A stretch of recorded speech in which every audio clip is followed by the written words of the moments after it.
Hi, welcome back guys. This is your friend, the Nika Fanfics. Back with amazing fanfiction. This is the series of What If Deku Had Fate Conductor Quirk. Now before starting, please give this video a like and subscribe to the channel if you want more videos like this. Now let's get into the fanfic. I hate the word fate. Birth, encounters, partings, success and failure, fortune and misfortune in life. If everything is already set in stone by fate, then why are we even born? There are those born wealthy, those born of beautiful mothers, and those born into war or poverty. If everything is caused by fate, then God must be incredibly unfair and cruel. Midoriya Inko hadn't truly taken those words her husband had declared to heart. Of course, she hadn't spoken against him either. She understood that the quirk he possessed gave him a different perspective of internal clockwork mechanisms that made up the workings of the universe, not to mention what he knew from that other thing he possessed. But the first time that he had first said those words to her, Inko was still rejoicing the second chance he had allowed her. Through just the offering of half her lifespan and an impending case of future misfortune as punishment for changing fate, Midoriya Hisashi was able to use his quirk to revive Inko's childhood friend Mitsuki from the tragic car accident that had claimed her life at the young age of 20. Despite the fact he was simply an unrelated bystander at the time, Hisashi had offered the abilities of himself and his little book of miracles to Inko in the face of her despair. It was a miracle that could only be gifted through love and sacrifice, and the punishment for enacting it wasn't light, as it was proven when just a week later Mitsuki was involved in another accident which rendered her right leg permanently unusable, but it was unmistakably a miracle nonetheless. Even if fate and God are cruel, as long as people can change their lives in some way, surely there will be more fortune in life than misfortune. That is what she had thought. And she continued thinking this through her fortune of cultivating a friendship and relationship with Hisashi, through the joy of their wedding day, and especially the pinnacle of happiness that was the birth of her beautiful son Izuku. In the back of her mind she was always aware, though, of the overhanging guillotine that could be sent down from the heavens at any moment. Both her and her husband had a punishment pending for them, her for changing the fate of Bakugo Mitsuki, and him simply for being born with a quirk that could change fate, being a child of fate, as he described it. She had prayed that the heavens would grant them even a little bit of mercy. Even if they were struck by an accident like Mitsuki's and became bound by wheelchairs or crutches, she would accept that sort of fate because they could still work around that. They could still have the ultimate happiness of their life that was their family. But her prayers had fallen on deaf ears. If everything is caused by fate, then God must be incredibly unfair and cruel. Looking at the pristine white hospital bed holding up the pale and still body of her child, only 14 years of age, Midoriya Inko now agreed with the words of her husband with all her heart. After the doctor exited through the door, leaving them alone for their morning, a steady hand settled itself on her shoulder. She turned to look at her husband's face through her tears and sobs. His curly brown hair was ragged and unkempt, and his dark eyes glistened with tear streaks down his face. I checked before coming here. His voice wavered only slightly as he explained, "This is definitely my punishment for being born with this quirk." The number one hero, the symbol of peace himself, All Might had been minutes away from successfully rescuing their child from a slime villain, the doctors had told them, but he was still too late. Even after he personally rushed Izuku to the hospital for treatment, there was little they could do, and in the end, the overhanging guillotine had fallen down upon her little boy's neck. A punishment by fate that was the definition of unfair and cruel, for what else did it mean to punish a child of the sins of his parents? But still there was a single ray of hope, though whether it shone from heaven or hell she didn't know, for Midoriya Hisashi was a man that could create miracles. "Can you save him?" she asked in a quiet and hoarse voice, barely a whisper. "Can you bring him back to us, Hisashi?" Hisashi paused before answering, as though considering the way he wanted to phase his thoughts. "Your punishment has also appeared, Inko. When I inquired further, I learned that when a death occurs as a punishment of fate, half of a lifespan isn't enough to revive the person, you need to give everything." He paused again, looking her straight into her eyes. "You only have half, Inko, that's why it can't be you." Inko looked away from her husband and shut her eyes tight, trying to keep renewed tears at bay. It was just like Hisashi to get straight to the crux of the matter, and to know even without her having said it that she was offering up herself for their boy. Even in a normal case, Hisashi had once said that at least a half was the minimum that needed to be given to revive a person. Between the two of them it would make no sense for her to be the one offering anyway. But in this case, since Izuku needed to be given everything, there's no way this can go that doesn't end with someone missing from their perfect family of three. "Inko," Hisashi's voice wavered even more than it did before, but the conviction it shone was firmer still. "Let me bring our boy back to you. No matter how you look at it, it's only natural that a parent should choose their child's life over their own life. That's what it means to love, after all. He couldn't help his mouth quirking up at one end in a half smile. Since he'll be getting everything, then that means he'll be getting my quirk too. Our little Izuku can have a real shot at being a hero now, just like he's always dreamt of. She won't bother trying to talk him out of it. She knows that he's already made up his mind, and as cold as it may seem, Inko would also choose to save their son over saving Hisashi. Just like Hisashi would choose Izuku over Inko as well. But even as she starts mourning for her husband's impending end, she can't restrain herself from fearing what fate may still have in store for them. If Izuku is getting your quirk, that means he'll be punished too, you know, even if he goes his whole life without using it once. What will happen to him then? Will it be better than this? What if it's even worse? She can't even imagine what fate could be worse than this, let alone think of it happening to her. Son. Hisashi's eyes strayed from her face to Izuku, still lying on the bed in front of them. I don't know, Inko. There's no way to know that. But at this point, the only way to go is to let things come as they may. Maybe even with what awaits him, his future can still be one filled with fortune, maybe not. But either way, he has to have a future in the first place in order to get there. His hand, which was still upon her shoulder, tightened its grip as he continued, we'll just have to place our bet that it will be a good one. It's a bet we already made once, when we brought him into this world the day he was born. That's all we can do. Inko looked at her husband with her watery green eyes, then lifted his hand from her shoulder and held it between both hands. She leaned up from her short stature to kiss him gently. I love you, Hisashi, she whispered into his ear, bring our child back to me, please. I'll take care of him in your place. Hisashi gave her a firm but gentle second kiss in return, and hugged her tightly with one hand, the other still within her grip. I know you will, Inko. I love you and Izuku, always. Remember that even after I'm gone, please. Inko rested her head on her husband's chest, listening to his heartbeat. Of course, always, she breathed as a simple reply. The couple stayed like that for some time, before turning as one to face their child, and the destination of their fate. When Midoriya Izuku slowly opened his eyes, it was to the sight of what appeared to be a white ceiling. Where, he started to mumble, turning his eyes to examine his surroundings. His first thought was that he was at a hospital, though he was slow to remember how he would have gotten there. Upon looking around though and seeing red benches and hanging metal rails, he realized that actually he was inside what appeared to be a regular metro train. Then he looked outside the window, only to see pitch-black darkness, as though just outside the train was a never-ending expanse of nothingness. That's when he realized that this was no regular train. Izuku. Oh, Izuku, my baby. As he heard the sound of his mother crying, Izuku slowly regained feeling throughout his body. His mother was holding his upper body in her arms with his head lying on her chest, and the rest of his body was lying upon what seemed to be a plush, light pink blanket covering of a bed right at the center of the train. Izuku gently started pushing himself up to look around the cabin. Mom? What? Izuku, I'm glad you were able to wake up so easily. The voice of his father startled Izuku. It was only then that he looked forward to see his father standing at the end of the bed. He was wearing a strange black and white outfit that looked like some mix between what a prince might wear and a train conductor uniform, with a black tailcoat featuring long trailing tails in the back, simmering gold shoulder pads and double-breasted buttons, and white pants ending in black calf-length boots. It was complete with a distinct conductor's hat that featured two black slanted dots with an orange triangular orange patch on the rim of the hat between them. It looked vaguely like the face of a penguin. Izuku knows that is the outfit that his father wears when he uses what he describes as his quirk-enhancing book, a mysterious item that one day had literally fallen from the sky into his father's hands, the penguin drum. Dad. Is this that train you and Mom talked about? While Izuku has seen his father using the penguin drum before, he has never seen this train. It was explained to him, when he was young and curious, that one cannot enter the train of fate unless they plan on using it. He later learned that there was only one thing that the train of fate is used for. Yes, Izuku, it is. Your mother and I came to pick you up.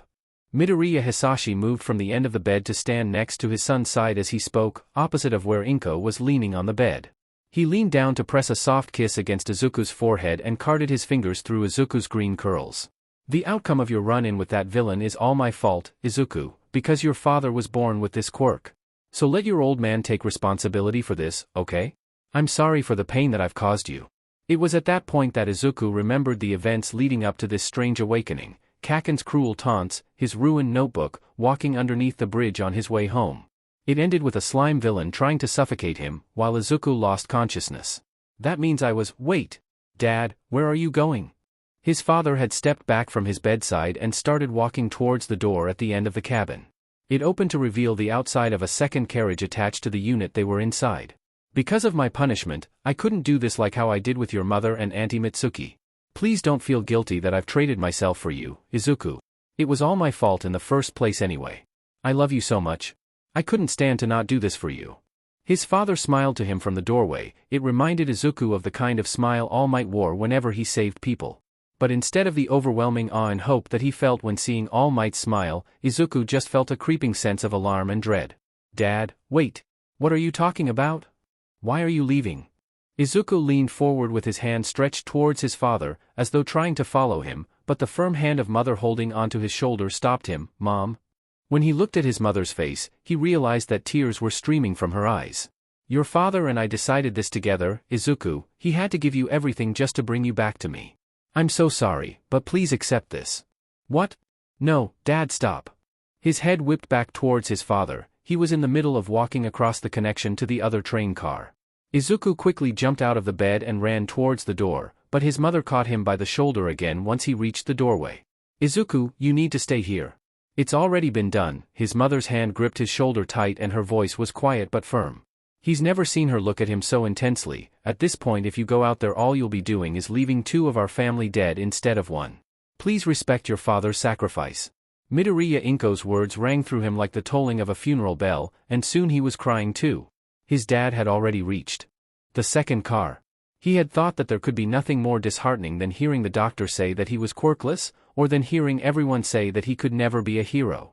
He knew he was wrong as a sob burst through his throat. Dad. Izuku, his father called from across the connection, my quirk is yours now. Whether you use it to become a hero, or go down some other path in life, I'm sure you'll use it well. You were always such a smart boy. He was still smiling. Please try to be like me, though, and don't use it on yourself lightly. Think of the rest of your life as a precious gift from me if you need to. You're such a kind child. I feel like if I don't tell you this, you'll go around giving pieces of yourself to every person in need you come across until you die an early age.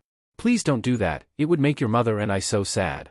From the train car Hisashi was on, tiny pieces of glass began breaking off from the car and floated up through the air, before disappearing altogether. It seemed as though it was slowly falling into pieces. His father turned his head to look at the phenomena, before turning back to Izuku. It seems like we're taking too long. I'm sorry, Izuku. The smile he was giving wasn't like All Might's anymore. It was a very sad smile, paired with the tears slipping from his eyes. Goodbye, Izuku, Inko. I love you both so much, please remember me. Hisashi couldn't keep his voice from wavering a bit. Oh, and Izuku, I gave you the penguin drum too, okay. Please keep it safe, but don't be afraid to use it as you please. With his last parting words spoken, the mechanism linking the two train cars together released, and the car that was still attached to the train with Izuku and his mother on board gave a JRK as it slowly began to move forward, leaving the second car with his father behind. Glass pieces started to rapidly part from the car, soon leaving whole chunks missing. Midoriya Hisashi then started breaking into glass as well, his pieces dissolving into nothingness along with the glass from the train car. Izuku screamed through his sobbing, I love you, Dad. I promise I'll remember you, and I promise I won't waste what you gave me. I promise. He could feel his mother's hand shaking from her quiet sobbing as she watched her husband's fading form beside him. The train gained more speed, rolling away from the lonely and forgotten train car. By time that Izuku could hardly see it in the distance, engulfed by encroaching blackness, the train and Midoriya Hisashi had already completely dissolved into glass, and disappeared into nothing. All that was left were rail tracks that led to nowhere. At this point, Izuku's legs gave out and he fell to his knees on the floor of the white train car. Inko followed his movement and hugged her son tightly with his head turned into her chest. His tears wet her shirt as they sobbed on the cold floor together, a family of 3 reduced to 2. The pain in his chest refused to dissipate. Thus, came the end of Midoriya Hisashi's existence, having reached the destination of his fate. And thus, came the beginning of Midoriya Izuku's new fate, and the beginning of the Pagindram's new successor. It was a miracle the likes of which Muzurafu General Hospital had never been seen before. A young boy, only 14 years of age, had been brought in by the #1 hero, All Might, in an attempt to save his life. But by the time he had reached the doctors, all attempts to resuscitate him had failed. The doctors, though saddened by the end of such a young life, accepted it as a reality that was often seen in a hospital, and had called in the boy's mother to explain the situation and give a short moment to grieve with the body of her child. However, sometime later the mother had called the nurse, saying that the boy had woken up. And sure enough, when the medical staff arrived at the room, the previously deceased child was instead looking at them through teary green eyes. He had held a small, light pink book to his chest, but they took no notice of it, believing it not to be of importance. This is unmistakably a miracle. They had thought. If this is the work of fate, then God must be incredibly kind and merciful, to make an exception for this boy. Well, Midoriya-san, it seems like Izuku here is in perfect health now, though I've never seen anything like this in my entire career as a doctor before, stated the primary doctor on the case, but due to these unusual circumstances, the hospital would like to keep him for one more day just to make sure there are no unforeseen complications. Midoriya Inko, also with tears in her eyes, which looked very much like her son's, sniffed before replying in a steady voice, "Yes, that is understandable. Thank you for your cooperation." The doctor smiled at her softly, but as a thought crossed his mind, his eyebrows scrunched in slight confusion. For some reason I had thought for a moment that I need to inform the father as well, but that's a mistake on my part. After all, it states that you are the single parent of Izuku in your records. In any case, I'll leave you to be for now. Just focus on resting, Izuku-kun. As the doctor left the room, he never noticed how the patient and his mother forcibly stiffened, as though if they didn't hold themselves together they would fall to pieces because his words. All men are not created equal. This was the reality of society that Izuku learned at the young age of 4. Because it seemed as though ever since that day, he no longer had a future, and the only certain thing was that he wouldn't amount to anything. When Izuku was 4, he had heavily anticipated the arrival of his quirk. As a hero fanatic, he had known that the kind of hero a person could become depended on the kind of quirk they had, and that some quirks were more suited to hero work than others. He had hoped that his quirk was of a similar kind to the quirks of the people he looked up to, so that he might be a great hero in the future that could save many people. His friend Kaken, with his quirk explosion, had such an incredible quirk for being a hero. The day his quirk appeared was the day that confirmed his future as a great hero. His mother had a quirk that allowed her to pull small objects towards her, and while it would have taken some work, Izuku was sure that he would find some way to be a hero if he happened to get it. And of course, everyone knew that All Might's super strength and speed was an amazing hero's quirk that helped him to reach the number 1 spot in the hero rankings.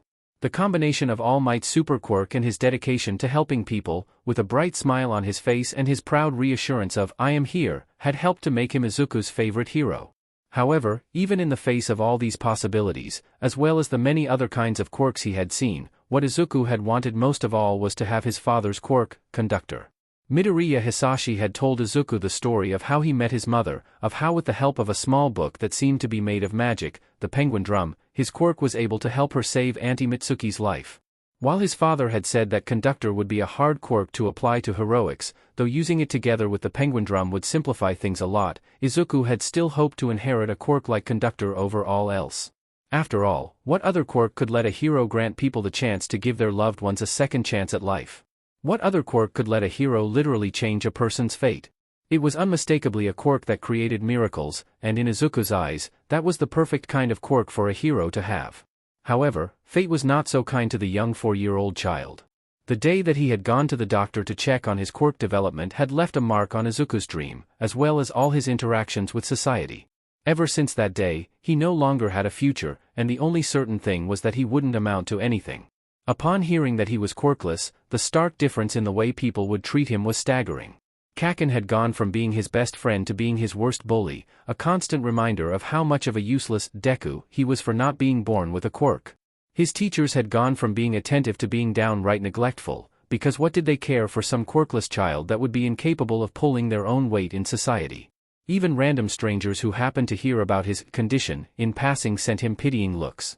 Even his parents, who had once completely supported his dream to be a hero, now no longer believed that it was possible for him. Though at the very least they didn't think he was completely incapable like most people. In this age of quirks, people that were fated to be quirkless were fated to have no future, they were fated to never amount to anything worthwhile in their life. For how can they achieve success in a society that looks down upon them for simply being born missing something that everyone normal has? Quirkless people have no future because society doesn't believe they can have one. Even with a sizable 20% of the population being quirkless, the 80% majority still rules. There are those born wealthy, those born of beautiful mothers, and those born into war or poverty. If everything is caused by fate, then God must be incredibly unfair and cruel. He had once overheard his father say those words to his mother in private, sometime after his quirk appointment, and they described the reality that the young 4-year-old Izuku had realized. All men are not created equal. People are fated to be born into specific circumstances, and these circumstances were not equal in prosperity. That was why Kaken could be born with an incredible hero's quirk, while Izuku was born to be a Deku with no quirk at all. Spinning the wheel of fortune can give one person a jackpot, and another person debt. It was a simple fact of life. Even so, he still wanted to be a hero. Even if his parents didn't believe he could be a hero. Even if everyone told him he couldn't be anything, let alone a hero. He still decided that that was the only path he wanted to take, that if it was his fate to never amount to anything, he would find some way to change his fate so that he could amount to something. All he wanted to do was help people, trying to do this was his purpose in life, his reason for existing. And with or without a quirk, he would find some way to do this. However, even though he had faith in himself, living in a society that told him every day that he was worthless and would never amount to anything took its toll. That's why on particularly hard days, when Kaken's words and explosions hurt a little too much to handle or when one too many teachers had ignored his pain or achievements, even though he knew it was impossible, Izuku would sometimes wish to whatever god or gods that exist in this universe, whether they be unfair and cruel or kind and merciful, that he would one day wake up and find that he has his father's quirk, the quirk that he had desired above all else as a young child. Then came the day where that actually happened. Now all he wishes was that he could go back and erase all those times that he's made that stupid, petty, worthless wish. Though he certainly doesn't make that wish to God now. This isn't a miracle. He wants to tell those doctors, even after they have already long left Muzurafu General Hospital behind. This is a tragedy. An ironic twist of fate that happened because Dad spun the quirk wheel of fortune and somehow managed to land a jackpot and debt simultaneously, because Izuku couldn't even save himself let alone other people, because he was such a useless Deku that Dad needed to sacrifice his life and existence to save him. A person's life and a person's existence were two very different things, in the context of his father's quirk and the penguin drum. His father had only mentioned it once before in reply to Izuku's never-ending questions about his impossible quirk, that if a person loses their life, they simply die, but if a person loses their existence, it's as if they were never alive in the first place. That's why the hospital staff didn't remember that Izuku's father was also at his bedside along with his mother. Checking in on Hisashi's friends showed that none of them remember him, though they still know Inko and Izuku. Even Auntie Mitsuki, who was once saved by Hisashi, remembered neither him nor how she was saved in the first place, other than the fact that Inko was involved somehow. The only people who remember him are Izuku and his mother. All that's left in other people is a vague sense that something might be missing, that there might be something that was supposed to be remembered, but if it was forgotten so easily, it probably wasn't important in the first place. Birth records, the Midoriya's marriage certificate, even the framed pictures that are placed throughout their family's apartment, they are all missing Midoriya. Hisashi's name, information, and image. Sometime after she had worked through their important documents and pictures, to see what had changed and what had stayed the same, Mom idly stated, "I suppose it's a good thing he ended up taking on my name instead of the other way around. This transition might have been harder if that wasn't the case. Did he know that this might happen someday?" Was left unsaid. Izuku has both the quirk conductor and the penguin drum now, but whereas before he would have explored these new abilities in an endless investigation, at this point he hasn't even used them once. Why would he want to use them? He doesn't want them anymore. He would trade them in a heartbeat just for the chance to put his father's body in a proper grave, that way at least his mother might have a chance at getting closure. If everything is caused by fate, then God must be incredibly unfair and cruel.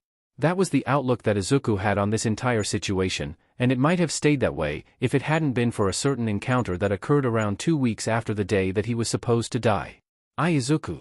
Come quickly, All Might is here to see you. Midoriya Izuku, who was previously lying on his bed wandering aimlessly through his through, promptly fell off his bed in surprise at his mother's declaration. He landed on the floor with a thud. Wah, All Might? As in All Might, All Might? He jerked himself off his bedroom floor's All Might-themed rug and threw open the door in a rush, running down the hallway and towards the door. Sure enough, standing in the doorway next to his mother was the hulking figure of the symbol of peace himself, All Might. He stood tall in his blue and red hero costume, but the way he barely seemed to fit between the door frame and how his 2 bits of stuck-up hair brushed the top of the Midoriya household's doorway almost looked comical. And of course, All Might's every-present smile was gleaming on his face. Izuku just never thought it would be directed at him. I am here, young Midoriya. It's good to see you looking well, boy. While the presence of such a famous hero at her doorstep surely had her anxious, his mother's hospitable nature still shone through. Please, come in, All Might. You can rest on the couch while I make us some tea, unless you would prefer anything else? As he stepped through the entryway, All Might replied, Oh, there's no need for that. I'm sorry to say that I won't be able to stay long. I just wanted to have the opportunity to properly meet young Midoriya and apologize. Izuku had felt a rising sense of awe at the fact that All Might actually wanted to meet him. But it was soon replaced by confusion as he internalized the rest of his statement. Apologize? What would need to apologize for, All Might? Izuku managed to stutter out, eyebrows scrunched in response to the questioning declaration. At his words, All Might seemed to shrink in on himself in sadness, his iconic smile wavered a bit. I'm not sure if you two remember everything else that was keeping you occupied, but I was the hero that arrived on scene for Midoriya's assault by that villain. Despite being the #1 hero, I still wasn't able to find that villain fast enough to rescue him. It's only because of a miracle that the boy made it through alive. It wasn't a miracle, it was a tragedy. All Might bent in a low bow towards both Inko and Izuku as his somber deep voice continued, I'm sure that if I was able to live up to my duties as a hero and had properly rescued him, it would have saved you two a lot of suffering. I am sorry I failed you. Izuku gave a startled reply, You don't have to apologize, All Might. It's not your fault, really, after all, fate was clearly sabotaging you. In a normal situation, the #1 hero would have definitely made it in time. He refrained from speaking the rest of his thoughts though. That's right, All Might. There's no need to apologize, you did what you could for that situation and brought my child to the hospital as fast as possible. After all, even for the #1 hero, it's impossible to save everyone, right? The important thing is that Izuku made it out okay. His mother's voice was soft but clear. She gazed at the man with kind, understanding eyes. Thank you for doing what you could to help him and for coming to see him today. He's only okay because his father isn't. Why yeah, thank you for trying to save me, All Might. You even came to see me when you didn't have to. Izuku hoped that his words conveyed the amount of gratitude he felt for the hero he had looked up to since he was a young child. I do not feel as though I deserve your thanks, but I will accept them gladly. All Might then raised himself from his bow. Oh, if you still feel guilty about this whole thing, there is one thing you can do if you feel like you need to make up for it. A grin began to form on his mother's face. I know for a fact that my little Izuku here would just love to have your autograph, you are his favorite hero after all. Ah, Mom, he could feel his face heat up as he exclaimed in embarrassment. Is that so? Haha. All Might laughed, well an autograph is the least I could do for you, boy. After rushing to get one of his notebooks for All Might, the hero signed his name in large black print and handed it back to Izuku and oh god he can't believe he actually has All Might's autograph. Well, I have to get going now. The schedule of a hero is very jam-packed you know, haha. All Might stuck his hand out towards Izuku. I hope to meet you under less dire circumstances next time, young Midoriya. Alright. Thanks again, All Might. Izuku offered his hand for a firm handshake from his favorite. During this, the latent abilities of his father's quirk arose, and it seemed as though a golden apple had appeared within All Might's chest. Is something wrong young Midoriya? All Might. Your fruit, what on earth happened to it? My fruit? I'm sorry, boy, but I have no idea what you are talking about. All Might's confusion was evident in his tone. Oh dear. Izuku, what's the matter with his fruit? While the hero was still in the dark, his mother knew exactly what he was referring to. All Might's fruit of fate was a sight for Izuku's eyes alone, and it wasn't a pretty one, but despite its abysmal state there was one notable feature that gave him the most concern. No, that means. But if this has something to do with a punishment that could explain what happened to his fruit. Izuku had to make a decision. The knowledge his father gained from the penguin drum is not to be given out lightly. The whole system was something that existed beyond the wildest imaginings of humankind and was almost entirely unbelievable without proof. Furthermore, telling the wrong person could result in someone targeting the penguin drum to use for unethical purposes. Not only that, but he will have to use Conductor and the penguin drum, something that up until this point he had been avoiding. Just the thought of using what was once his father's quirk and possession made him sick to his stomach. However, in the end the decision was an easy one to make. After all, this was the symbol of peace, a hero and person of unmatched caliber, and Izuku's favorite hero who had even taken time out of his day to personally apologize to him. He deserves to be fully informed about the state of his fate, and he deserves a chance to change it. Izuku straightened up, held on tighter to All Might's hand, and looked him straight in his shaded eyes. All Might? I know you said that you needed to leave, but what I need to tell you is important. Your life could be at stake here, he stated firmly. When he saw the hero's confusion increase, he continued, I'll answer most of your questions with my explanations. First, let me start off with this though. Have you ever seen a golden apple that looked like it was inside a person, either in yourself or other people? He heard his mother let out a quiet gasp as she realized the implications of his question. All Might, on the other hand, was starting to emerge from his confusion, but answered in a questioning tone, yes. Only once, though. I saw it in myself and in a mentor of mine. That apple, All Might, is what is known the fruit of fate. Each person has one, and it is the culmination of their entire being, life, and fate all rolled together. You have a specific feature on your fruit that indicates that your quirk can interact with these fruit and can therefore change fate, which makes you a child of fate. Izuku ignored the hero's questioning looks and made sure his grip remained tight. My dad was a child of fate, and when he passed on his quirk to me, I also became a child of fate. I will show you what that means, so please remain calm. All Might started to open his mouth, likely to voice his concern, but Izuku cut him off. Survival strategy. With those words uttered, the room that was previously filled with 3 people was now down to only 1. All Might let out a gasp as he realized that his surroundings had changed. Where he had once stood in the living room of a homely apartment, he was now in some sort of library or large study. Large windows let in abundant sunlight from what seemed to be a deep blue sky, shining upon the dark pink walls, vaulted ceiling, dark wood flooring, and cool black sofas and inclining chairs.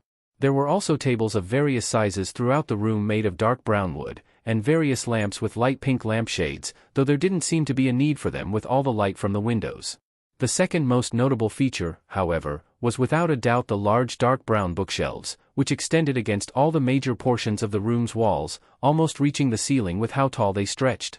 On their shelves were countless books of various dull colors, all of them looked old but well kept, and not a bit of dust was in sight.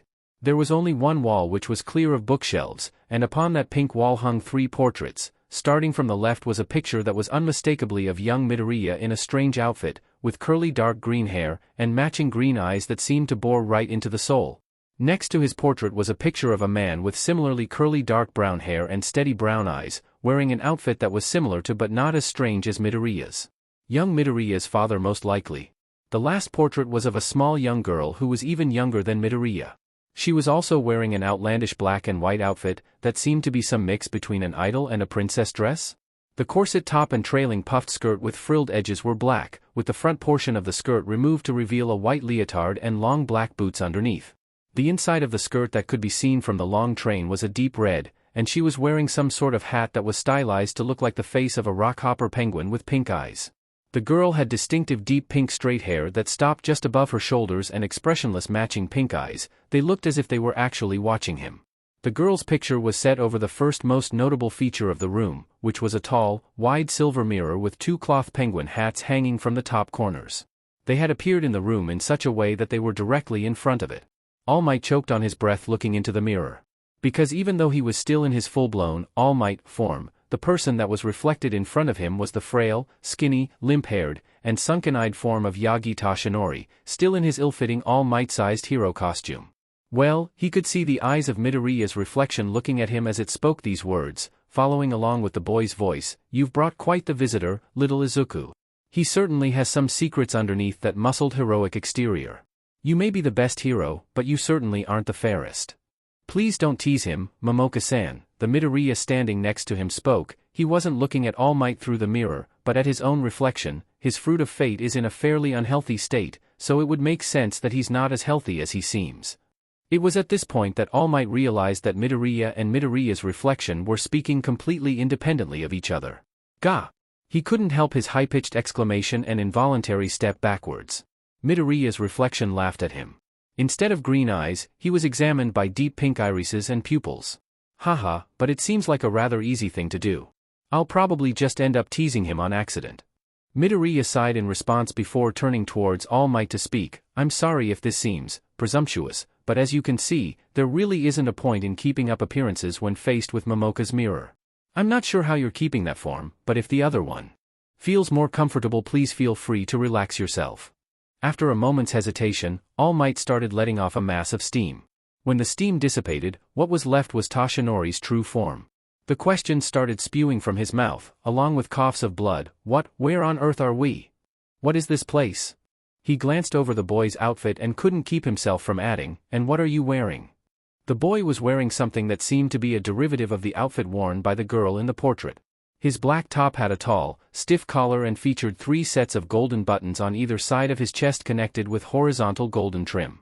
The top ended at a pair of tight white shorts that stopped before the mid-thigh and piece of frilled fabric that puffed out around his sides and ended behind him in coat tails. Its shape looked similar to a short skirt lacking a front. It was black on the outside and red on the inside. The outfit was complete with a pair of high black boots that reached just past his knees, black gloves that reached just past the elbows, and a high-collared deep red cloak pinned shut at the top of his left side with a small golden apple ornament. On his head was a crown featuring tall spikes, with an orange middle spike and 2 adjacent white spikes with a slanted black dot at the base. The rest of the crown was black. Some people might describe it as looking vaguely penguin-like. Izuku looked worried at the sight of blood coming out of his mouth, but in response to his question the boy examined himself more thoroughly using the mirror, and promptly choked on air. Wah? He took off the cloak to further examine himself, with Midoriya's reflection, who was apparently named Momoka, following his movements either for amusement or so he could continue using the mirror. Its absence revealed that the boy's shirt was sleeveless, showing off his shoulders. Momoka-san, what's with this design? Actually, I always thought Dad made his own uniform. Oh, no. I made it, like how I made yours. I decided to give you a look that made you look more boyish. Momoka-san spoke with amusement clear in their tone. You know, I just threw in a bit of pop idol fashion here, a bit of dashing Prince Charming there, added a marching band uniform theme, stylized it with feminine tones throughout, and topped the whole thing with a superhero cape, since I know you like heroes. They said this as if any of those clothing styles naturally go together, when most people would know they most certainly do not. This is a cloak, not a cape, Midoriya automatically corrected. After blinking at his apparel for an extended moment he continued saying, and I'm 90% sure that you just took your own outfit design and adjusted it as little as possible to make it unisex. Looks like I've been found out. How would you have not been found out? The only real difference is the cloak and crown, the boy uttered incredulously. Tashinori decided at that point it was time to intervene. I apologize, young Midoriya, but I have no idea what is going on with any of this current situation, including everything you spoke of concerning that fruit of fate, was it? So, if you could please. At that request Midoriya blushed and stuttered, right, sorry. He turned to fully face Tashinori. This will be a lot easier for you to understand if I show you what I'm talking about, so, look at this. Midoriya's right hand seemed to go through his chest, right at the area where the heart would be located, and when he retracted it. That's exactly the fruit I saw before. Tashinori couldn't help but exclaim in response to seeing a luminous golden apple in the palm of the boy's hand. Yes, this is my fruit of fate. It's a representation of my being and future. An average fruit of fate looks exactly like this, with the exception of the stem. He pointed at the matching golden stem with his free hand. A normal person, whether they're quirked or quirkless, will have a brown stem on their fruit. The stem is connected to the core of the fruit, which is where the representation of a person's quirk is if they have one. If a person is a child of fate, however, they will have a golden stem like this. The fact that you were able to see this fruit before means that your quirk was interacting with it in some way at that moment. He moved his right hand to the side and let go of the fruit, which was somehow able to stay suspended in the air, and placed his left hand on Tashinori's chin, guiding him to lean down to bring their faces closer together. Sorry, but I need somewhat, NTMT for this to work with another person. This is going to feel a little weird. That was all the warning he got before Midoriya put his other hand through Tashinori's chest, where he could feel it grab something, before pulling it out, and he could see why the boy had become so worried now. The golden apple was covered with sickly purple gunk, corrupting the integrity of its gold sheen. But even more apparent was the fact that a whole 2/3 of the fruit was missing. It also had a golden stem. Midoriya removed his grip on Tashinori's face before continuing to speak. The proportion of fruit present in a person's fruit of fate is correlated with the proportion they have of their full potential lifespan. My whole fruit indicates that I can fulfill my whole lifespan, though how long that lasts is decided by fate. Your fruit indicates that something happened to you or your fruit which caused you to lose about 2/3 of your lifespan. Additionally, the purple means that your fruit is poisoned. What does it mean if a fruit is poisoned? Basically, it means that the integrity of your thought process or heart, if you will, has become unhealthy in some way. I can't tell exactly how it's unhealthy, though since I'm in contact with it, I'd be able to tell if I tried looking for it, but from what I've been told by my dad, it should mean you're having unhealthy thoughts about yourself or your future. Those things aren't what I'm most concerned about though, as though Tashinori didn't have enough to worry over with just that, the thing that I really need to check has to deal with the fact that you're also a child of fate, as seen by the golden stem. Do you know what aspect of your quirk would let you interact with or affect some part of your fruit or other people's fruit? Toshinori hesitated for a moment before deciding that being transparent would be much more useful for him in this situation than trying to keep his quirk secrets. My quirk, One for All, is a power stockpiling quirk that has been passed down through generations. During the process of my mentor passing it on to me, I was able to see both my fruit and hers, and I saw that my stem went from brown to gold. She said that was a normal part of the process, though none of the previous users knew what it meant. Would that count? Midoriya frowned in response. Yes. Quirks are an important aspect of people's beings and futures. They're part of the fruit of fate's makeup, so something that directly affects a person's quirk like that also affects their fruit. Again, the boy held his face while moving to return his fruit, and he shivered lightly at the unusual sensation of what was apparently the culmination of his being going back to its rightful place. Midoriya then plucked his own fruit from the air and moved it back into his chest. The biggest problem with being a child of fate is that you receive a punishment of some sort, supposedly due to the fact that our quirks can affect fate, which is something humanity isn't supposed to be capable of. Toshinori blinked at that. A punishment? Is there really something that actively punishes people for going against the order of the universe, I guess you could say? How is a person's fate decided in the first place anyway? Midoriya snorted at his question. If I knew that, I wouldn't be nearly as frustrated with this whole system. In any case, we should check to see if you've already gotten your punishment. My guess, though, is that it occurred and led to the loss of most of your fruit. With a simple hand gesture, a light pink book appeared suspended in the air in front of the two. The cover featured a distinctive design in darker pink with what seemed like a small simple image of a temple in the center surrounded two intertwining long-bodied fish on either side of it.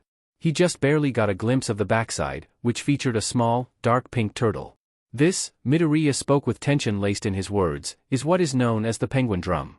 It's an item that was previously owned by my dad and was created by Momoka-san years ago.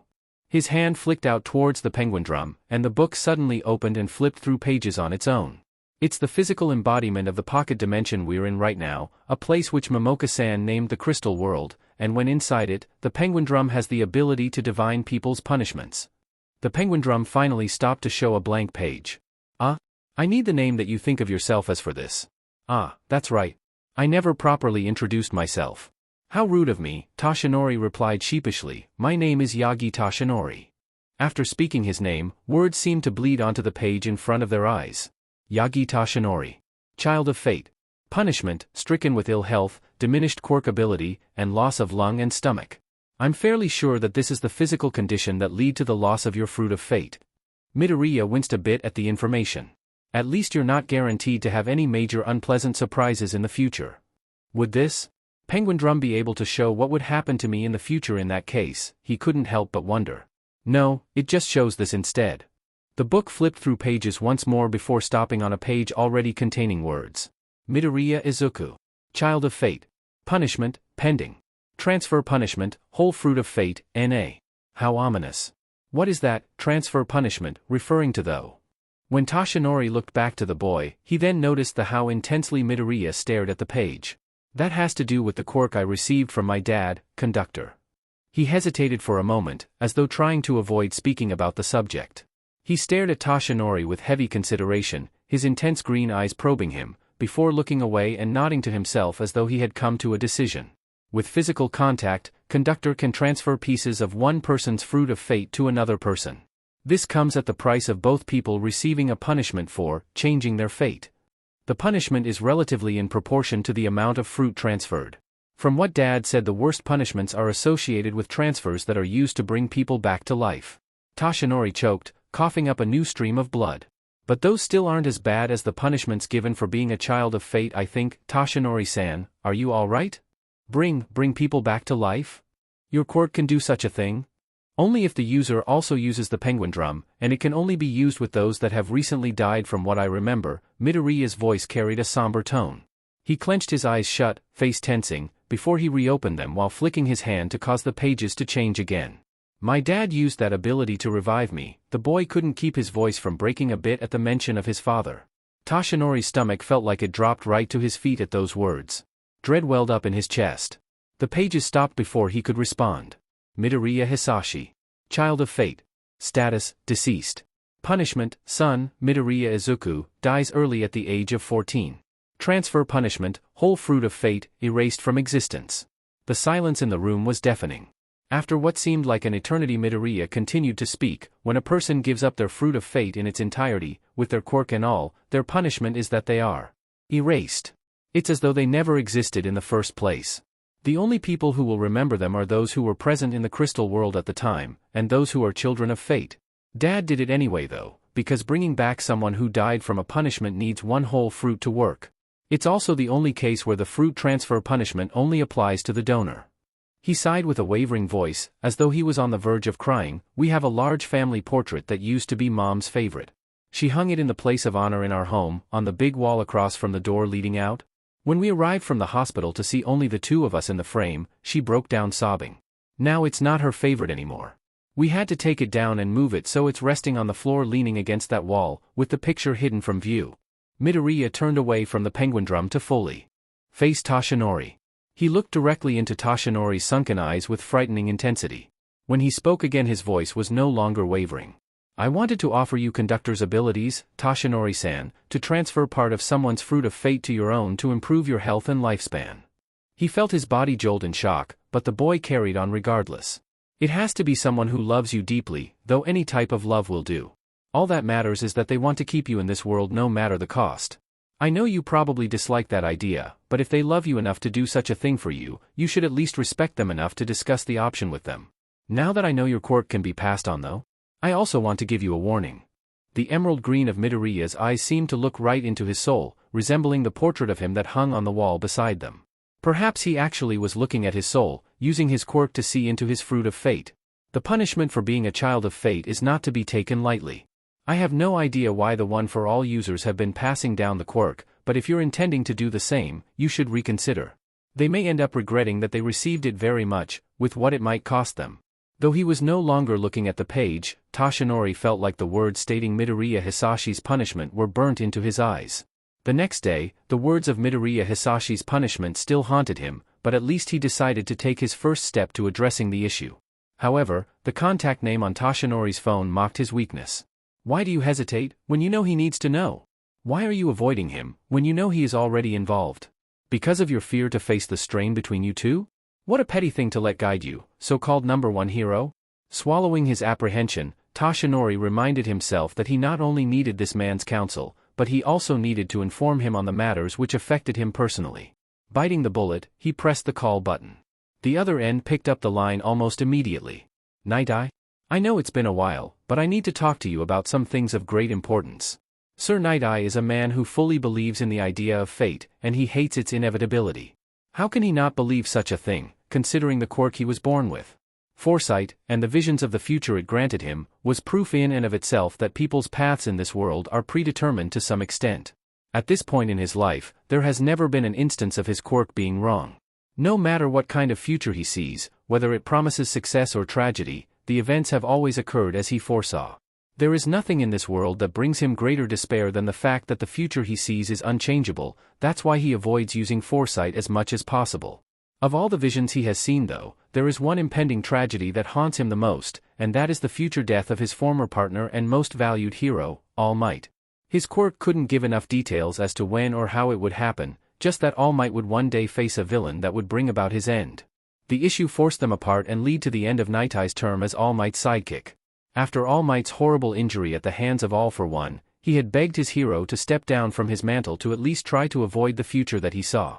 However, despite his concern, despite the fact that the man was missing an entire lung and stomach, All Might refused to retire. Thus, Night Eye refused to watch the number one hero get himself killed, and struck out on his own. It may have been weak of him, but he had already seen All Might's death once. To watch it a second time would break him. Even with their falling out, he still tries to support his hero from the sidelines. He scouted out and started mentoring a second-year UA high school student who he saw as having a high amount of potential as a future hero. He had hoped that if he could present All Might with a student who would become a hero of high quality in terms of both attitude and skill, the man would accept them as his successor, pass on One for All, and officially retire. Sometimes he questions why he even bothers trying in the first place, considering the end that he already foresaw, but despite the fact that he truly believes it's inevitable, he will continue to work in vain to save his former partner. That is what it means to love, after all. However, All Might has been hesitant to get back into contact with him, so he hadn't made any attempts on following up Night Eye's request to meet Togata Mirio. That's why when the number one hero suddenly called him one morning saying they needed to discuss something of utmost importance, Night Eye immediately cleared his schedule for the afternoon and arranged a meeting for that very same day. When the hour of anticipation arrived, the two of them were seated in Night Eye's All Might merchandise-filled office, with the hero himself in his true form awkwardly clearing his throat. Sorry for the lack of warning, but I recently found out some important information that I thought you should be aware of. All Might started with a hesitant but polite tone. It's no issue, I'm just glad to have the opportunity to see you. It's been quite a while. Night Eye paused to readjust his glasses in an attempt to disturb some of the tension in the air, before continuing with a steady voice, perhaps we can try to reconcile our friendship at a later point now that we've re-established communication, but at this time whatever you have to say is obviously the priority, so let's cut to the chase. All Might nodded in response. Quite right, he trailed off awkwardly. Hesitating a moment, he gave Night Eye a considering look, before explaining, what I have learned is somewhat hard to believe, so I hope you will keep an open mind. Let me start first by clarifying something though.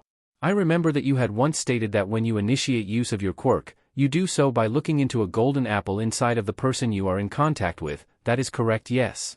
Night Eye was surprised at the introduction of this topic, but hid the feeling easily replying, yes.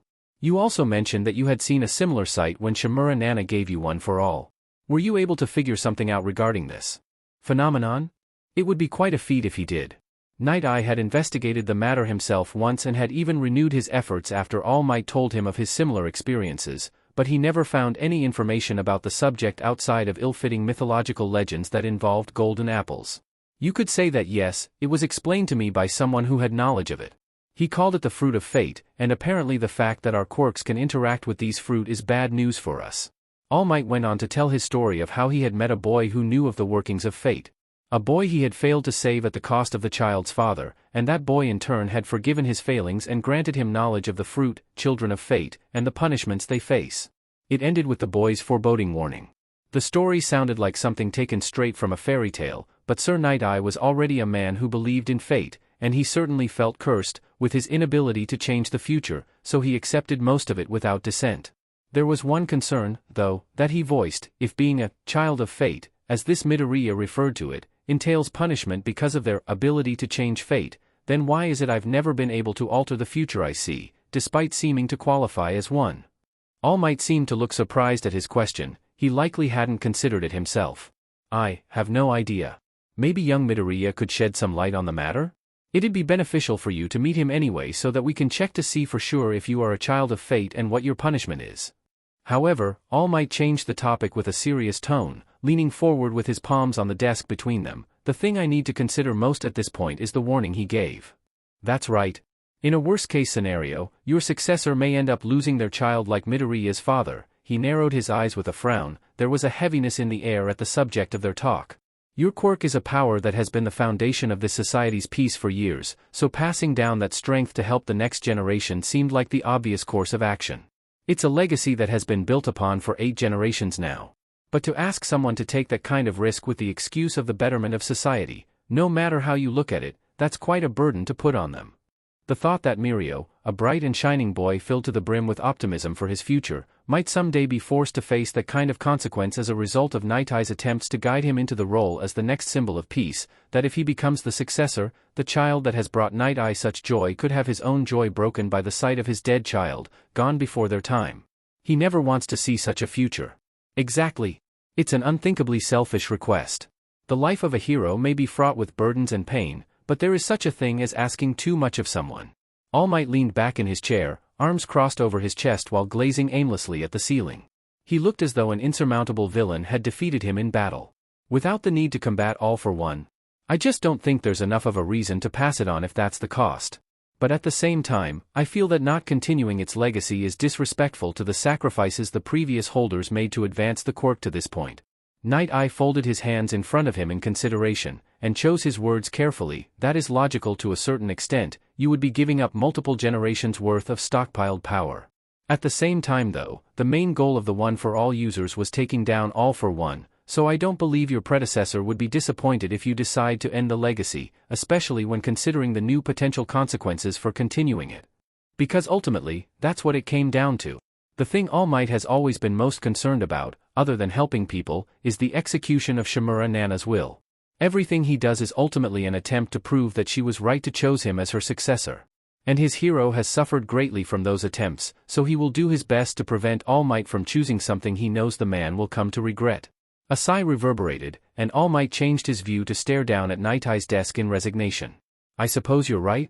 I still think I should consult Gran Torino as well before making any final decisions though. He ended the talk on that point. To counter the silence that filled the room, Night Eye tried to change the subject. Was there anything else Midoriya said that needs to be discussed?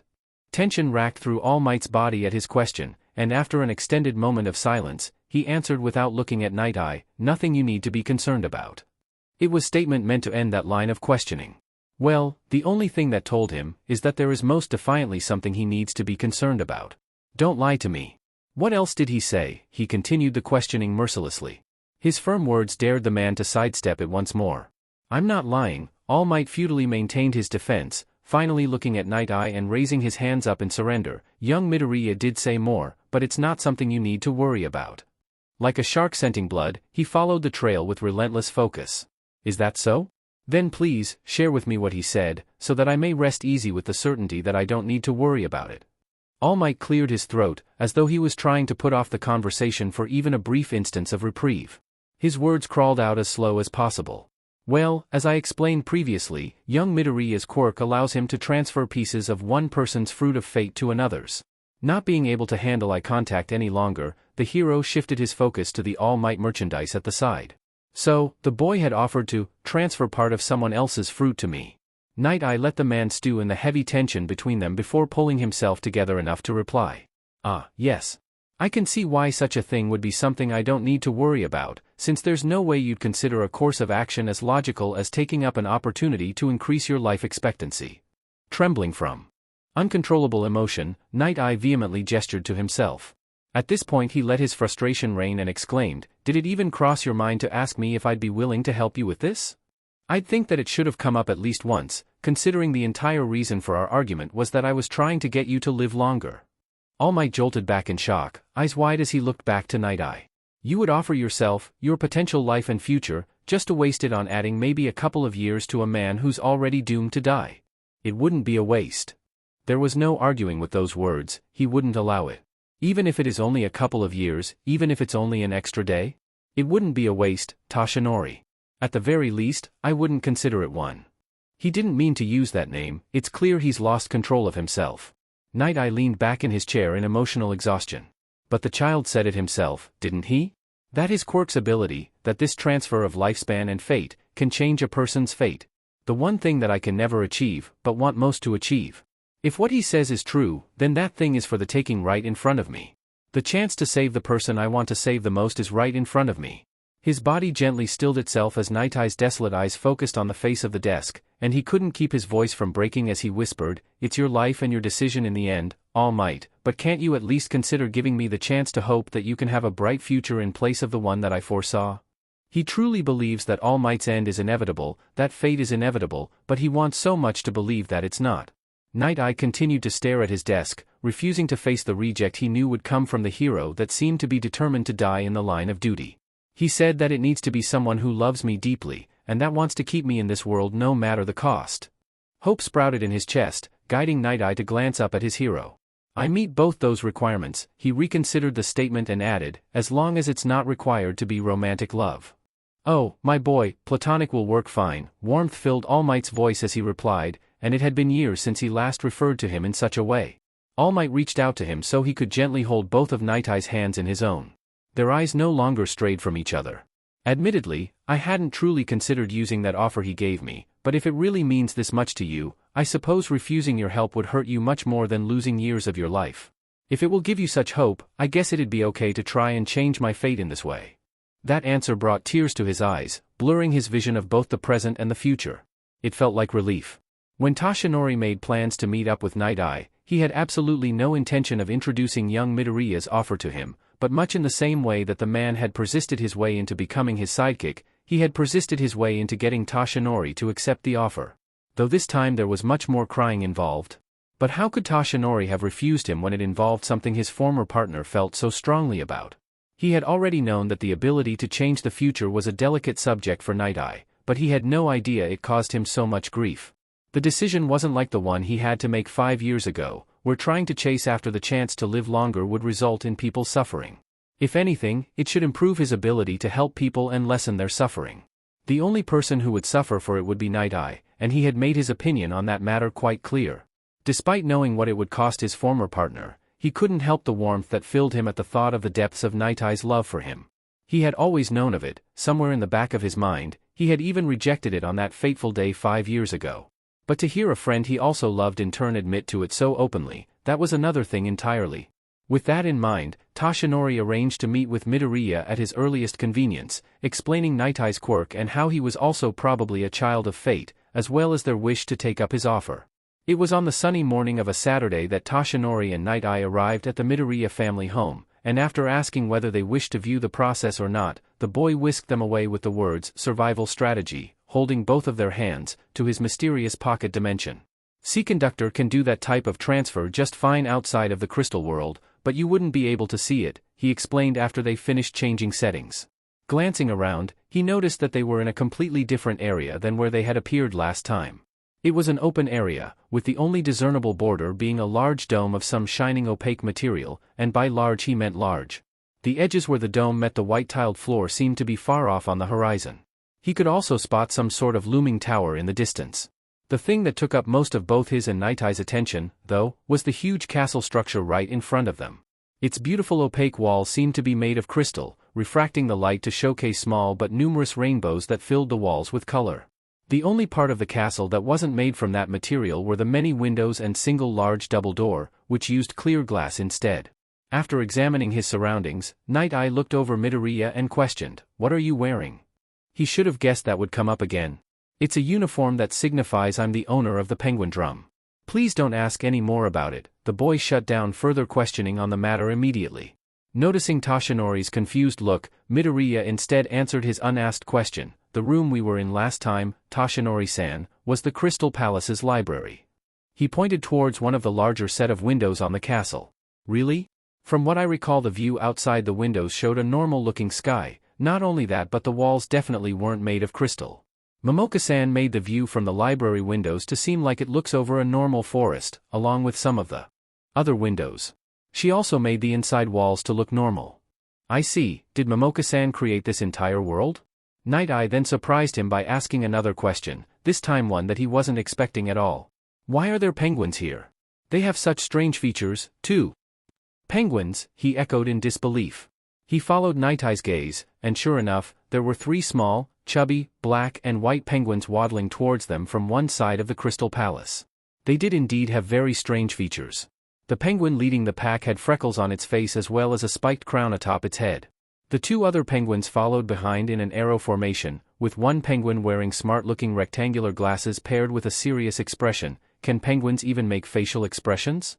The last penguin looked frighteningly familiar, featuring sunken eyes and cheeks along with 2 distinct locks of blonde hair falling down around its head. By the time the penguin group had finished slowly making their way to the human group, Toshinori reoriented himself enough to let out a stream of blood and exclamations from his mouth. "Penguins? And is that one they're supposed to be me? Toshinori-san, are you all right?" "But, in a sense, yes. Each child of fate I encounter will get a matching penguin to go with them. I named my penguin Izupingu." He pointed to the crown penguin, who waved a black flipper at him in response. "I think they're generated in the penguin exhibit." "Penguin exhibit?" Toshinori could no longer handle the weirdness of the situation and voiced one major confusion he had felt since he first met Midoriya. "I'm sorry, my boy, but I must know, what is with all the penguins?" He held both hands up in a questioning gesture. "All of the outfits worn by the owners of the penguin drum feature penguins. The penguin drum has the word in its name, and now there are actual penguins complete with a penguin exhibit." "Why? Penguins?" He couldn't even bring himself to feel ashamed for losing it over some fat, flightless birds. "I believe, All Might," Night Eye interjected a response before Midoriya could answer, pushing his glasses back into place, "that it is a pun." There was a single beat before he responded. "A pun?" "Yes, I realized it just now, when Midoriya stated Izupingu's name. You see, Pingu is a rather unconventional Japanese pronunciation for the word penguin, but it is also the way that one would say the kanji for apple using Chinese pronunciation. Therefore, the penguin imagery is actually a visual pun for apples, which in this case should be referring to the fruit of fate. Wow, Sir Night-Eye. You figured that out fast, was the boy's impressed confirmation. Jokes and humor are my specialty. This item of fate-altering power, which can literally bring people back from the dead or erase their existence from the universe, was named after a pun. Toshinori didn't even bother to state the sentence as a question. He'd already resigned himself to never understanding eccentricities of the penguin drum. Clearly seeing that they were getting nowhere, Midoriya changed the topic of conversation. We can judge Momoka-san's life decisions another day, Toshinori-san. For now, let's just get back what we came here for. It seemed the boy had already retrieved the penguin drum itself, because he was already flicking through its pages with a simple hand gesture. The page it landed on was already marked with black ink. Oh. I guess Night-Eye usually just considers himself to be Sir Night-Eye, huh? Hero work must take up the majority of his life. Midoriya's brow furrowed as he frowned down at what was written. I didn't even know a person could have a punishment like this. Sir Night-Eye. Child of fate. Punishment, physically incapable of personally changing the fate he views using foresight. Despair filled Toshinori as he saw the answer to the question the two of them had previously discussed. A bitter laugh echoed Toshinori's emotions. I suppose I shouldn't have expected anything less from something as ironic as fate. To be the one child of fate that can't change fate, I should have realized it myself when I'd first heard of it anyway. Night-Eye glared at the page as though his future-seeing eyes also had heat vision. Well, technically, it doesn't say you're completely incapable of changing fate, just that you can't do it personally. Maybe if you tried something like giving a vague description of the future you saw but fully leaving the matter in the hands of other people, then they could change the future in your place. Midoriya's nervous tone gave the words an awkward carefulness to them, but his analysis appeared valid nonetheless. Leaving the matter in the hands of others, Night-Eye repeated the phrase in consideration. I guess that's what I'm doing now, actually, by passing the responsibility to change All Might's future on to you and the abilities of your quirk. The man nodded to himself, before stating firmly, it seems like this truly is the best chance we have to change All Might's fate, so I'd like to move on to transferring the fruit now, if that's all right with you. The two of us have already agreed that giving a third of my fruit would be the most optimal, since it should theoretically double his lifespan but take less than half of my own. Sounds like a good plan. I don't think you'll be punished too harshly for just a third. Midoriya clapped his gloved hands as though to announce the beginning of a ceremony. In that case, let's share the fruit of fate. After exclaiming that phrase with emphasis, the boy gently took Sir Night-Eye's chin and guided him to lean down and look into his eyes. His right hand moved into Night-Eye's chest right where his heart would be, and pulled out a distinctive bright, golden apple, which was complete with a golden stem. Toshinori noticed that it had some sort of clear sheen around the top of it extending from the stem, but couldn't tell what it was. The fruit of fate floated up above his hand, spinning around its axis. When Midoriya spread his fingers outwards, exactly 1/3 of the fruit split off with a resounding crack. Night-Eye let out a small gasp simultaneously. Are you alright, Night-Eye? Toshinori asked in worry. Yes, the sensation wasn't painful. I just felt as though I had lost something. Night-Eye placed his right hand on his chest over his heart, grasping it aimlessly. His gaze never strayed from the boy in front of him. Still close to Night-Eye and holding the future-seeing hero's face, Midoriya plucked the larger portion of the fruit from the air and returned it to its rightful place, moving through both Night-Eye's hand and chest. Releasing his lithe fingers from Night-Eye's jaw, he glided over to stand in front of Toshinori, the remaining fruit following his movements. Much like the last time they were in this world, Midoriya cradled Toshinori's face and pulled it closer. His hand reached into Toshinori's chest and pulled out the poisoned, incomplete apple. The boy held it for an extended moment, eyes closed and grasped tight around both Toshinori's face and fruit. He finally opened his green eyes, and for some reason they projected incredible sadness.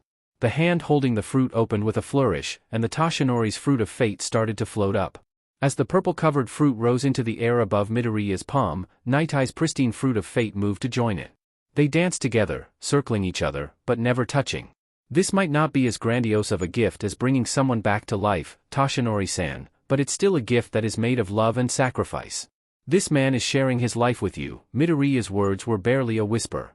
Even as he conducted the circling apples above his outstretched hand, Midoriya never looked away from Toshinori's sunken eyes. His emerald green gaze was penetrating. So please, accept this gift with all your heart. For when one shies away from love given by another, it leads to both people hurting.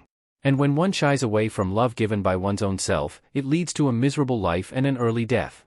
Don't forget this as you go forward to the destination of your fate, wherever it may be, All Might.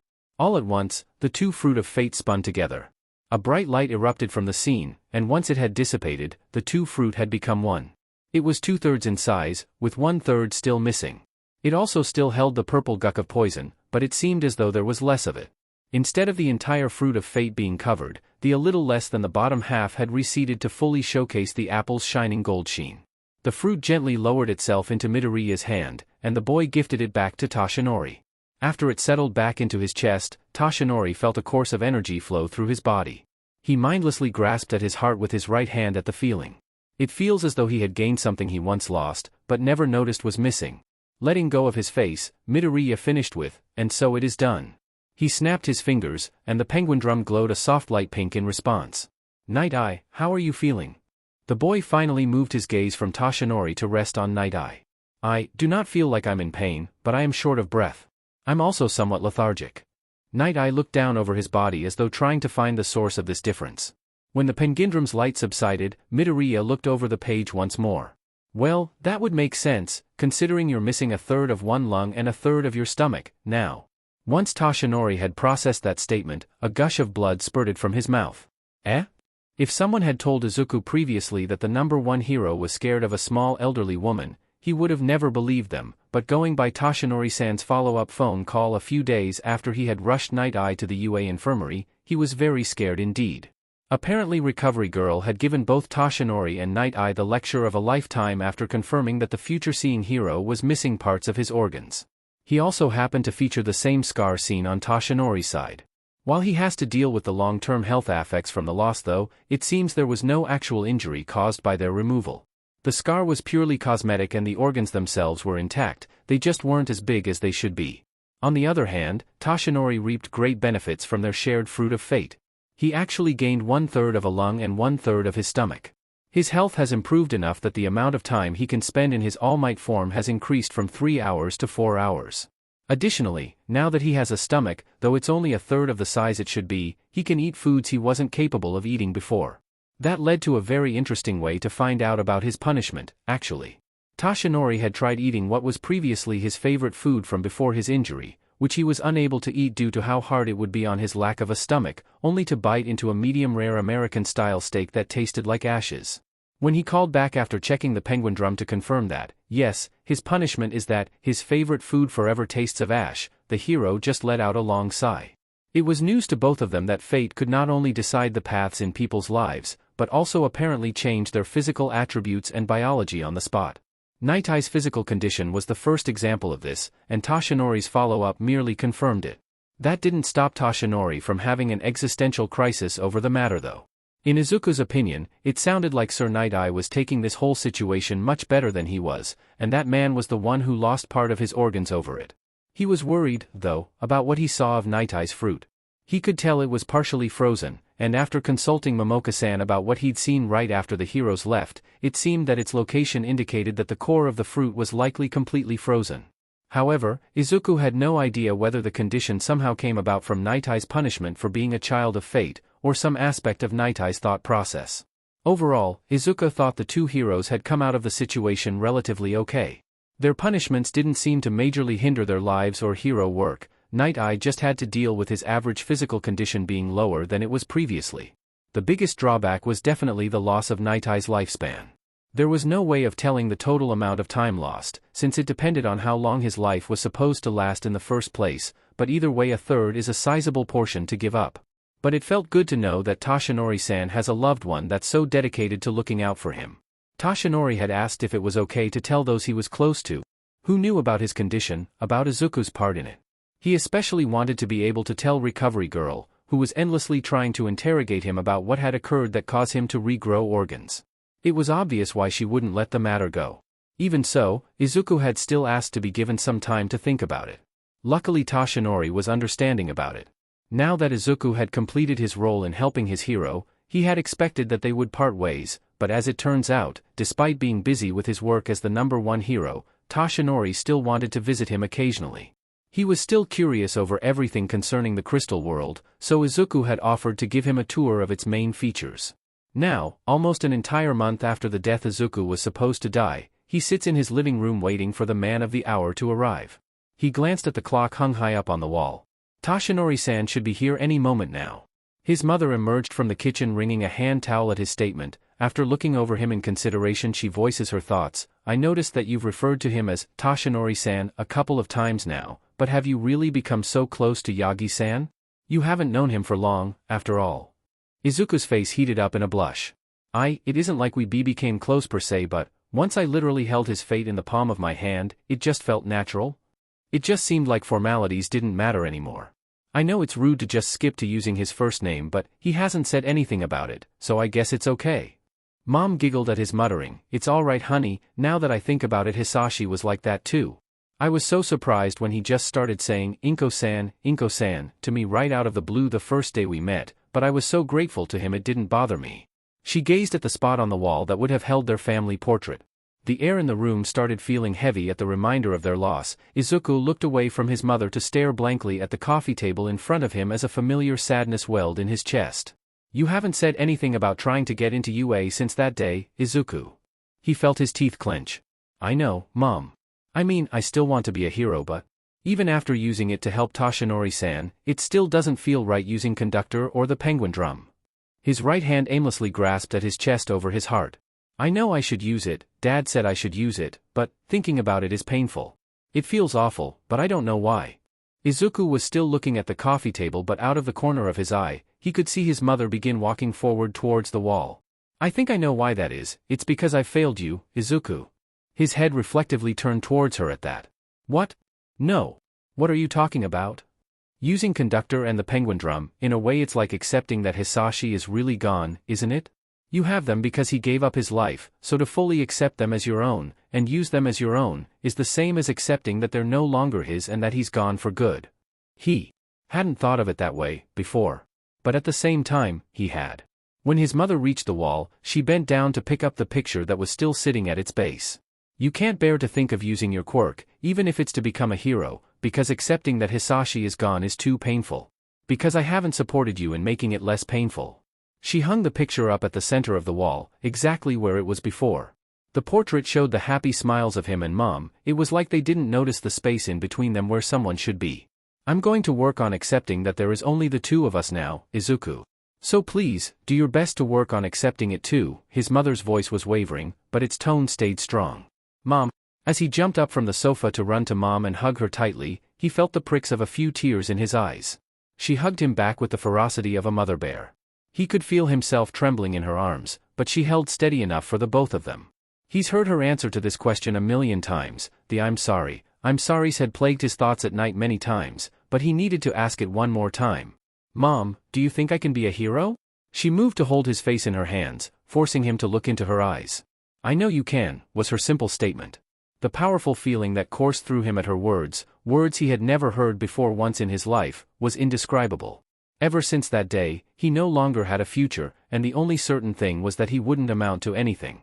But it's different now. His impossible dream to be a hero that can change people's fate has become possible.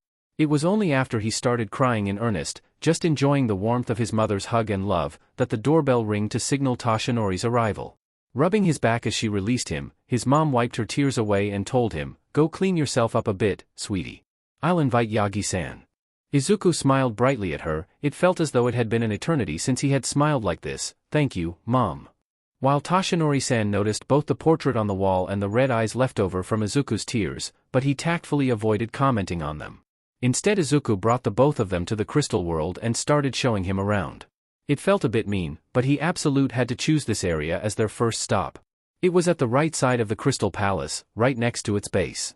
"This is the penguin exhibit," amusement was clearly heard in his declaration. The look Toshinori gave him concisely communicated that he knew exactly why he had brought them here first but couldn't be bothered to expend the energy to confront him on it. The penguin exhibit looked like, well, a penguin exhibit. There weren't walls surround the enclosure, but it had everything else one would expect from a zoo. There was a deep pool for the little penguins to swim, two igloo-shaped white structures that had viewing windows to show little nests inside, one with an open door and the other a closed door, and real ice and snow covering the ground. The three resident penguins went up to greet them. Izupingu hugged at his knees and looked up at him cutely. Izuku patted his head carefully, avoiding the pointy crown. After carefully observing the area, he felt a spring of quiet sadness flow into his chest. So Pingusashi is gone too then, huh?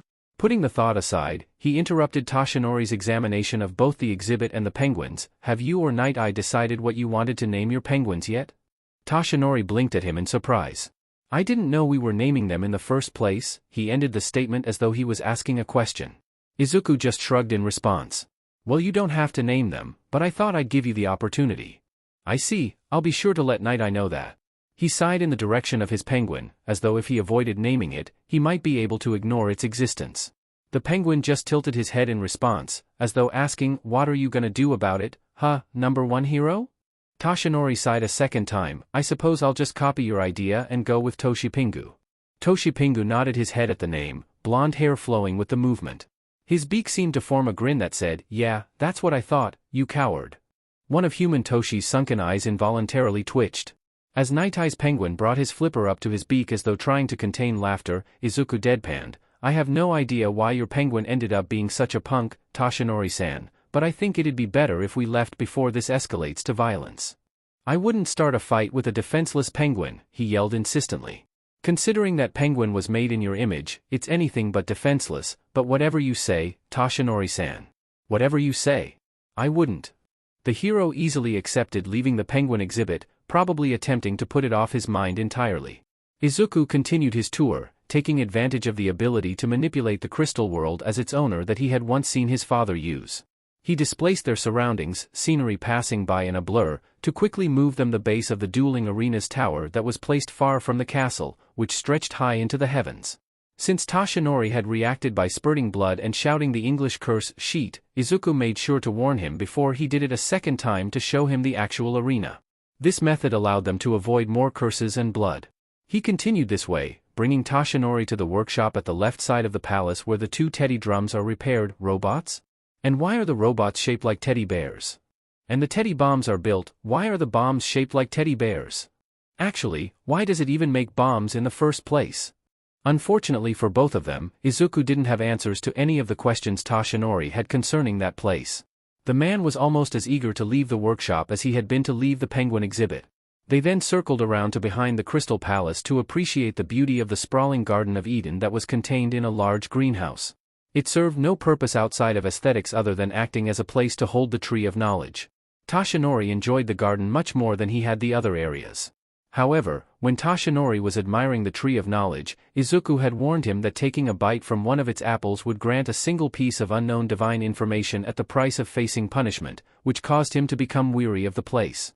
Finally, Izuku guided Toshinori through various rooms in the Crystal Palace including the throne room, the ballroom, and the treasury, before ending back at the room that started it all, the library. Momoka-san greeted them from her mirror. Hello again, Snow White, it's good to see you. Izuku found her teasing smile to be ill-fitting on his face. Snow White? Toshinori voiced his confusion. Don't worry about it, Momoka-san likes giving titles like that to everyone. She enjoys finding connections between reality and fairy tales.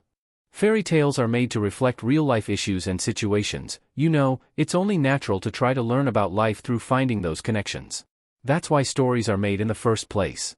I guess you have a point, Izuku half-heartedly replied. Passing by the Momoka's mirror and the wall holding the portraits of all the penguin drum users, he pointed out the one above the mirror featuring the little pink-haired girl. That's Momoka-san's portrait from when she was still the owner of her penguin drum, Toshinori-san. Toshinori looked it over with vague surprise. Is that so? Why is it that she's in the mirror now? She looks so young in that picture, too. It's rude to talk about someone right in front of them, you know, Momoka interrupted, but besides the Izuku in the mirror showing a single raised eyebrow, there was no sign she felt offended. All you need to know is that I created the penguin drum with my quirk when I was young, making me the first owner, and that I set it up to be passed down to continue its legacy. That's all. Izuku sighed at that. As you can see, Momoka-san refuses to give any more information concerning how all this came about other than that. Toshinori glanced at Momoka in suspicion. A quirk was able to make all this, that's quite incredible. Set it up to be passed down. How is it that your father came into ownership of the penguin drum in the first place, young Midoriya? And how did he pass it on to you? Izuku moved to stand in front of his father's portrait. He said that when he was around 10, the penguin drum fell from the sky and into his hands. That's all that was needed for him to become its owner. Fell from the sky? I suppose that's not significantly weirder than everything else in this place, but it's still strange. I'm guessing Momoka-san won't mention how that came to occur. At his last sentence, Toshinori redirected his focus to the mirror. Exactly, Snow White, was the cheerful reply given with Izuku's voice. Izuku decided to continue the conversation to avoid Toshinori becoming annoyed with Momoka's lack of information. In my case, Dad just gave it to me directly, or, well, my corpse technically. Then when I came back to life and exited the crystal world, being in physical contact with it automatically made me its owner. Toshinori raised his eyebrows at that, and spouted in alarm, all that's needed for ownership is simple contact. Does that mean anyone could happen upon it and become the new owner? Only if they're a child of fate, Izuku clarified. If they aren't, I would just stay the owner. But obviously, it wouldn't be good to lose it like that anyway. It could end up in the hands of a child eventually. The only ability the penguin drum gives its owner outside of the crystal world is the ability to transport people and things into it, so I'd have to find it myself. He still hadn't stopped staring at his father's picture.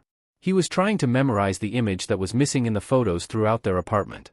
After some apprehension, Toshinori moved to stand next to him. He was also focused on the portrait. Respectful silence filled the room, before Izuku broke it. I have a confession to make.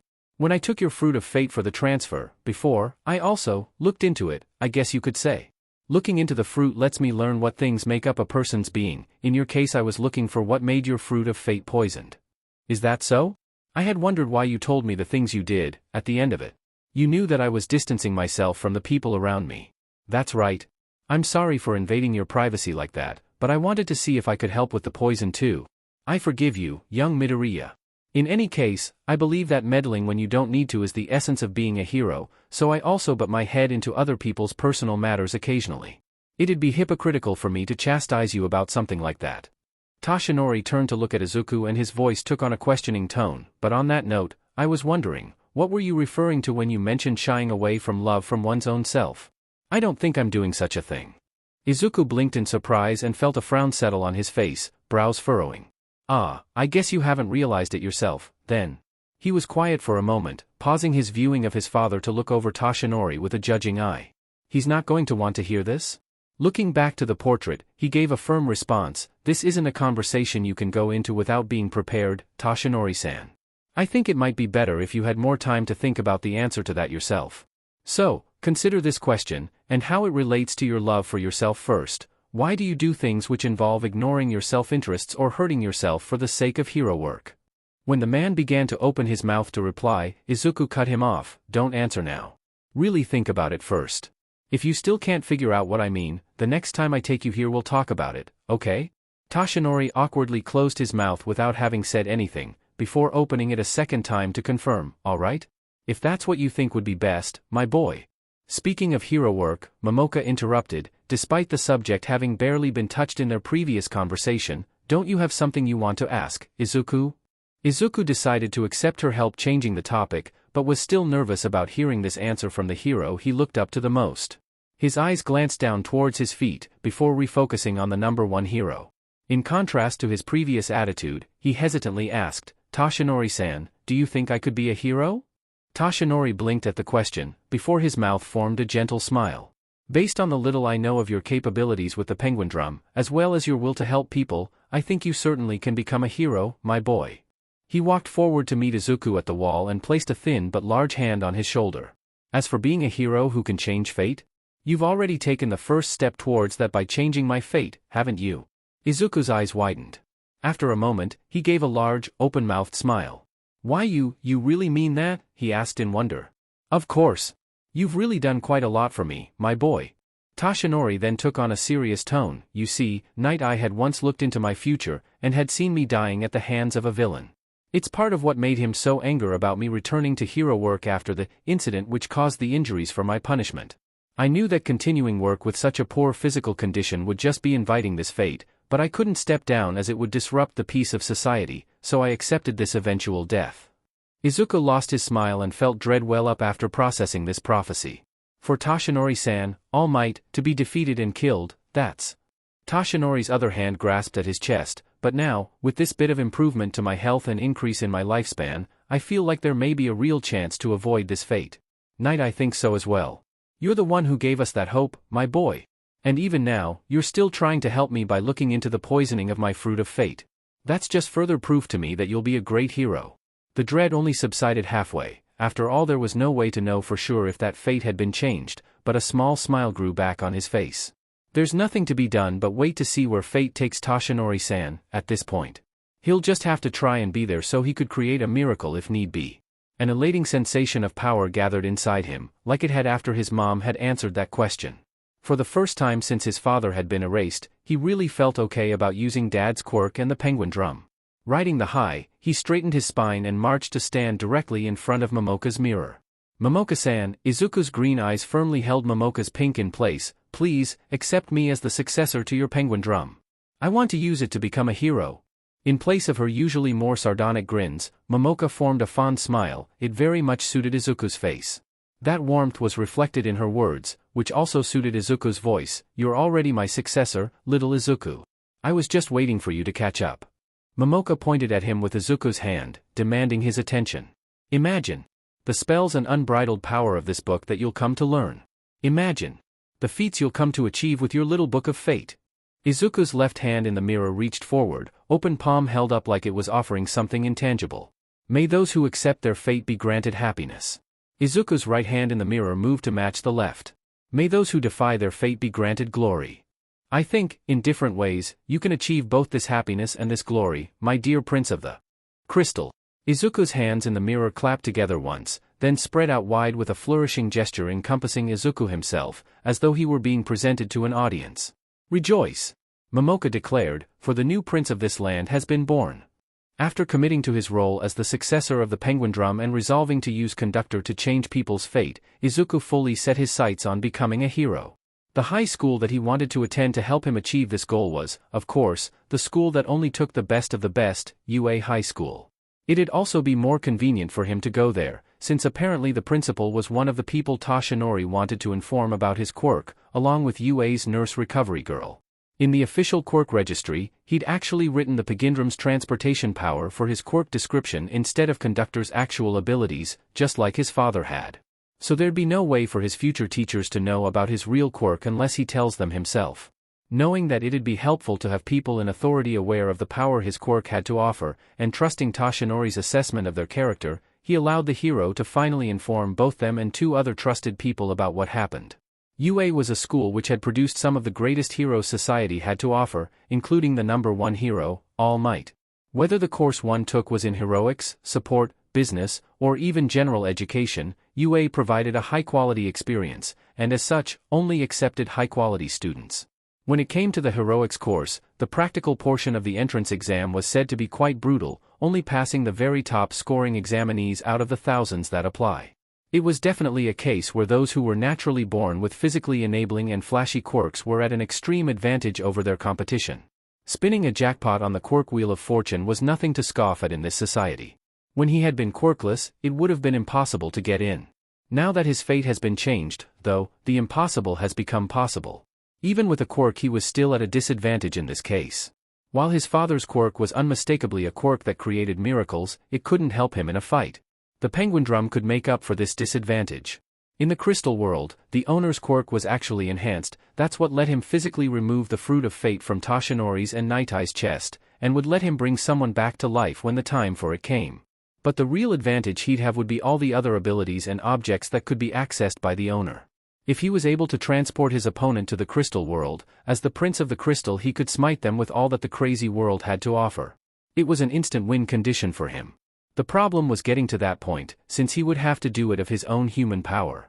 Luckily for him, Momoka-san was dedicated to setting up the crystal world as a roleplay fairytale kingdom, though it'd definitely be the weirdest fairytale he'd ever heard, and as such, created features to enhance this roleplay.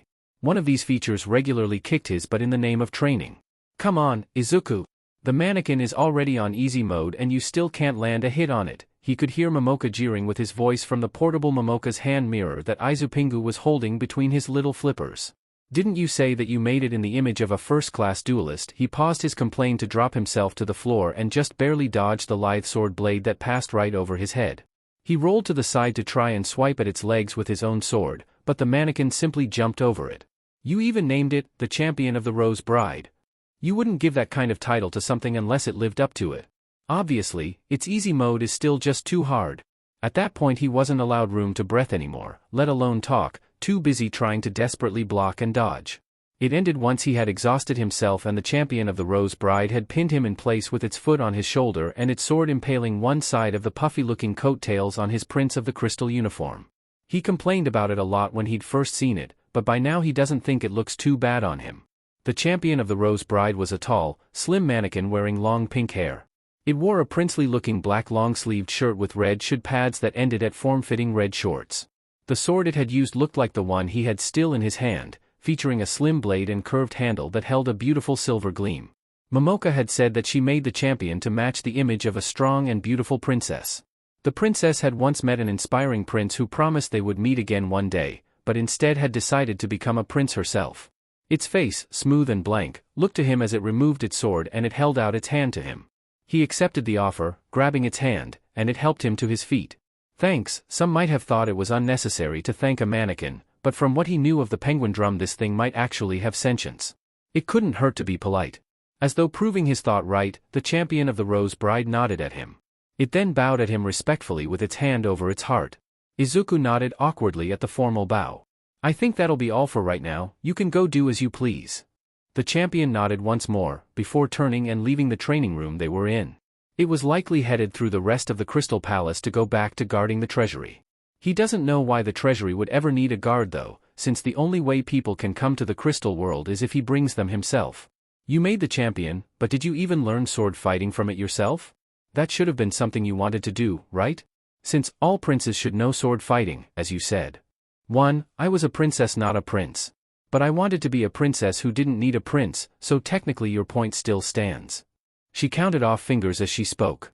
2. I really enjoyed just watching the champion of the Rose Bride wreck everything that I threw at it, so I never really wanted to fight it myself. Since I would be too distracted to watch. He rolled his eyes at her, before his mood turned and he just sighed at his efforts. Being able to use a sword will help with after I get clearance to use it as a support item, but for the entrance exam they probably wouldn't even let me take one in, right? Maybe I should focus on something else for the time being and return to this after I get in. This time Momoka rolled her eyes at him. You think they'll just let you stand in place and throw stones everyone? You have to increase your physical condition if you want to do anything in that exam, whatever it is. He blinked in confusion at her words. Stones? That's right, she confirmed. Amusement started gathering in her voice. Part of the survival strategy spell allows you to transport things by summoning a small crystal stone and willing its shards to break. Whatever the shards hit is what you bring along with you. It makes mass transport much more convenient. He took a beat to process this before sputtering. What? I never heard of Dad using something like that. Why didn't you tell me about this before? He never needed to use it before, Momoka easily replied, and I figured you would need it for your exam, so I decided to tell you about it earlier than I planned. You were going to wait even longer to tell me?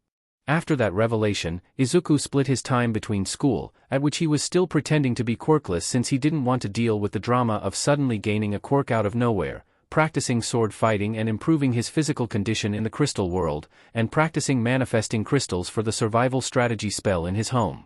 Momoka referred to it as a spell, but it was more like technique that was granted to the owner of the penguin drum. She had created them in such a way that they required verbal incantations similar to the way magic spells would be done, but in the end it was an ability created by a quirk, not magic. It took a while to figure out the proper way to visualize the crystal into existence. He spent who knows how long just glaring at the palm of his hand, but eventually he was able to force his will upon reality and summon a marble-sized stone in his hand. Its opaque form glittered in the light, rainbows coloring its insides. Momoka had assured him that as he gained more practice with it, he would be able to make larger stones to increase the range affected by the spell. He kept himself busy, trying to progress as much as he could before it was time for the UA entrance exam. It seemed that Toshinori was also busy with something, only being able to meet up with Izuku at short cafe outings along with staying in touch by text. They hadn't had the chance to follow up on the conversation they'd had previously in the library. That was for the best, though, since his schedule was jam-packed. By the end of it all, he had even been able to start learning more spells he could use in the crystal world. Those were actually much easier to learn despite being more extensive than the relatively simple survival strategy. His mind had already accepted the crystal world as a strange, weird place where the laws of physics only existed because Momoka wanted it to mimic reality to some extent. Having magic spells, there was really par for the course. Months after the day he was supposed to die, the day that would decide his fate had finally arrived. After being harassed by Kaken, who was sure to get accepted with his jackpot of a quirk, and being saved from an embarrassing fall by a cute girl, fate had proven its love for irony by having him sit right next to the aforementioned explosive boy.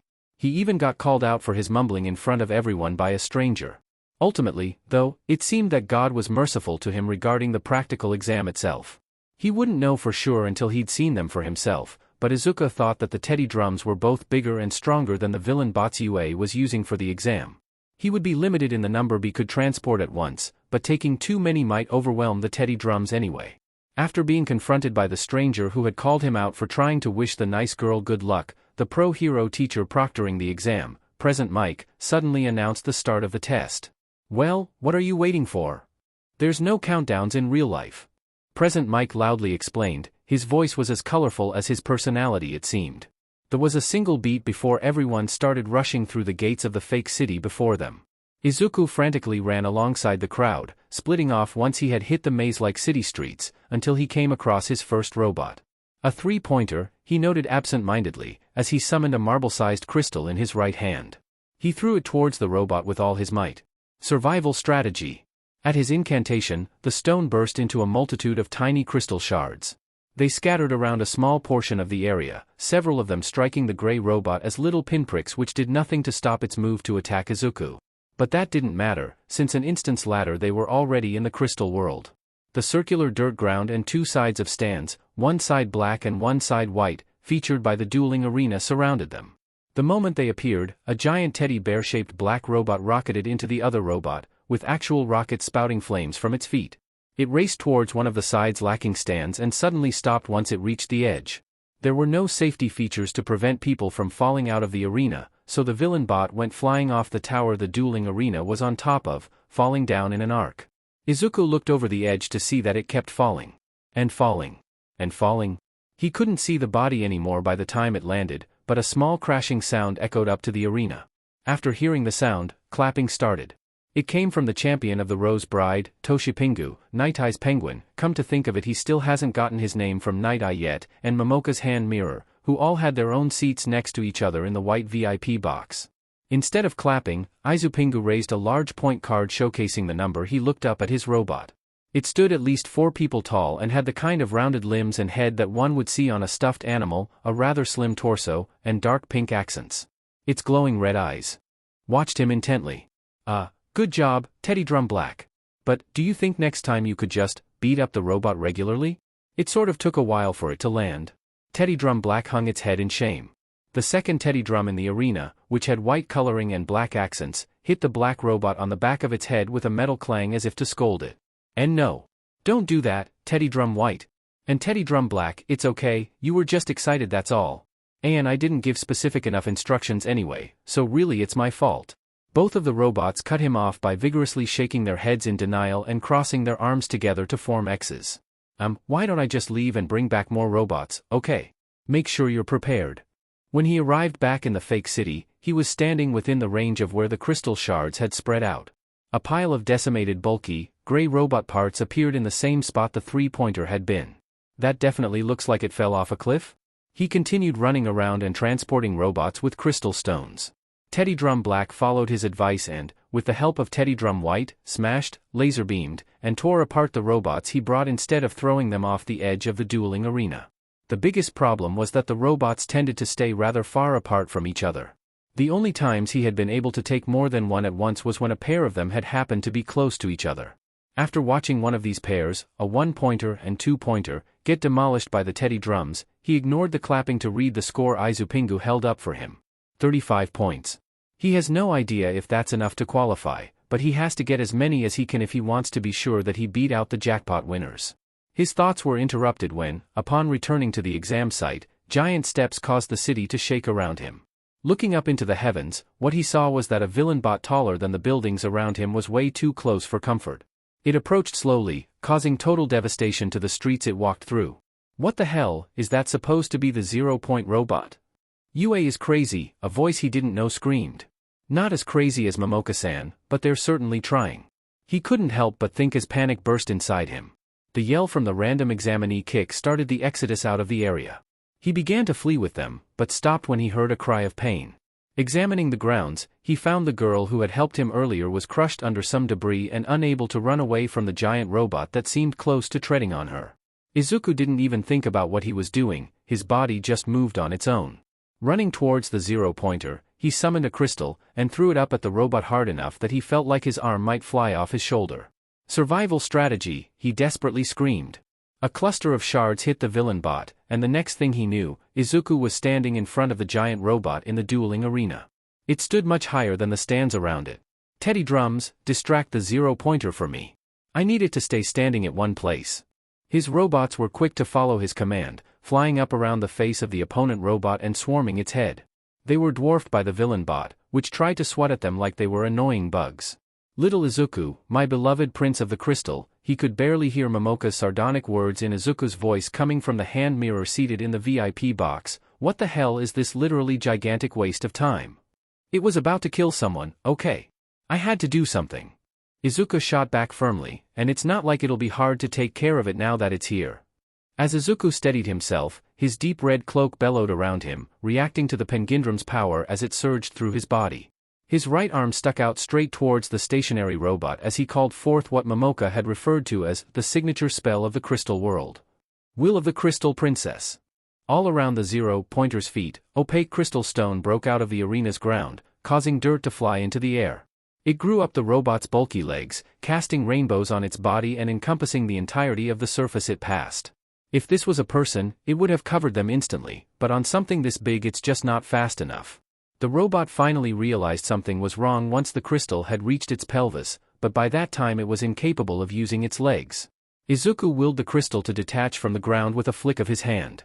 Then, he locked away his fear and ran to stand as close as he could to one giant, crystal-covered foot. The teddy drums were still distracting the zero-pointer even as it tried to free its legs. Izuku felt his teeth bare themselves, forming a mean grin. You know what they say, the bigger they are. He mentally thanked Teddy Drum Black for this brilliant idea, as he displaced the surroundings around him and the villain bot the same way he had when moving Toshinori around for his tour. After the blur passed, he was just at the edge of the arena, while the robot was in the air beside it. The harder they fall. The giant robot plummeted to the ground. Its arms flailed about in vain as it fell. And fell. And fell. Once it reached the base of the high tower, it collapsed under its own weight and momentum with a roaring crash. Izuku could vaguely hear the sound of the crystal encasing it cracking apart as well. The small audience applauded furiously, even the teddy drums and Izupingu had joined in. Prince of the Crystal indeed. Momoka declared with excitement, if this school of yours doesn't accept you after this, everyone running it must be lowlifes who will never amount to anything. That statement was extremely unsuited for Izuku's voice. Izuku rolled his eyes at her insult. The robot isn't even worth any points, so who knows if they'll take it into consideration. Like I said, if they don't, they're lowlifes who will never amount to anything. He just sighed in response, survival strategy complete. With those words, he left the crystal world, only to find himself up in the air. Oh, that's right, gravity took hold and he began falling. He's been appearing wherever the stone shards go, and he threw it quite high this time. The shards probably hadn't reached the ground before he transported them. Sheet. His fear grew as he began to vaguely hope that he'd get out of this with just a few broken bones. He hadn't been able to throw it too high after all, only to be cut off by a sudden slap to his arm. Gravity stopped working, and he floated in place a little above the ground. What? When he looked around to see the gravity quirk girl floating on a piece of debris above him, hand stretched out, he finally understood what occurred. Release, her voice sounded strained as she brought the tips of her fingers together. They plopped down to the ground in unison. Izuku glanced over the pile of robot pieces that came along with him, and noticed that giant chunks of crystal had come along with it for the ride. Wait, could he actually take things out of the crystal world too? Momoka-san, please, explain more of the basics. He was distracted when the girl who had saved him promptly threw up. Ah. Hey, are you okay? Time's up. Present Mick's loud voice resounded through the speakers, the exam is officially over. After a moment of surprise, Izuku gulped at the proclamation. He just has to hope 35 will be enough then. The attitude in the observation room for the heroics practical exam is what Toshinori will now officially name post-Pengindram astonishment. Unfortunately for the rest of these teachers, they've barely glimpsed the tip of the iceberg that is the penguin drum. The giant robot disappearing only to return as a giant heap of scrap metal still surprised him though. It had all started after they had noted that both young Midoriya and the three-pointer robot he had been facing suddenly vanished. Huh, what happened there? Where did the examinee and villain bot go? Snipe pointed to one of the monitor screens. Midnight flipped through the school's information on the exam candidates. Let's see. Looks like the quirk that boy, Midoriya Izuku, has is called Conductor. It allows him to transport himself and other things to some kind of pocket dimension.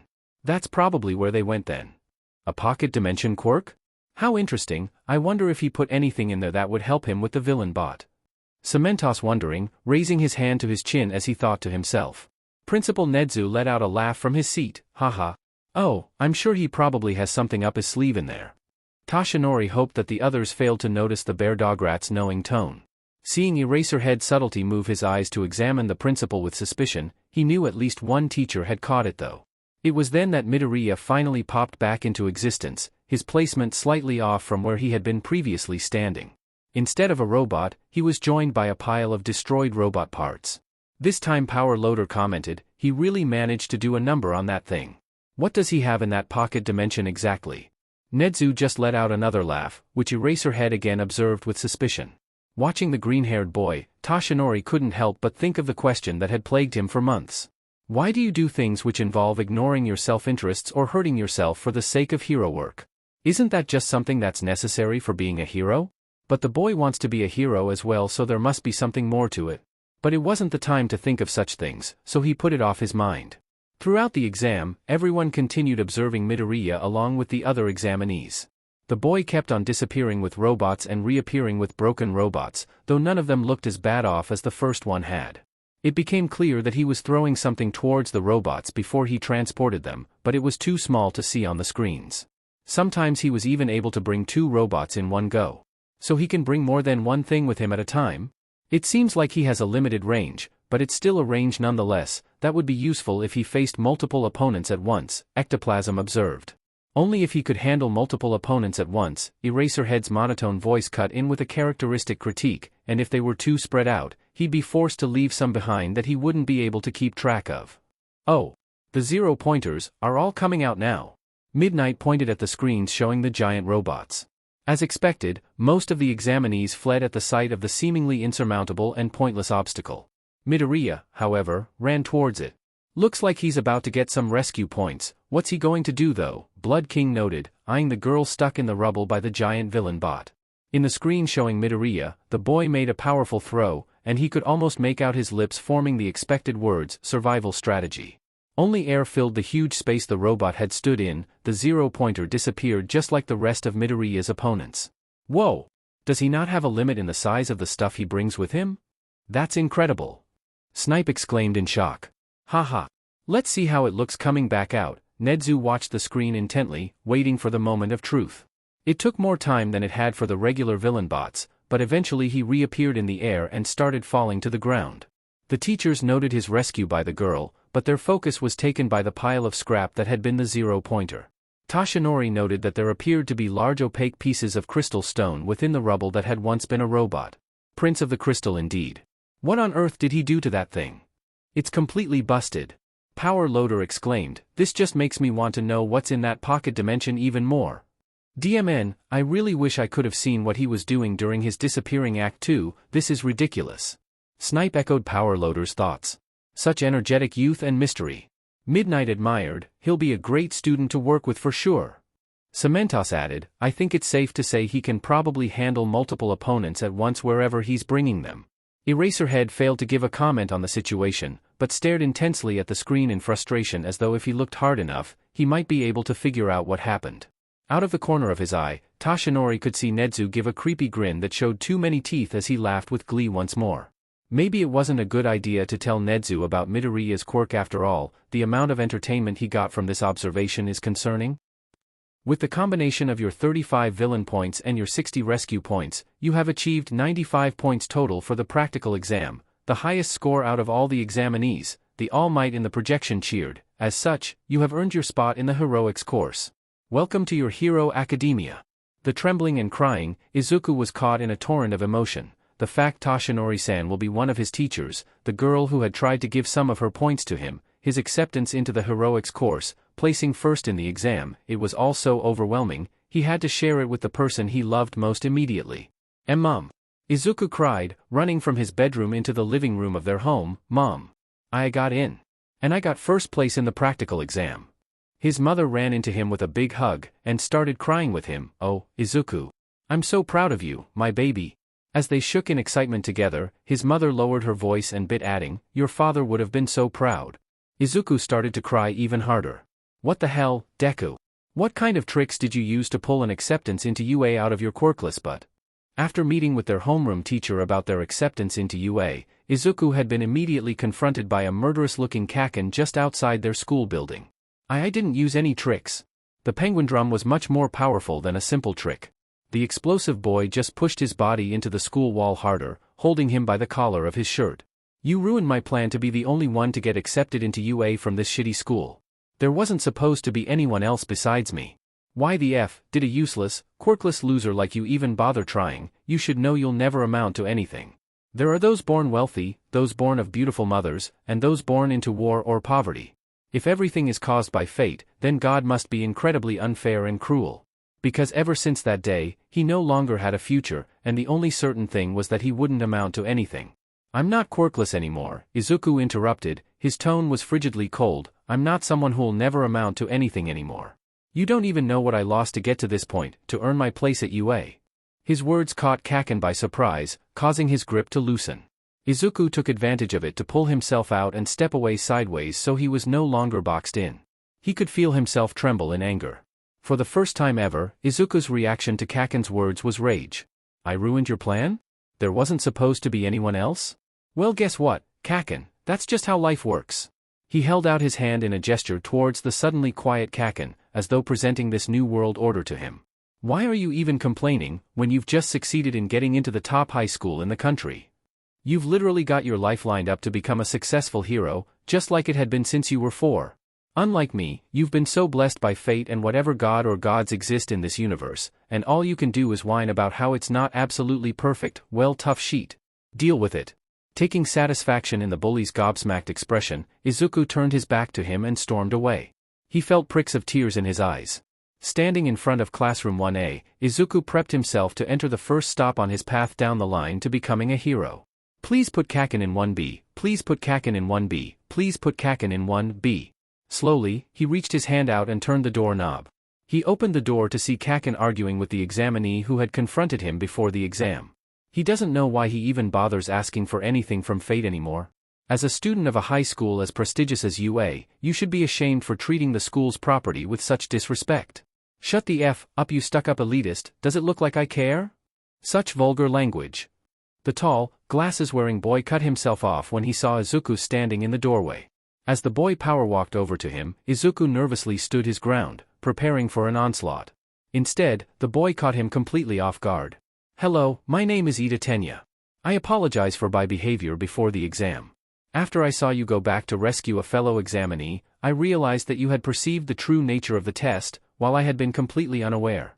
I misjudged you, you were clearly the superior between us. A good surprise? What a nice change of pace. I'm Midoriya Izuku. I really hadn't known anything. I just wanted to make sure she got out okay, you know. Hey, you're that boy who saved me and took out the 0-pointer, a familiar feminine voice called to him. Turning his head, he saw the Gravity Quirk girl from the exam. You made it in. I'm so glad. Thanks. I'm glad you made it too. If you're here to socialize, then leave. There it is, he knew things were going too well. The students by the doorway, along with the students seated close to the doorway that could crane their heads enough to get a good look, turned their gazes down to the floor of the hallway to see a grown man in a bright yellow sleeping bag lying on the floor. He was skiing on some sort of jelly packet, though not using his hands to hold onto it. With his limbs firmly tucked within the sleeping bag, he looked very much like a caterpillar. It definitely wasn't a sight one would expect on their first day of high school, but Izuku wasn't put off by it. It isn't that strange, really, he thought to himself, not exactly normal, but things could definitely be weirder. As the caterpillar got off the floor and started to move into the classroom, Izuku glanced around at his fellow classmates, and saw that they all looked vaguely weirded out. Or maybe it is strange and he's just too desensitized to notice. Rising out of the sleeping bag, the caterpillar who turned into a man started speaking in a monotone voice. It took 8 seconds for you to quiet down. Time is a precious resource, don't waste it uselessly like that. Now that the yellow eyesore was gone, it was easier to look over the man's features. He had a generally unkempt appearance, with his long black hair and light dusting of facial hair, and the bags under his eyes suggested many sleepless nights. The only notable aspect of his plain black clothes was the white scarf-like cloth he wore around his neck. He doesn't look like one would expect a hero who doubles as a teacher to look, but if he's here he must be. "I'm your homeroom teacher, Aizawa Shoyuta. Pleased to meet you," was his uninspired introduction. His fellow classmates again seemed surprised, despite Aizawa's role as their homeroom teacher being the most logical explanation for his presence. Then again, he supposes most people wouldn't find a man like Aizawa being a hero or a teacher to be logical in the first place. "Now, quickly change into your gym uniforms, and follow me down to the field." The rest of the students awkwardly shuffled about, caught off guard by the lack of average school procedures such as something as basic as going to the school orientation on the first day. But Izuku just felt happiness at hearing the orders. A teacher who doesn't ignore my existence as someone who'll never amount to anything and gives clear and concise instructions. UA is just as great as everyone has said it is, or is it that his standards are just too low? Even during this sense of hope though, Izuku could feel Kaken's glare burning into his back. After the usual complaints about missing orientation and guidance sessions, followed by an explanation on UA's freestyle education system with its teachers, Shoyuta began describing the quirk apprehension tests. At this point, though, he had to deviate somewhat from his usual proceedings. He's always used the student who scored the highest in the practical exam to demonstrate the purpose of the tests, but this year, he doesn't actually know what the F that student can do besides disappearing into thin air.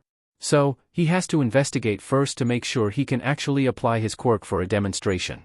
"Midoriya, you were first in this year's practical exam," the freckled mystery boy jumped at being addressed, while a blonde, red-eyed student let out an enraged choking sound. "He'll have to watch that one for anger issues." However, due to the nature of your quirk, the faculty still doesn't have a clear idea as to the full extent of your capabilities. "We know you must have some destructive or physical abilities, but since it all seemed to occur in your quirk's pocket dimension, their nature and parameters are unknown." A pocket dimension quirk. That sounds so cool. Silence. Shoyuta didn't raise his voice, but his tone offered no room for disobedience. The teens ceased their gossip immediately. He gave the nervous student a considering once-over, before asking, "Do you have a way to apply these aspects of your quirk outside of your pocket dimension for the apprehension tests?" Midoriya glanced his eyes to the side, as though trying to think his answer to the question through carefully. After a beat, he hesitantly replied, That sort of depends. For the tests that involve movement I'd probably be able to use it on its own, but to get the most optimal results, it would be best if I could bring something out of the dimension to help me." He answered the boy's unspoken question. "As long as it's something you would have had access to with your quirk regularly, you could bring out whatever you like." Shoyuta swiftly threw the softball in his hands at Midoriya, eager to get some answers to the mysteries concerning his quirk that had risen from the practical exam. Although the boy was still nervous, he caught the ball easy enough, showcasing good reflex. "Get whatever you need to boost your score out and throw the ball into the field without leaving the circle over there." He pointed at the designated area for the softball throw test. Midoriya straightened up at those words. "Why yes, Aizawa-sensei." After running to stand in the circle, he muttered an interesting phrase, "survival strategy," and promptly disappeared from his spot, leaving only empty air. "Whoa! He's gone." The pink-skinned girl with horns and black scara, Ashido Mina, cut off herself at his glare. "Sorry, Aizawa-sensei." Less than a minute passed before the boy returned to the same spot he had been standing in before, but now he was resting his hand on Midoriya. Shoyuta could almost feel his soul leaving his body, already utterly done for the day, at the sight of the giant teddy bear-shaped robot his student had brought out.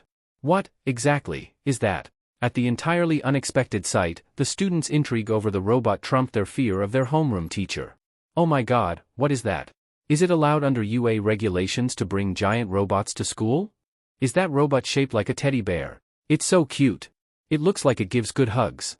Its head is fairly large for its body. I wonder how it manages to stay stable. An intriguing mystery for the ages. Its body may be cute and white, but its red eyes exude a sense of madness. Karo, isn't anyone going to ask why he has a teddy bear robot in his pocket dimension?"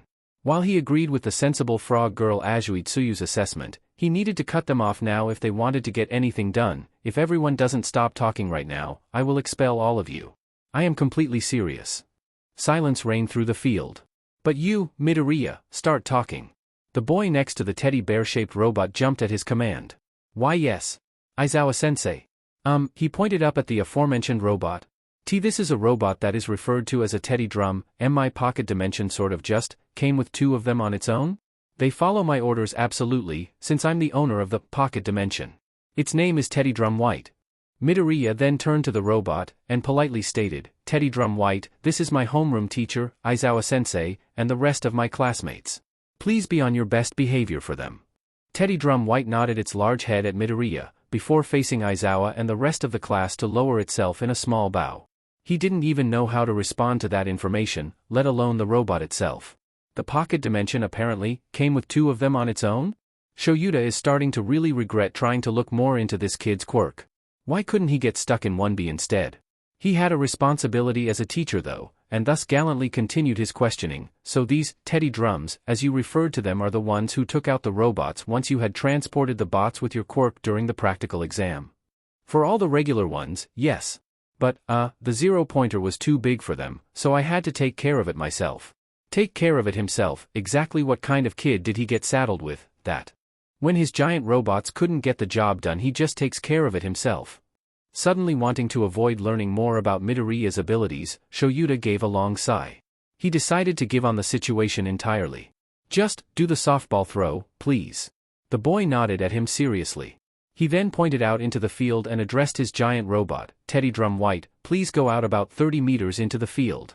When I throw the ball at you, catch it and throw it farther in the same direction for me. It followed his instructions to a T, turning on the rocket boosters on its feet to fly down the field and hover in the air. It waited for Midoriya's throw with the same air as an obedient pet dog that was eager to play fetch. At least he knows how to give it detailed and concise instructions? Shoyuta thought to himself, attempting to enforce some effort into maintaining his role as the abnormal boy's teacher. Midoriya then threw the ball at Teddy Drum White, who caught it with its perfectly rounded nub of a hand, drew back its arm, and launched it into the horizon. After a moment, Shoyuta showed the class the distance measuring device, which read 705.3 meters, before trying to get the class's focus back. It's important for us to know our limits. That's the first rational step to figuring out what type of heroes you'll be. 705.3 meters. Well, I guess that makes sense since a giant robot threw it, even if it is shaped like a teddy bear. Deku, the angry blonde-haired boy, Bakugo Katsuki, finally emerged from his shock to rage at Midoriya. What the F is this pocket dimension quirk robot sheet? And you FING beat me in the practical exam? What the F dash? Bakugo launched himself at Midoriya with his explosions raging, only to be wrapped up by Shuta's capture gear and have his quirk suppressed by erasure. Calm down. Threatening fellow students with violence and quirk use is not accepted here. Teddy Drum White, calm down. Just leave it to Aizawa-sensei is the underground pro hero Eraserhead? Look, Teddy Drum, he already stopped Kakin from using his quirk, see? After seeing that Bakugo had stopped trying to use his quirk, Shoyuta turned his head to look back at Midoriya.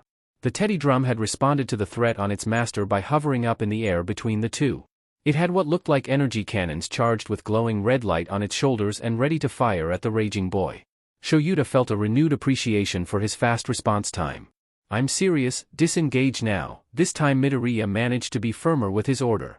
The cannons lost their glow, then moved back into the shoulders of the robot.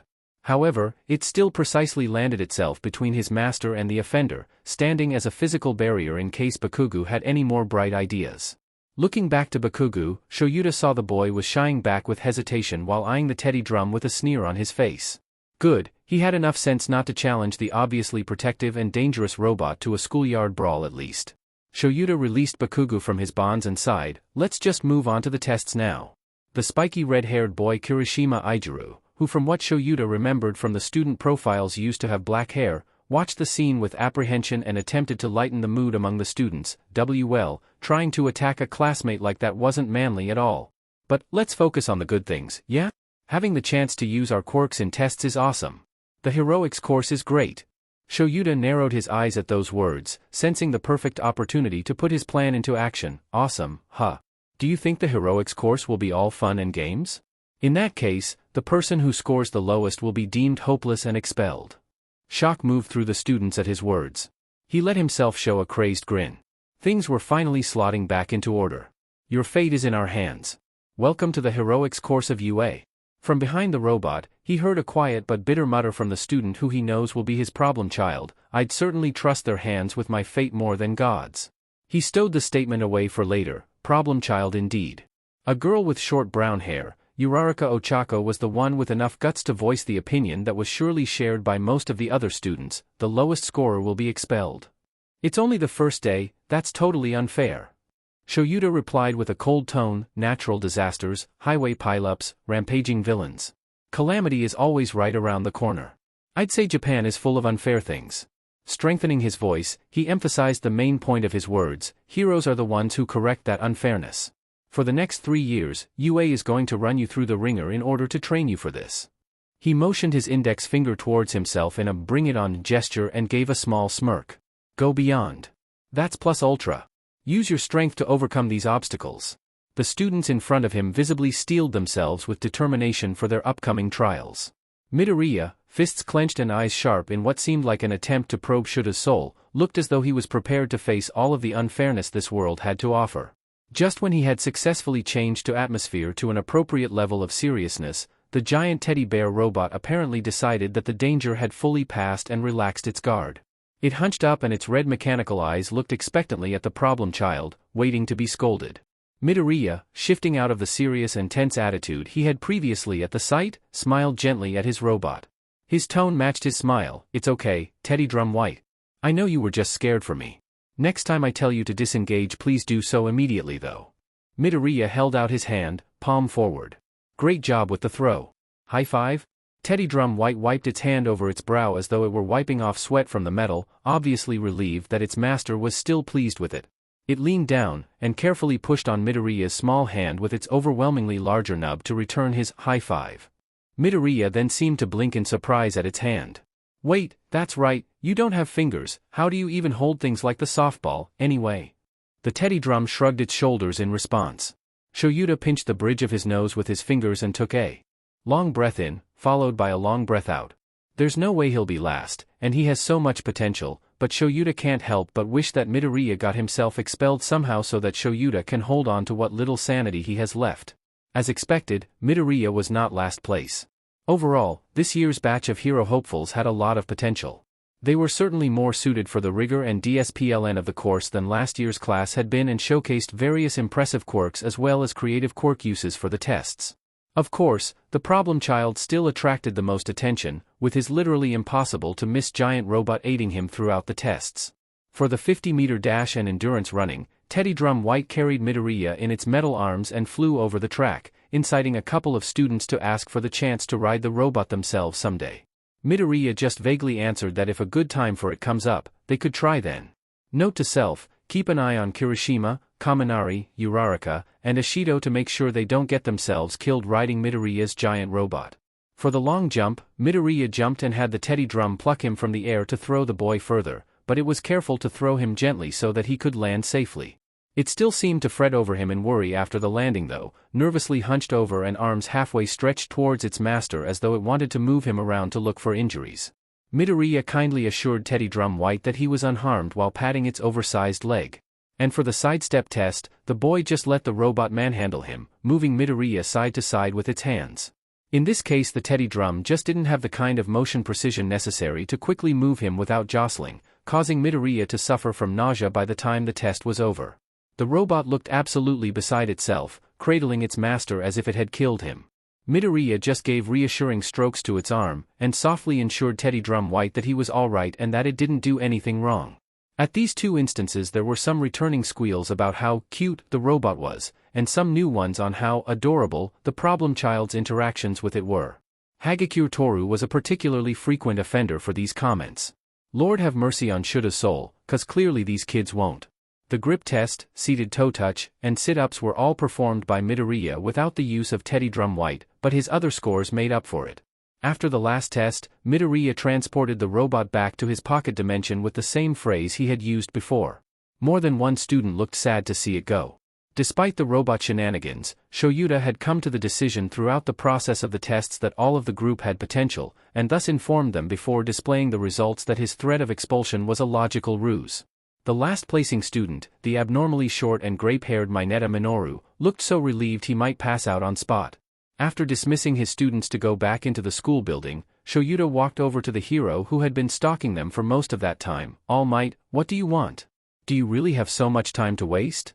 The bulky hero cleared his throat nervously at being caught. Well, I wanted to see how young Midoriya would handle these tests, and after seeing that he brought out Teddy Drum White, I wanted to observe the robot's capabilities for myself. Shoyuta thoroughly examined the hero's face. He was nowhere near surprised enough by the sight of a giant teddy bear robot. You knew, he couldn't keep the agitation from his voice, you knew about Midoriya's so-called teddy drum. How did you know? The number one hero started sweating. Well, you see, I've actually had the chance to go to the boy's pocket dimension. He showed me around and introduced me to it then, along with the other one. Is that so? Shoyuta narrowed his eyes at All Might. Does this have something to do with whatever Principal Nedzu knows about the kid's quirk? Yes. He just gave a long sigh at that, then complained with exasperation, as the kid's teacher, I should really ask to go see the place for myself, but after he brought out that thing of all things, I just want to put it off as long as possible now.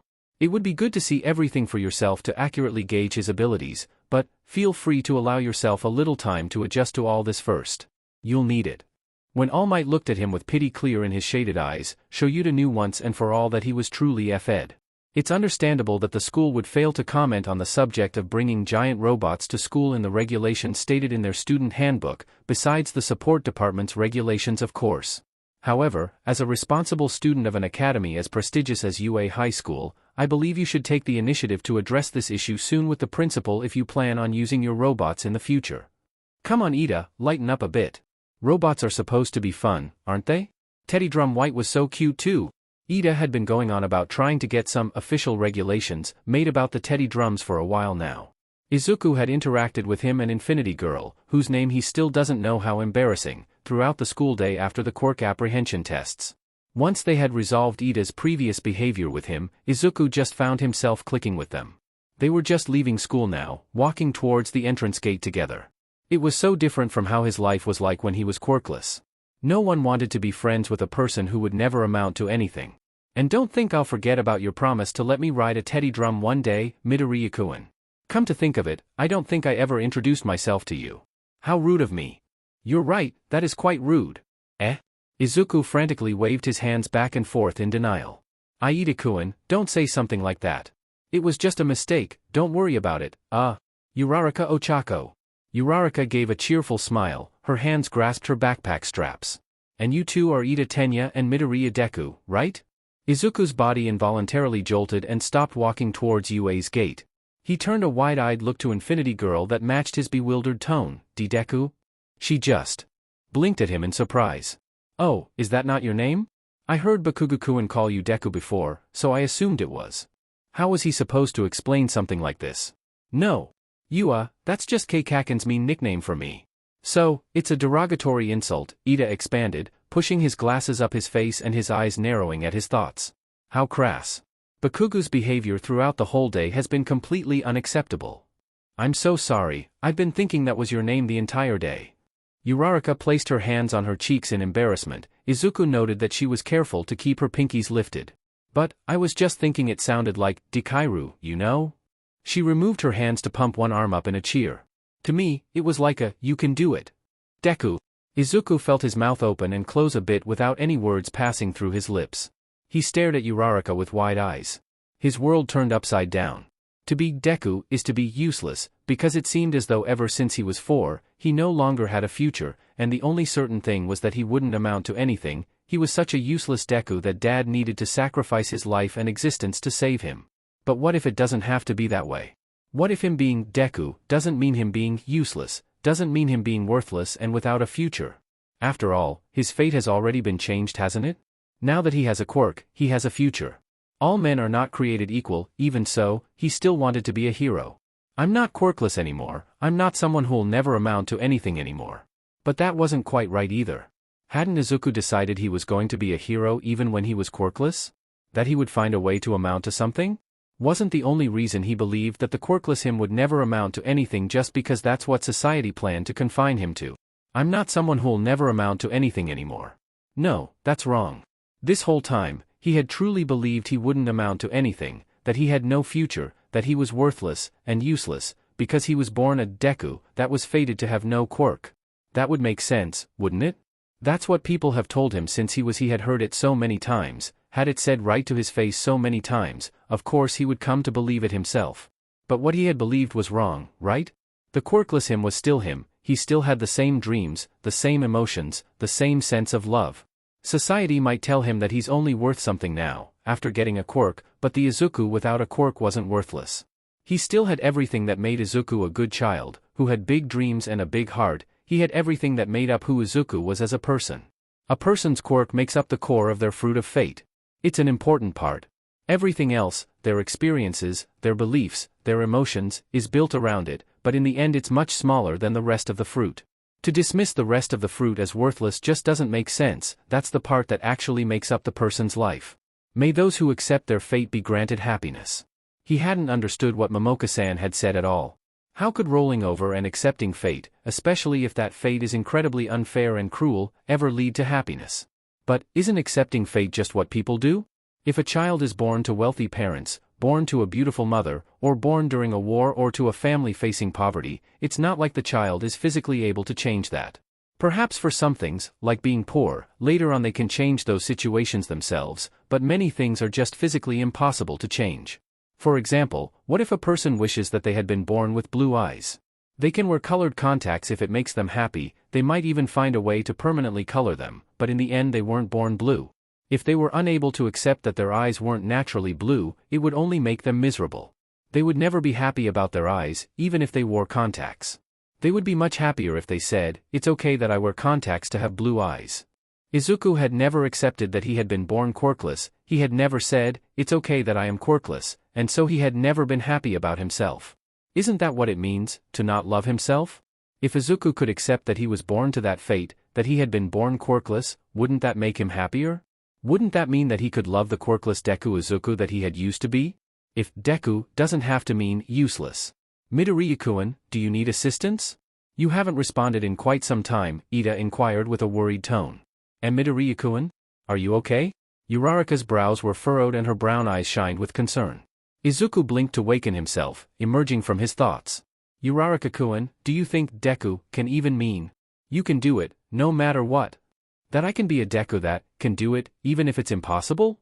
A Deku that can do it, even if it means defying fate? Yeah. Exactly.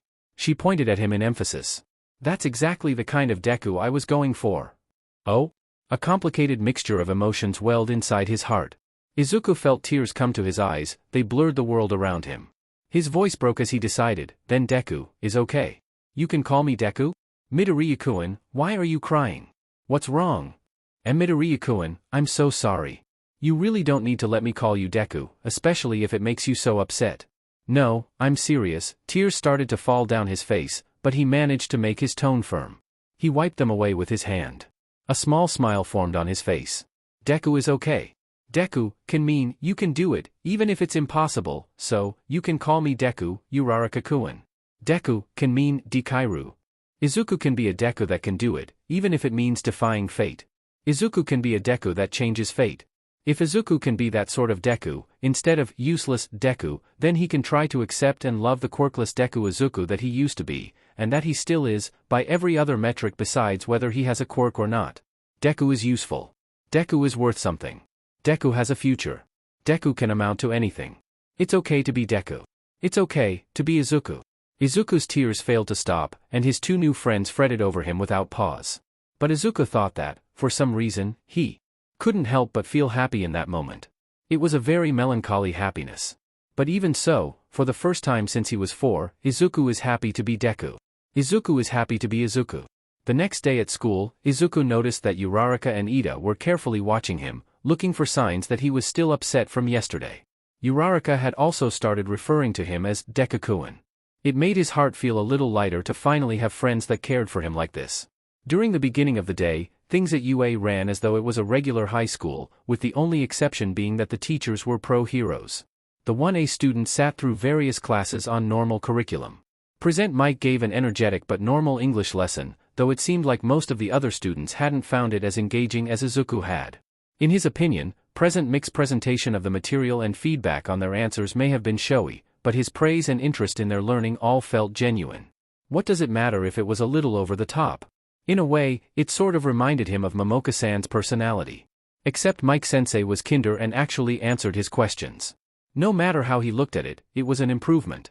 Similar to how Aizawa-sensei was an improvement, though that logical ruse thing very much felt like something Momoka-san would do as well. But in the afternoon after a delicious lunch made by Lunch Rush, basic hero training helped to remind them all that this was the UA's heroics course. Tashinori, in his All Might form and hero costume, exclaimed that they would kick off basic hero training with a battle trial in the fake city that the practical exam had been in an area referred to as Ground Beta. Leaving the changing room, Izuku couldn't help but feel self-conscious about his hero costume. Wow, Deku-kun. Your hero costume looks good on you, it makes you look like a prince. Why you think so, Uraraka-kun? I think your costume looks good too, very spacey. His hand rubbed at the back of his head as he looked down at himself. He styled his hero costume to look similar to his father's penguin drum outfit. It had a princely-looking long-sleeved black shirt, with double-breasted gold buttons connected in horizontal lines with gold trim, a high stiff collar, and golden shoulder pads. The shirt ended in long coat tails, leading into stark white pants that were topped with a gold-colored utility belt that he planned to have filled with various items that could be used to help Izuku immobilize his opponents to whisk them away to the crystal world, such as smokescreens and tear gas.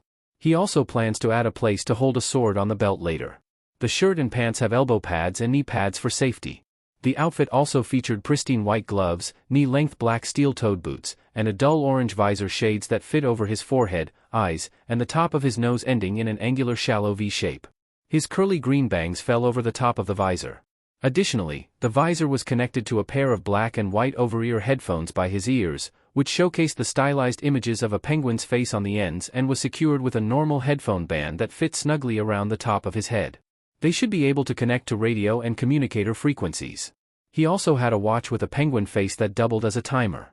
He finished it off with a deep red cape that was attached to his shoulders but could easily be removed if necessary. In the end, he couldn't resist making his hero costume Prince Penguin themed as well. It'd also be better since it wouldn't be such a drastic change for people to see him in his Prince of the Crystal uniform after transporting them with his hero costume on, since they were styled fairly similarly. C'est magnifique. The sudden French catching him off guard, Izuku looked up to see a sparkling blonde boy with a hero costume that was similar to Shining Knight's armor. It had a long glittering blue cape and a sweeping winged red visor over his eyes. I underestimated you, Midoriya. Not only do you possess a mysterious quirk, you also have a fabulous sense of style like moi. The boy gracefully placed a hand on his chest to gesture to himself, and at the same time used his other arm to bellow his cape out dramatically. I shall formally introduce myself to you, Monsieur Penguin, so rejoice. Je m'appelle Aoyama Yuga? Oh god. Are people going to think this is what Izuku's like, when they see his prince-themed costume or when he accidentally starts giving soliloquies on fate? Izuku thought as he stared at literally everything about the other boy, from his outfit to his speech. Also, he can never, ever let Momoka-san meet this guy. And did he just call Izuku Mr. Penguin? Yeah. Nice to meet you, Aoyama-kun. My name is Midoriya Izuku. He stuck hand out to Aoyama, who stopped dramatically posing to return his handshake. I was aware, yes. I remembered it from the quirk apprehension test yesterday, Monsieur Penguin. He's still calling him Mr. Penguin. Monsieur Penguin? Uraraka said to herself, finger tapping at her chin. She then brightened with a smile and pointed at Izuku, cheerfully declaring, that's right, with your color scheme and visor you do look like a penguin, Deku-kun. You've even got those cute penguins on it. Monsieur Penguin is a cute nickname for you. We. Not you too, Uraraka-kun. Please stick to Deku. Izuku then heard creepy giggling somewhere below him and to the side. He glanced down to see an abnormally short boy whose costume looked like grapes in a bowl that he remembered to be Mineta Minoru, the last-placing student from yesterday's tests. While Uraraka's attention was focused on his penguin headphones, Mineta leered at her costume's curves unpleasantly. The heroics course really is best, hee. Izuku glared at him in displeasure, immediately judging that he needed to thoroughly investigate this classmate's character, and subtly activated Conductor. He can't interact with other people's fruit of fate without physical contact, and he can't look into it without having physical contact with either the person or their fruit in the crystal world, but he could still see the fruit when the quirk was on. Mineta's fruit of fate, while mostly normal, had an obvious and concerning imperfection. A small portion of the very bottom of the fruit was covered in black rot. He's only in high school, how on earth has this guy managed to corrupt his being and future to the point where it rotted his fruit of fate? Izuku needs to watch this guy carefully when he's around the girls. What an interesting choice for a costume design, Midoriya-kun, very regal. Though I do wonder why you chose to add penguins to it. Ida's arrival took Izuku out of his thoughts. His costume made him look similar to a Gundam robot. But now's not the time to dilly-dally, let us meet up with All Might Sensei once more. Right on. All Might's booming voice interrupted them. Gather around, students, it's time for me to explain the indoor anti-personnel battle training. Izuku glanced over Uraraka and Ida, and took relief at the sight of their whole and golden fruits, complete with normal brown stems. He was about to turn off Conductor, but noticed some light in the corner of his eye, causing him to reflectively turn towards it. Oh? His eyes are on Kaken, who is glaring at him the same way he has been all of yesterday and today, but instead of making eye contact, Izuku just stared at his literally on fire fruit of fate. Kaken's fruit is burning. It makes sense in hindsight, his desire to be number one was certainly toxic, but if it's like this then. Ida's armor-plated hand rested on his shoulder and his voice was gentle but firm. Midoriya, I understand how Bakugu's attitude towards you must be upsetting, but I believe the best way to put it off your mind for right now would be to ignore him and place all your focus on the classwork for today. Let's go to All Might Sensei now. Uraraka solemnly nodded beside him, brows furrowed in determination. That's right, Deku-kun. Don't worry, we'll help you figure out something for Bakugu. Thanks. Ida-kun, Uraraka-kun. If it's like this then Izuku needs to do something to help him. It's one thing if it's partial, that would be bad for his mindset still, but at least it wouldn't be outright dangerous in the long run, but the entire fruit. Izuku will put the information off his mind for now, but it definitely wasn't forgotten. Izuku turned off Conductor while following his friends to the large group of students ahead of them.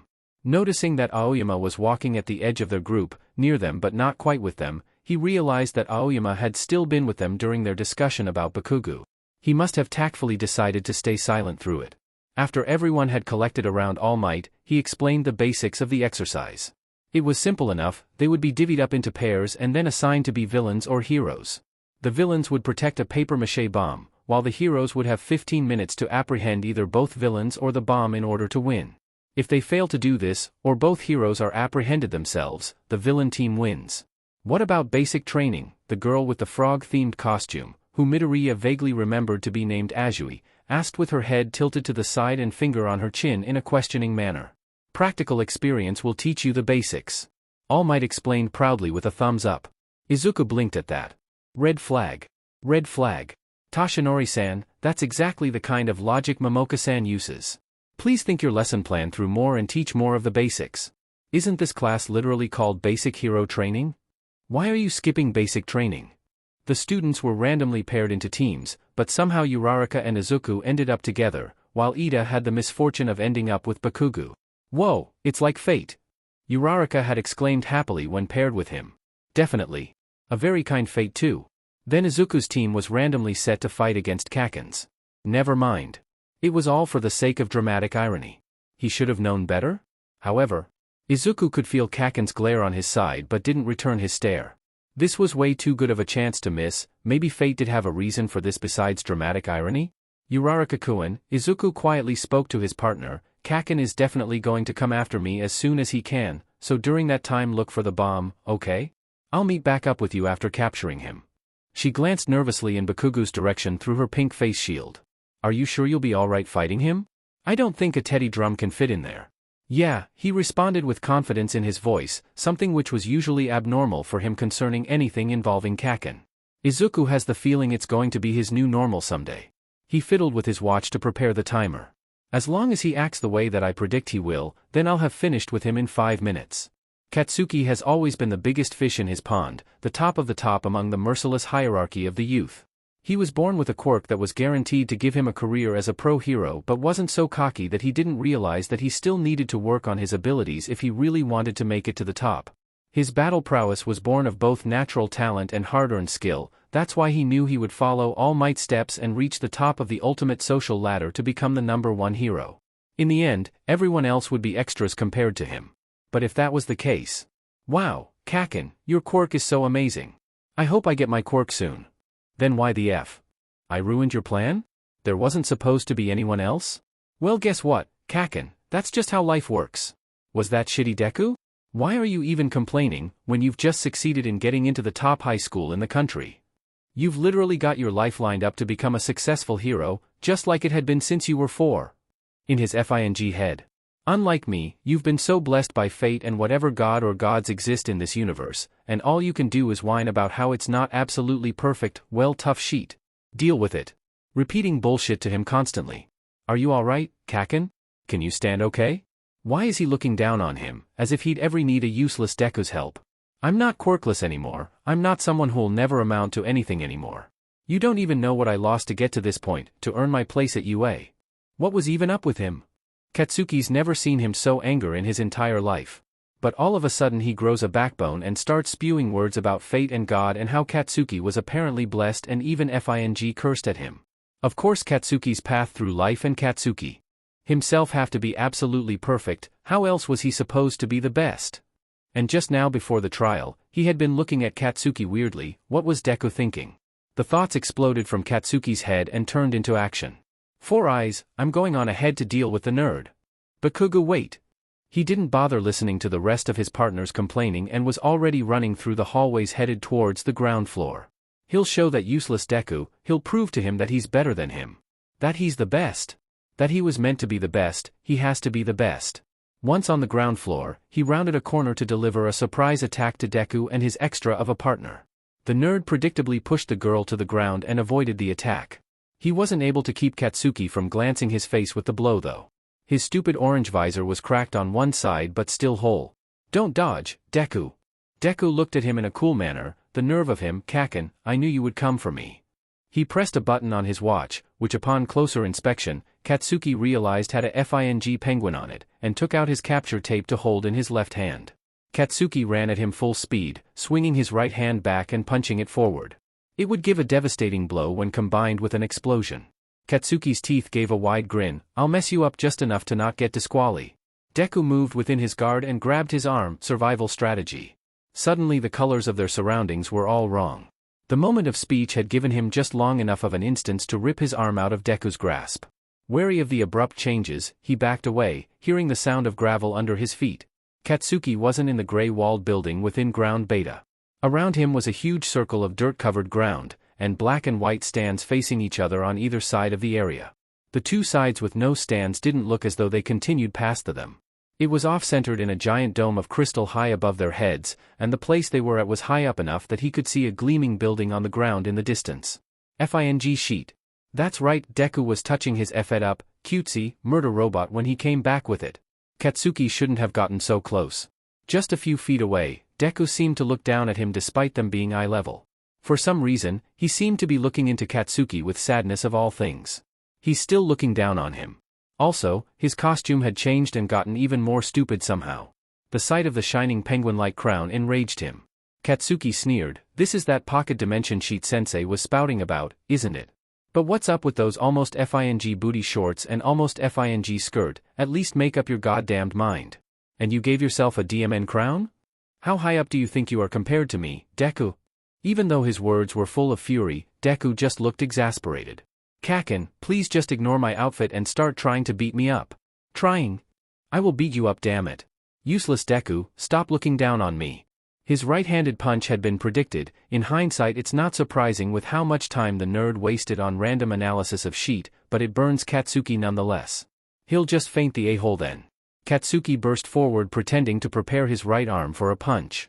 How the F did you even manage to get a quirk? As he approached, Deku stood his ground. Once in range, he switched to using his left hand. Like this? Abruptly, the scenery around him inexplicably blurred, making him disoriented. When his sight fixed itself, he was moving forward into a drop that could easily be the height of Mount Fuji. He felt the sensation of falling and instinctual fear rise.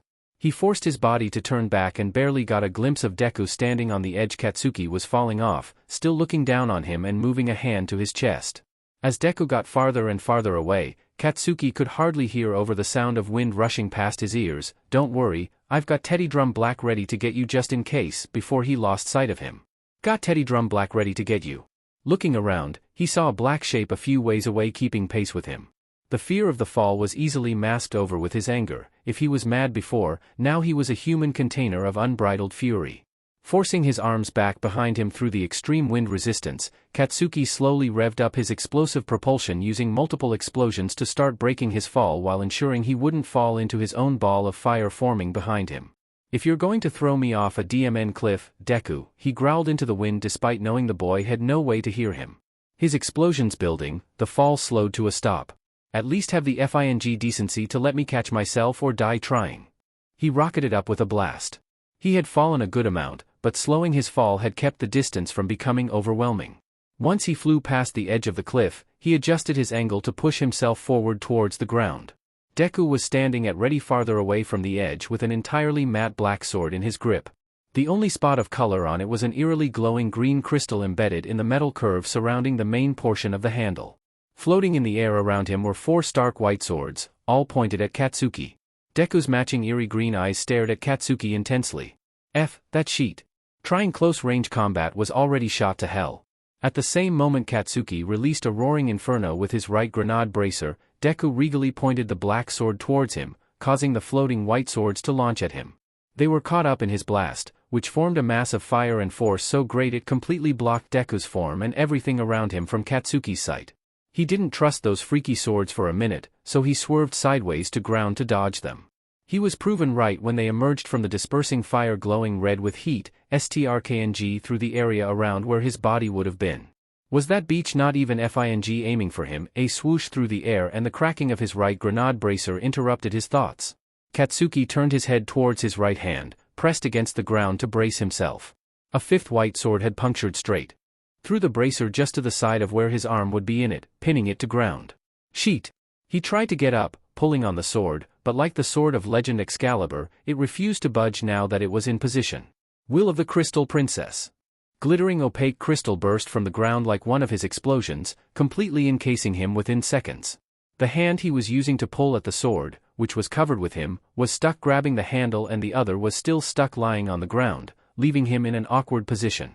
He couldn't move his body at all, let alone trigger his remaining bracer explosion, only his face and ears were left open to the air. Glancing at what he could from his position, Katsuki saw that the crystal had basically formed a solid jagged rock around him. The areas around his arms and hands seemed especially thick.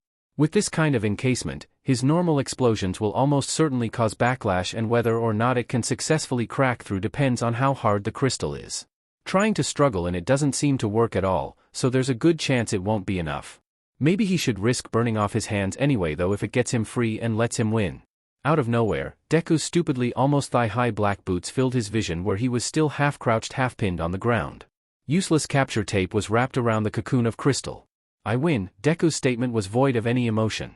Katsuki's eyes widened in shock and he felt his teeth grit as he choked on his breath. The crystal was so tight around his head that he couldn't even force his jaw open to scream at the sentence.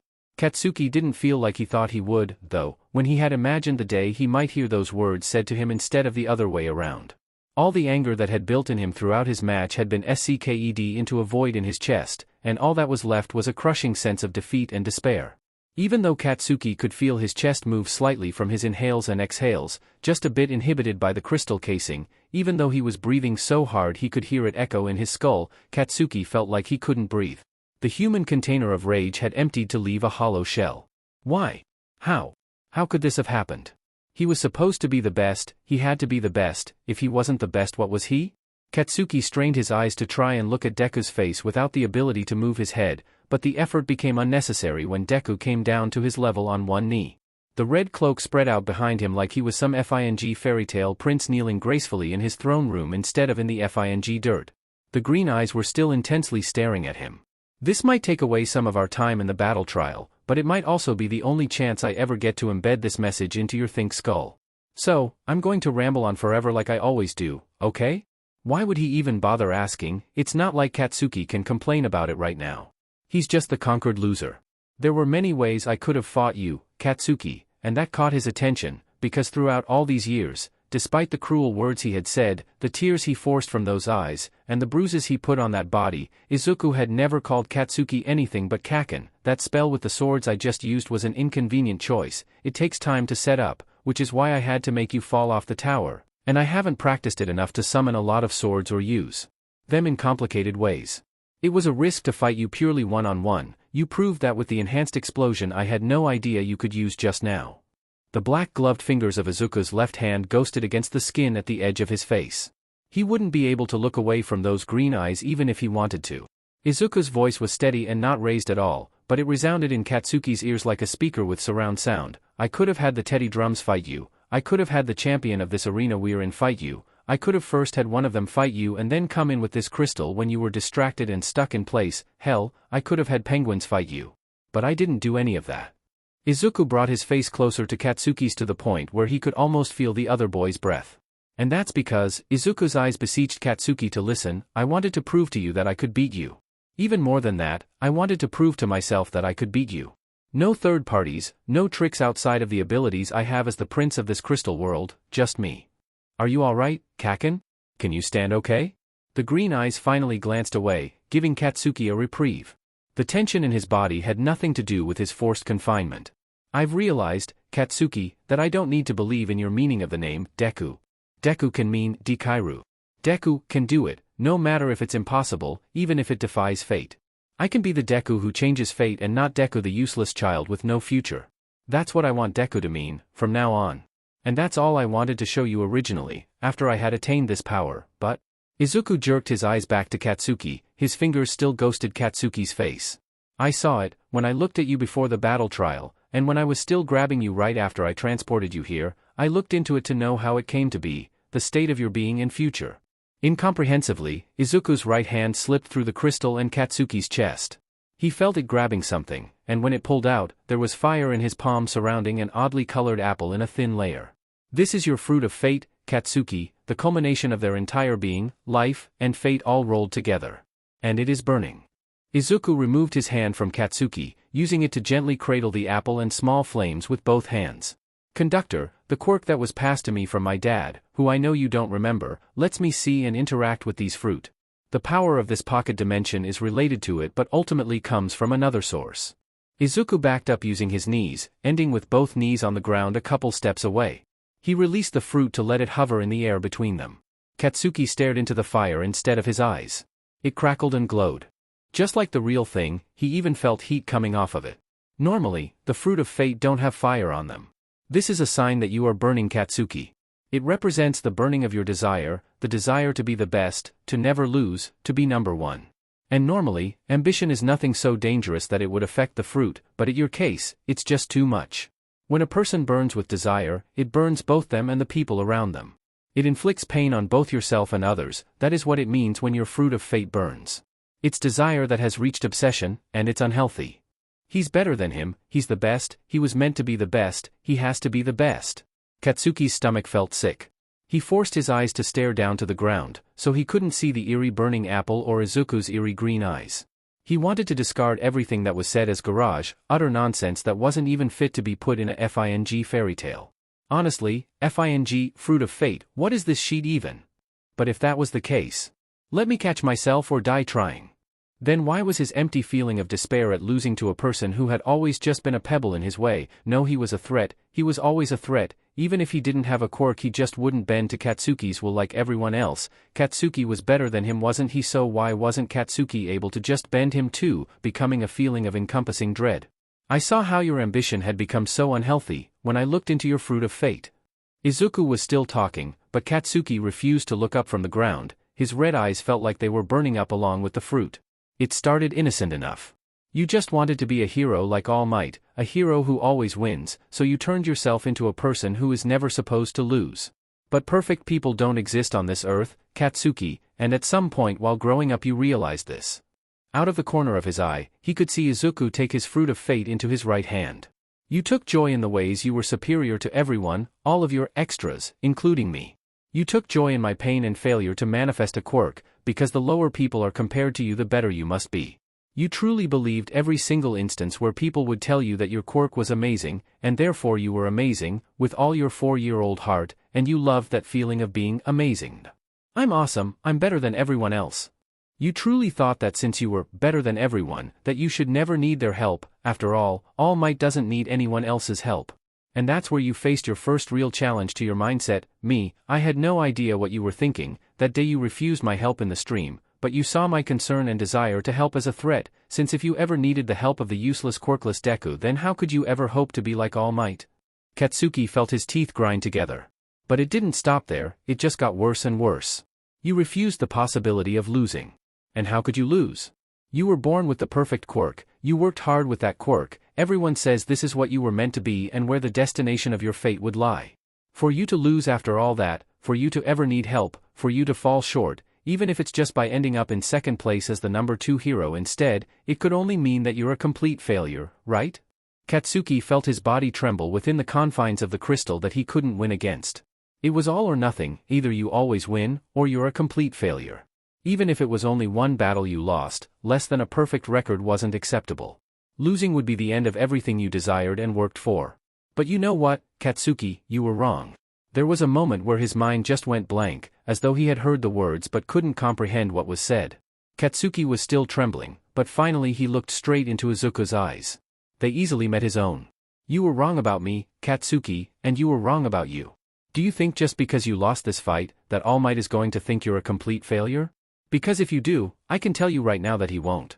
None of the teachers or students will think you're a failure, your parents won't think you're a failure, I don't think you're a failure. The only person who thinks you'll be a failure is you, Katsuki.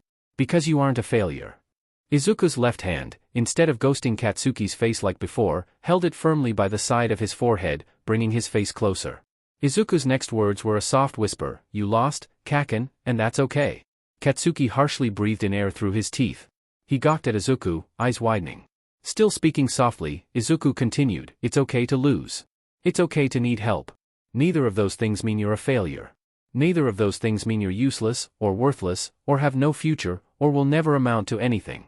You lost just now, but you're still at UA, you're still on your way to becoming a hero, and you can still become the number 1 hero, because you're still here. It wasn't the end of the world or your life. Katsuki felt trail Izuku's fingers down the side of his face in a steady stream. Right now, Katsuki could stop breathing and die, but he wouldn't even notice, the only thing he could see was the emerald green of Izuku's eyes. They looked like they were trying to give him strength. Throughout all these thoughts that you had, you only liked yourself when you were amazing and when you always won. You only wanted to be you if you were amazing. But you can't always win, you can't always be amazing, and you can't always stand on your own. So, if you only love yourself when you're amazing and when you win, is that really loving yourself? Katsuki couldn't think right now. There was no way for him to even begin asking himself such a heavy question. Izuku's hand stopped moving once it reached the bottom where his chin was stuck inside the crystal. He readjusted it so his hand was back in the middle.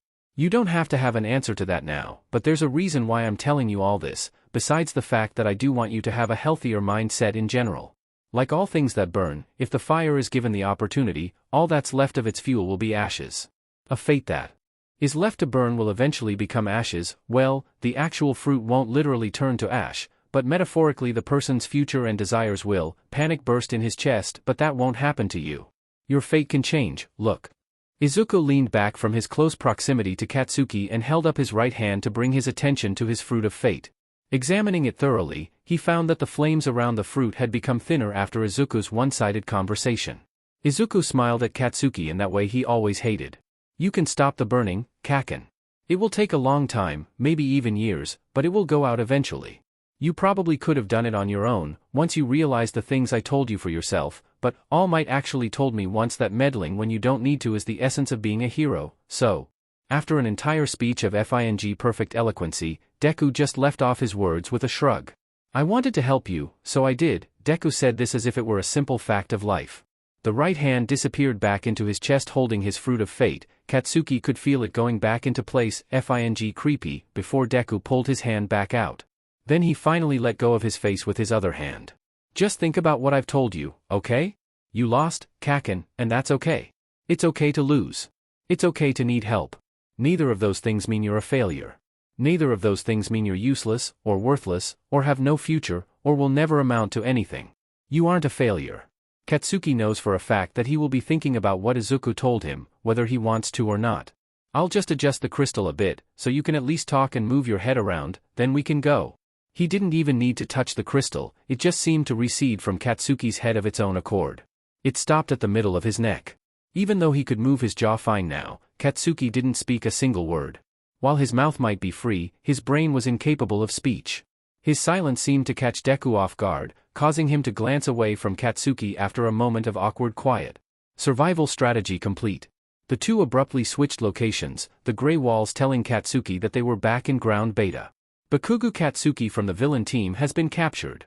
All Might's declaration echoed throughout the building. He was meant to be the best, he has to be the best. You lost, Kaken, and that's okay.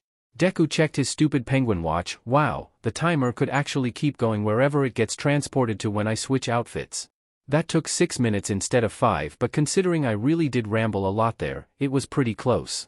Katsuki choked on his breath at that, and suddenly found himself capable of words. Just fing go, Izuku. Deku turned to him in shock, but his glare was enough to convince him to heed Katsuki's words and go after his partner. Uraraka-kun, I'm back. Where's your current location? Deku's voice trailed off as he ran down the hallway away from Katsuki. Katsuki sulked in his stupid butt crystal for maybe 4 minutes tops before his surroundings instantly changed back to the arena he had been in previously. Deku was there with his team's fake butt bomb a few feet away from him, again in the outfit he had on previously with the crown. He looked at Katsuki in surprise, then held up his hands with a shrugging gesture.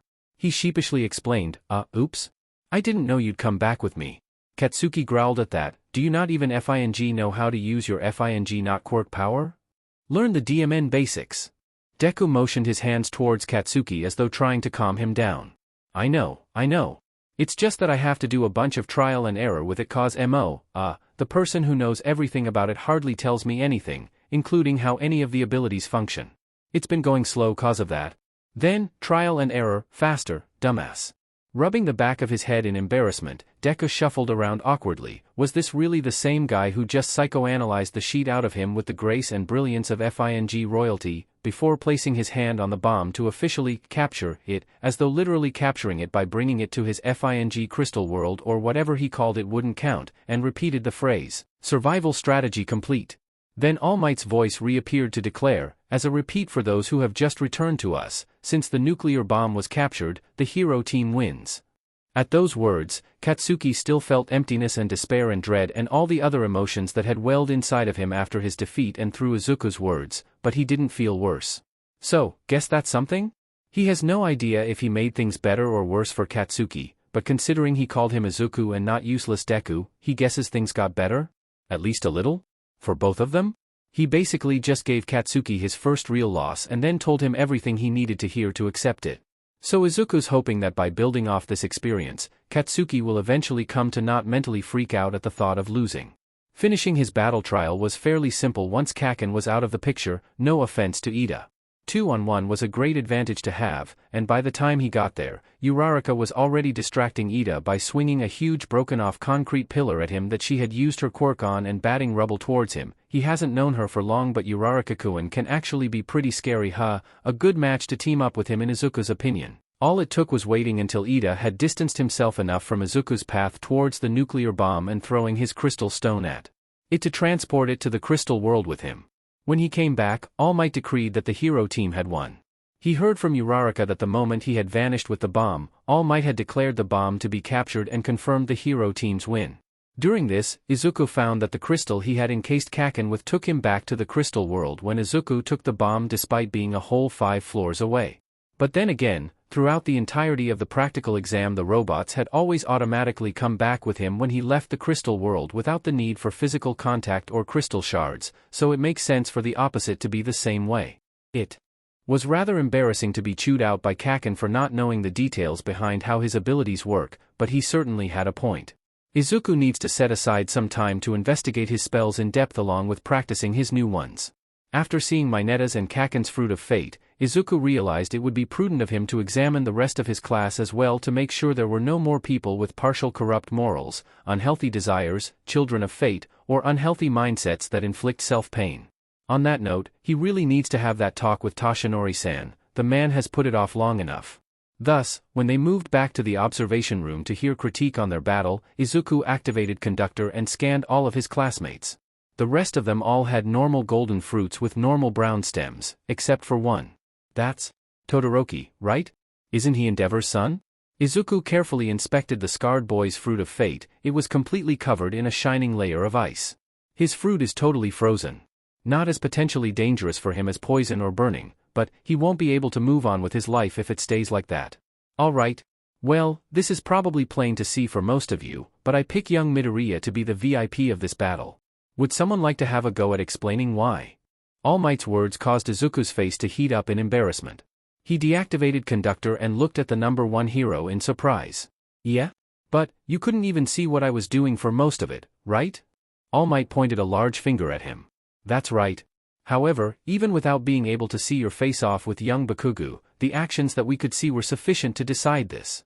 All Might Sensei is right, Midoriya-san, a refined feminine voice cut in. Izuku turned to see that it came from the girl with a high ponytail and somewhat revealing hero costume. Yaoyorozu, All Might swung his pointed hand around towards Yaoyorozu. It seems you have a clear idea of what I was thinking of. Would you like to give your answer to the class? She nodded her head slightly. Yes, All Might Sensei. Firstly, Bakugo-san ran off from his partner to take on Midoriya by himself without proper communication with his partner, and his emotional and reckless choice to use close to mid-range combat led to him easily being transported by Midoriya to his pocket dimension, which most likely led to him being at a disadvantage for their fight, resulting in him being captured. Ida-san, on the other hand, gave a much better performance. He adapted to his partner's whims and formed a counter-strategy to put Uraraka at a disadvantage by clearing their battlefield of objects for her to use her quirk on. He was just late to react to Midoriya's sudden move to secure the bomb. Uraraka-san did her best to work on her own while Midoriya was preoccupied and get around the constraints Ida placed on her. However, her way of doing so would never be permissible in a real-life scenario. It was too haphazard to be safe to use if the nuclear bomb had been real. Finally, Midoriya-san clearly took advantage of Bakugo's nearsighted focus on him to take him to his pocket dimension and give himself an environmental advantage. Additionally, this had the positive side effect of limiting the damage that could have potentially been done to the building during a fight with an opponent that had explosive abilities. After securing Bakugo, he properly coordinated with his partner to set up an ambush to take the bomb and waited for the right opportunity to do so. These factors all make his performance the best of the group. The only concern that I have is whether transporting the bomb with his quirk might have set it off if it was real, and the fact that Bakugo had been transported with both him and the bomb. Technically he seemed secure enough to not be a problem, and he had the capture tape on which officially removed him from the match, but there was the possibility of reintroducing him as a problem with that. I'd also add that Ida was somewhat stiff, but, what an excellent analysis by Yaoyorozu. Even though All Might was giving her a thumbs up, he looked a bit intimidated by her. Midoriya was also intimidated by Yaoyorozu's extensive analytical abilities, probably more than All Might was too, but thought it would be good to address her concerns, unless the bomb was sensitive enough that it could be triggered by being hit with a few pieces of very small shards of rock. I don't see a way for it go off during transporting it. Transporting things merely changes their location, it doesn't have any other effect on them. He carefully didn't look at Kaken, who was abnormally quiet through the critique of his actions, when Izuku continued with, and it would be hard for someone to escape that crystal, but if they had some way to remove themselves that didn't require moving their body, they might be able to escape once they had left my pocket dimension. The only way Kaken would be able to do that is if he'd been willing to severely hurt himself with his own explosions, and it would have been for nothing since he was out of the match anyway, like you said. Yaoyorozu accepted his reasoning with a firm nod. I see, it seems you thought of those factors as well. You put the prior knowledge you gained through your familiarity with Bakugo to good use for this exercise. Quite right, Yaoyorozu. Take note students, knowledge is power, especially on the battlefield. Next up is Team B and Team I. After watching Todoroki single-handedly earn Team B's victory with his overwhelming ice abilities, Izuku couldn't help but feel thankful that he had talked to Kaken about his fruit and forced his first loss already. Kaken was glaring at the screen during Todoroki's battle, likely feeling threatened by his power and comparing himself to him. There was no way Kaken would have been able to feel secure in his position as the best here at the heroics course. All of the students here are also the best, it's how they made it into the course in the first place. What Izuku noted during that fight, though, was that although Todoroki's other side seemed to produce heat, he hadn't used it for anything but melting his ice. Is that because that's all it can do, or because that's all he wants to do with it? His entire fruit of fate is frozen, so how he feels about his quirk must contribute to some aspect of its condition. The battle trials continued in that manner. With Kaken glaring at the screen whenever someone showed powerful potential, and Izuku trying to keep track of everyone's quirks. Well, and also keep track of Mineta's behavior when it was his turn. He's in the middle of preparing for a fight and all he can do is stare at Yaoyorozu's body. Is All Might really not noticing this? Midoriya needs to make sure the hero gets some training on how to look for these things. Eventually, the battle trials came to an end, and everyone changed out of their costumes and prepared to go home. Kaken left without a single glance at him, probably trying to work through everything he had been told by Izuku. All Might caught Izuku before he could leave the classroom himself. Young Midoriya. Can I trouble you for a moment before letting you go home? It shouldn't take long. His tone was uncharacteristically nervous for his All Might form. Of course, All Might Sensei, Izuku responded. He then turned to Ida and Uraraka, who were standing by his side. You guys can go on ahead, okay? Uraraka looked at him with worry. Maybe she was still thinking of his behavior yesterday. Are you sure? I'm fine with waiting for you. Yeah, I'm sure. Don't worry, I'll be just fine. Ida nodded his head and moved to leave. Well, if you insist, then we'll take our leave. Uraraka still looked a bit uncertain, but after a reassuring smile from Izuku, she left along with Ida. Izuku followed All Might out of the classroom and down the hall until they reached what looked like a conference room. Once they were securely inside, All Might deflated back into his Toshinori form. They hadn't spoken a word to each other the entire way there. Is there something wrong, Toshinori-san? Izuku was the first to break the silence between them, quite curious why Toshinori was feeling so tense. Sunken eyes glanced over at Izuku momentarily, then directed their gaze off to the side. Toshinori seemed unsure of himself. Well, technically speaking, I'm not sure if there is something wrong. It's just, young Bakugo's demeanor after your fight was very post-Pengindram astonished, sort of. Did something happen when you took him to the crystal world? Mind blank from confusion, Izuku can only ask, post-Pengindram astonished? Toshinori clears his throat in embarrassment, explaining, that's just a term I came up with for myself. You know, to describe the astonishment a person feels after anything to do with the penguin drum. It's a very specific kind of astonishment, so I felt like it needed to be specified. Toshinori held in chin in thought. Though, in young Bakugo's case it was much different, actually. From my view it's usually a feeling like, wow, this is so out of this world and strange, what has become of my life? What do I even do with myself anymore? Whereas with him, his attitude seemed more. I can't really describe it. Toshinori looked down at the table in the room while racking his brain. Izuku started awkwardly. You mean, like, his entire world had been taken apart piece by piece, and then put together in a strange new way that he could barely comprehend? To the point where he might have been going through an existential crisis throughout the whole class PRD, and might continue this crisis for days later. Toshinori blinked and looked up from the table to give him a hard stare. Yes, that is exactly what I was going for. He raised a single eyebrow, and expanded with suspicion clear in his voice, but that was an extremely specific way to describe it. Yes, well, this time it was Izuku who glanced away. He sounded like a kid who had been caught with his hand in the cookie jar, if that cookie jar was a metaphor for a person's psychology and soul. In a way that's sort of exactly what happened. He needed it, trust me. His fruit of fate is not doing the best. Alarm moved through Toshinori's body. There's something wrong with his fruit of fate? Is it also poisoned? No, the whole thing was on fire, actually. The term for it is burning. I won't get into why since it's, private, though he might need professional help with it. But, basically it means that some sort of desire is causing the person to perform actions that inflicts pain on both themselves and others, and if the whole fruit of fate is burning, then the person will eventually self-destruct in some way, causing their life and everything they've worked for to turn to metaphorical ash. Paling, Toshinori replied, that is, very not okay. It's especially distressing that it's occurring to a student.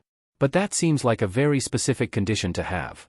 Izuku nodded, frowning seriously. That's what I thought, but from what my dad told me, desire is a very basic part of human existence and it's very easy to lose control over, so the condition ends up being more common than one would think. On the topic of students and conditions with their fruit of fate, though, Toshinori-san. Oh no, his distress both visibly and vocally increased. There's more in the class like that? You guys are only in high school. How do you have these kinds of issues? Not exactly like Kaken, no, but there's 2 more with conditions. He lifted his first finger as he counted them off. First of all, you need to watch my netta carefully. A small part of his fruit is rotten. Rot signifies that the person has become lacking in empathy, or morally corrupt or distorted to the point where they will inflict pain on others. Once the entire fruit has rotted, it's most definitely the hardest condition to reverse. Technically, in its most extreme state, I'm not even sure if it would be possible. I couldn't look into his fruit, and I don't think I'd want to really, but from context clues I'm pretty sure it's because he's perverted and objectifies women, and doesn't mind using them as he pleases. Izuku looked Toshinori hard in the eye, trying to emphasize the seriousness of his words. If that's true, then the worst-case scenario would be his fruit completely rotting and him ending up a RPST. Toshinori was both disturbed and dumbfounded, wide eyes looking back at Izuku. Someone with that sort of potential actually ended up in the heroics course? His voice rose at the end of his bewilderment. He probably doesn't have any major marks concerning SXL harassment officially. Izuku accentuated that last word, because he knew for a fact that the lack of something on the official record doesn't truly reflect whether it happened or not. There was a reason Kaken could to get into UA despite his previous quirk use and bullying with Izuku after all. The school didn't want to throw away their best shot at getting one of their alumni into the prestigious heroics industry, especially not for a quirkless kid with no future, so not a single teacher reported Katsuki's behavior. But he doesn't bother trying to hide that he's looking, so I'm guessing he feels no shame in escalating his behavior. Toshinori plopped down into one of the chairs at the table and covered his face with his hands. He sounded out of his depth. Technically speaking, I know the procedure for reporting such actions, but how do we even go about fixing his behavior? We can't just let him go. If what you said is true, he might just end up corrupting his morals more and end up a sec offender. We have a duty to fix this before people get hurt because of it, but is it really okay to keep the female students exposed to him? I've never been a teacher before in my life. I didn't think it would be a problem since I'm teaching hero training, but this is way out of my league. What was I thinking when I accepted this job? Toshinori-san is totally freaking out. Sounds like he's been feeling insecure with his teaching abilities for a while too. He unloaded a lot just now. I probably should wait to tell him he has teaching skills comparable to Momoka-san's. He might just quit on spot if he heard that. Sitting in the chair next to Toshinori, Izuku patted his bony shoulder. It's okay, Toshinori-san, I'm sure the other teachers will know how to handle this. So, just tell the principal about it since you'll be able to tell him about what I saw with Conductor, and he can start planning what to do with Mineta. It sort of feels like in this kind of situation, usually the teacher would need to reassure the student. You should probably learn how to spot this kind of behavior though cause, well, did you notice Mineta was looking at Yayorozu's butt and BRSTS for most of their prep PRD? Toshinori gave a choking sound and a spurt of blood spouted from his mouth straight into the hands that were covering his face. So you totally didn't notice. Well, make sure you start looking out for that kind of stuff now, okay? And also, never pair Mineta with any of the girls ever. Toshinori sighed and removed his head from his hands. Getting out a handkerchief with practiced movements, he wiped the blood from his hands and face. It's only 2 days into the school year and I'm already a failure as a teacher. I couldn't even tell when a student was preying on another inappropriately, he desolately decreed.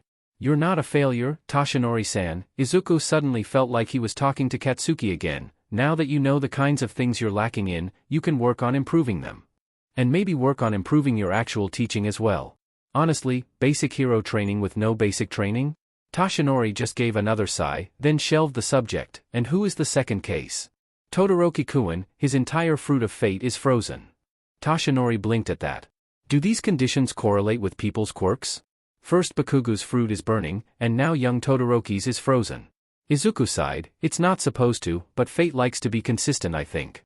So, that just happens sometimes. Getting back to business, Izuku explained, a frozen fruit basically means the person is majorly stuck on something and can't move on in some way. I have no leads besides it possibly being connected to his lack of using his heat side. I see. Toshinori's response seemed exhausted. All we can do is watch him for now, and maybe see if the principal has any ideas of how we could look into it without breaching his privacy. He looked back to Izuku. You seem to have previous history with young Bakugu, so that's one thing. But I don't think it would be appropriate for you to take apart Todoroki's world piece by piece, and then it put together in a strange new way that he could barely comprehend, when he hasn't even spoken to you, let alone approached you about the subject. Face heating up, Izuku exclaimed, I know. I wasn't going to. He was kind of thinking about it actually, but Toshinori's thoughts sound more reasonable. Toshinori just eyed him at that. Izuku quickly diverted the conversation, speaking of taking apart people's worlds. He firmly clasped Toshinori's shoulder and tried to show a reassuring, gentle smile. You're next in line, Toshinori-san. Ack. Blood appeared for the second time during their conversation. Izuku didn't think it was possible for a person to blanch so much. During the morning next day, Izuku was accosted by the media, who had recently learned of All Might's appointment as a teacher of UA and was loitering outside the UA entrance gate for a scoop. While nervous upon a reporter questioning him on what it was like learning from All Might, Izuku was able to put them off with his bland but true response of, oh, it sure is something. Class 1A voted to decide their president and vice president. While Izuku had initially been voted to be class president, he turned the position down immediately. He already foresaw the need to keep his time open to focus on learning about the penguin drum, the classmates and people he knew that had problems with their fruit of fate, as well as the future people he knew he would come across with problems that he needed to plan for. Therefore, the position passed to the next highest voted student, Yaoyorozu, and upon Izuku's suggestion, she appointed Ida to be her vice president. Izuku learned during lunch that Ida was actually part of the Ida family, who had been in the hero industry for a couple of generations. He was the brother of the hero in charge of the hero agency team Ida 10, Ingenium. Ida then proved himself to be a worthy choice for their class leadership by calming the crowd of students panicking at the intruder alarm being set off. He was able to see that it was simply the press who had forced their way through the destroyed entrance gate, and thus earned the nickname exit sign through his and Uraraka's joint effort to communicate this to the crowd. Admiring Ida's quick planning and action, Yaoyorozu offered Ida the chance to switch positions. After she insisted she was alright with it, Ida accepted and became Class 1, as official class president. Izuku knew that it was only the press that got in, but he also knew that UA's entrance gate was nothing to scoff at. For them to make it past it would be quite a feat. He tried to put it off his mind, but still. The Prince of the Crystal knew fate very well, and on that day, it stirred in the air like a brewing storm. Tashinori spent the rest of the week and the beginning of the next fearing for his life. Well, technically that would be an over-exaggeration. Tashinori was actually fearing for his current perception of his life. He managed to convince young Midoriya to put off tearing his world to pieces until that coming Tuesday, the day before the USJ field trip, citing the need to start his discussion with Nezu concerning Todoroki and especially Mineta, as well as time to work on putting any plans concerning them into motion. And it's honestly not as though Tashinori didn't consider that to be top priority. He had every intention of putting that time to good use. He needed it for covering all the options the school had for dealing with Mineta, as well as recording his behavior throughout the days to act as proof that his behavior was reoccurring and a record for what needed to be addressed. Aizawa had been told of the matter to some extent, and that he should chastise and punish the boy for every occurrence of misbehavior during this watch PRD, but even with that Mineta didn't seem to take any of his punishments to heart and continued his leering. No matter how Nezu decides to move forward with the boy, Tashinori was certain that Aizawa would insist on dropping him from the class. If he refuses to learn and refuses to examine his behavior seriously, his potential drops to zero, is what he said on the matter, other than his general disgust for Mineta's actions. The man has expelled students for less, after all. It was a time-consuming ordeal. But in the end, Tashinori was also certainly using the situation as an excuse to avoid his future mental undoing. Observing Bakugu's behavior, he felt like this was reasonable. The boy had gone from spending his free time cursing everything and everyone under the sun, to only occasionally cursing. Instead, he would sometimes just stare blankly out the window, seemingly contemplating his life choices and mental perception of life itself. Clearly, Tashinori has every right to fear young Midoriya's promise to talk.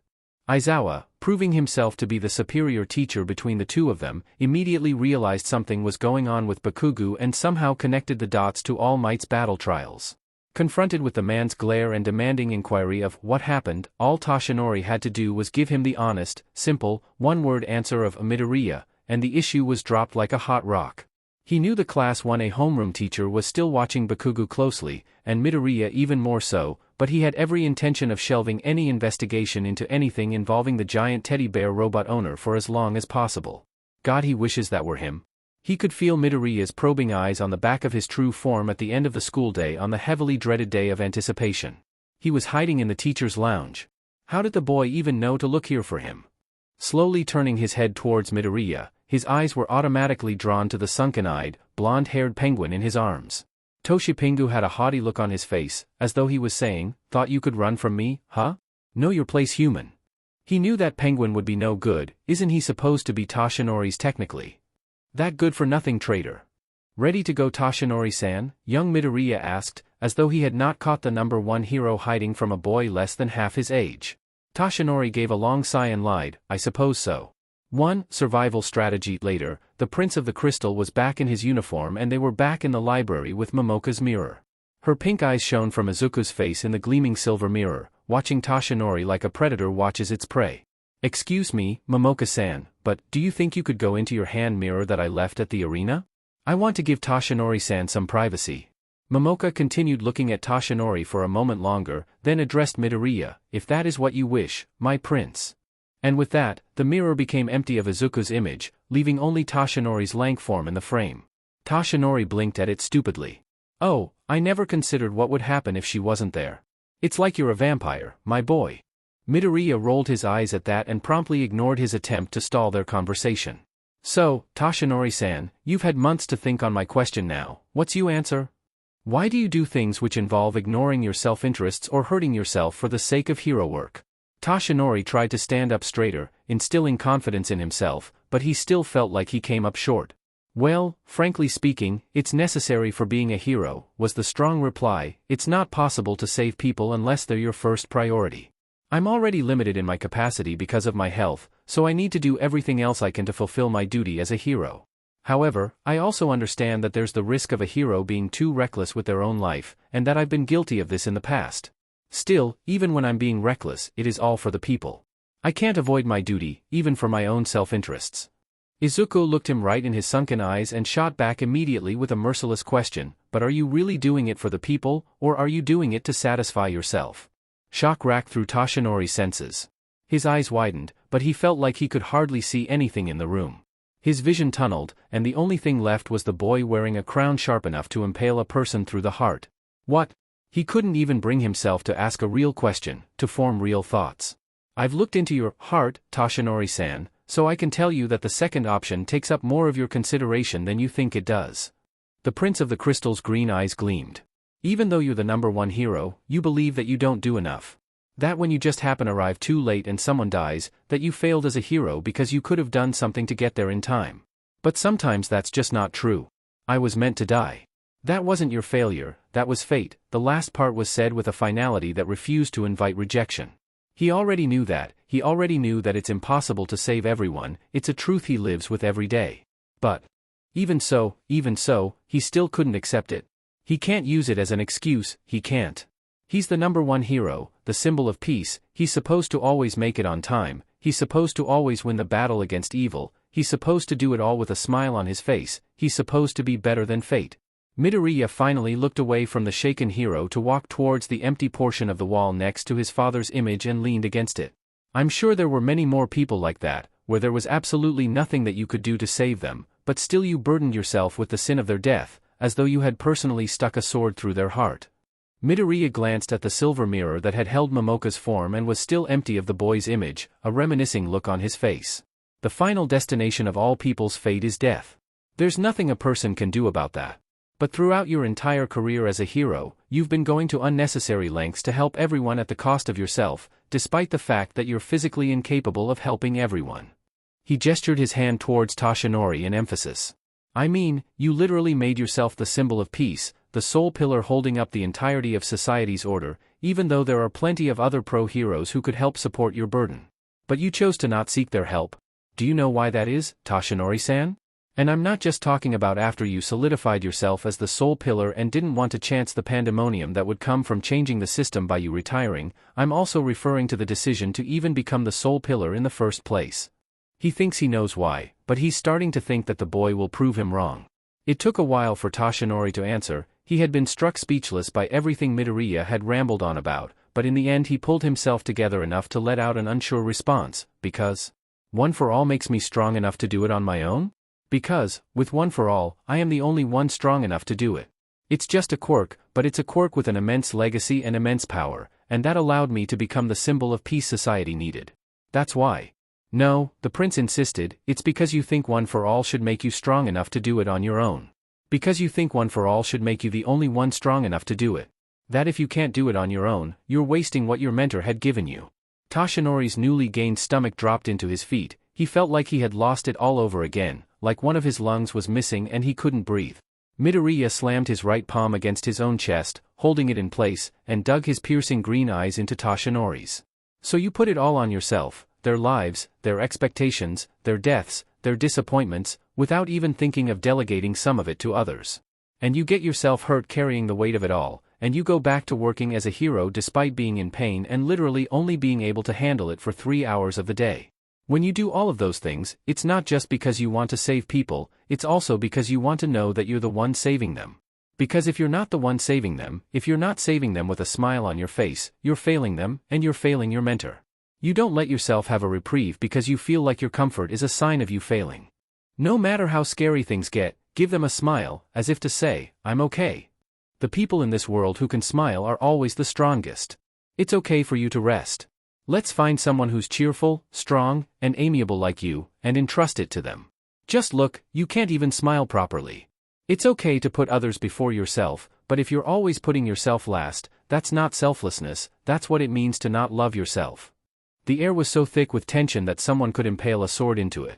Toshinori stared wide-eyed and slack-jawed at the prince, his body pale and frozen in place. This must be what it feels like to have an existential crisis, he couldn't help but think to himself. Physically incapable of forming words, Toshinori let the minutes pass in total silence. Midoriya eventually relented. Okay, that was probably a bit too much, but most of the poison that's left is coming from your lack of love for yourself, Toshinori-san, and you didn't even know it was an issue. So, clearly an intervention was needed. A poison fruit of fate means that you're hurting yourself deeply, and that can very easily translate into physically hurting yourself, whether it's with a knife in your hand or with the risk that you take with your work. Was he really hurting himself so much? Was he really failing to love himself so much? He didn't want to believe it, he didn't want to believe everything he inflicted on himself was actually for himself, but if it wasn't, then why did he have to do it on his own? All for One was a villain only he could take on. But would things really have been worse if he let some other heroes into the fight, not as main combatants, but out of his way in supporting roles, and after the villain that only he could defeat was gone, why didn't he trust in the next generation to hold things up on their own? Or to be able to grow strong enough to take on the next impossibly powerful villain on its own? Or at least enough to help support his pillar holding up society? When you do all of those things, it's not just because you want to save people, it's also because you want to know that you're the one saving them. More silence reigned. That was without a doubt, the words didn't come from the boy in front of him, but from the silver mirror just a bit further down the wall, the most hypocritical thing I've heard said by someone other than me in my entire existence. I literally told you most of that when you first said you wanted to be a hero, because you were failing to do it yourself. The only difference is that you were only a middle school student and not a pro hero, so the consequences weren't nearly as great. Both their heads sharply swung to the mirror, the prince's image had returned to the frame. Midoriya gaped at it. Momoka-san. What are you doing here? You told me to go in the hand mirror, Momoka replied with the same voice, not to stay there. Momoka-san, what the hell? He saw a grin stretch across Momoka's face in Midoriya's image. I'm impressed, with both the cursing me thing and the hypocrite speech thing. I didn't know you had the guts. Midoriya just huffed at that. Toshinori took the chance to focus on something other than his own unhealthy thoughts, turning his concern to Midoriya instead. My boy, his voice was cracking from the shock of it all, but still filled with worry, you also think about yourself in such a way? It was heartbreaking to think of that type of pain residing within the young, kind boy. Midoriya moved his gaze to the floor.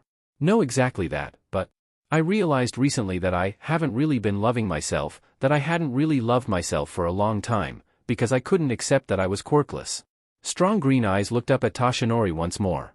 But I'm working on that now, so I want you to work on properly loving yourself as well. Okay, Toshinori-san? Toshinori let out a long breath, before walking over to where Midoriya was still leaning by his father's picture. His hand gently ruffled the boy's green curls. Alright, I still need to think more on this, but I'll try. He gazed into the green eyes fondly and softly added, You're so strong, do you know that? Midoriya's face turned red, though he couldn't tell if it was from Toshinori's actions or his words.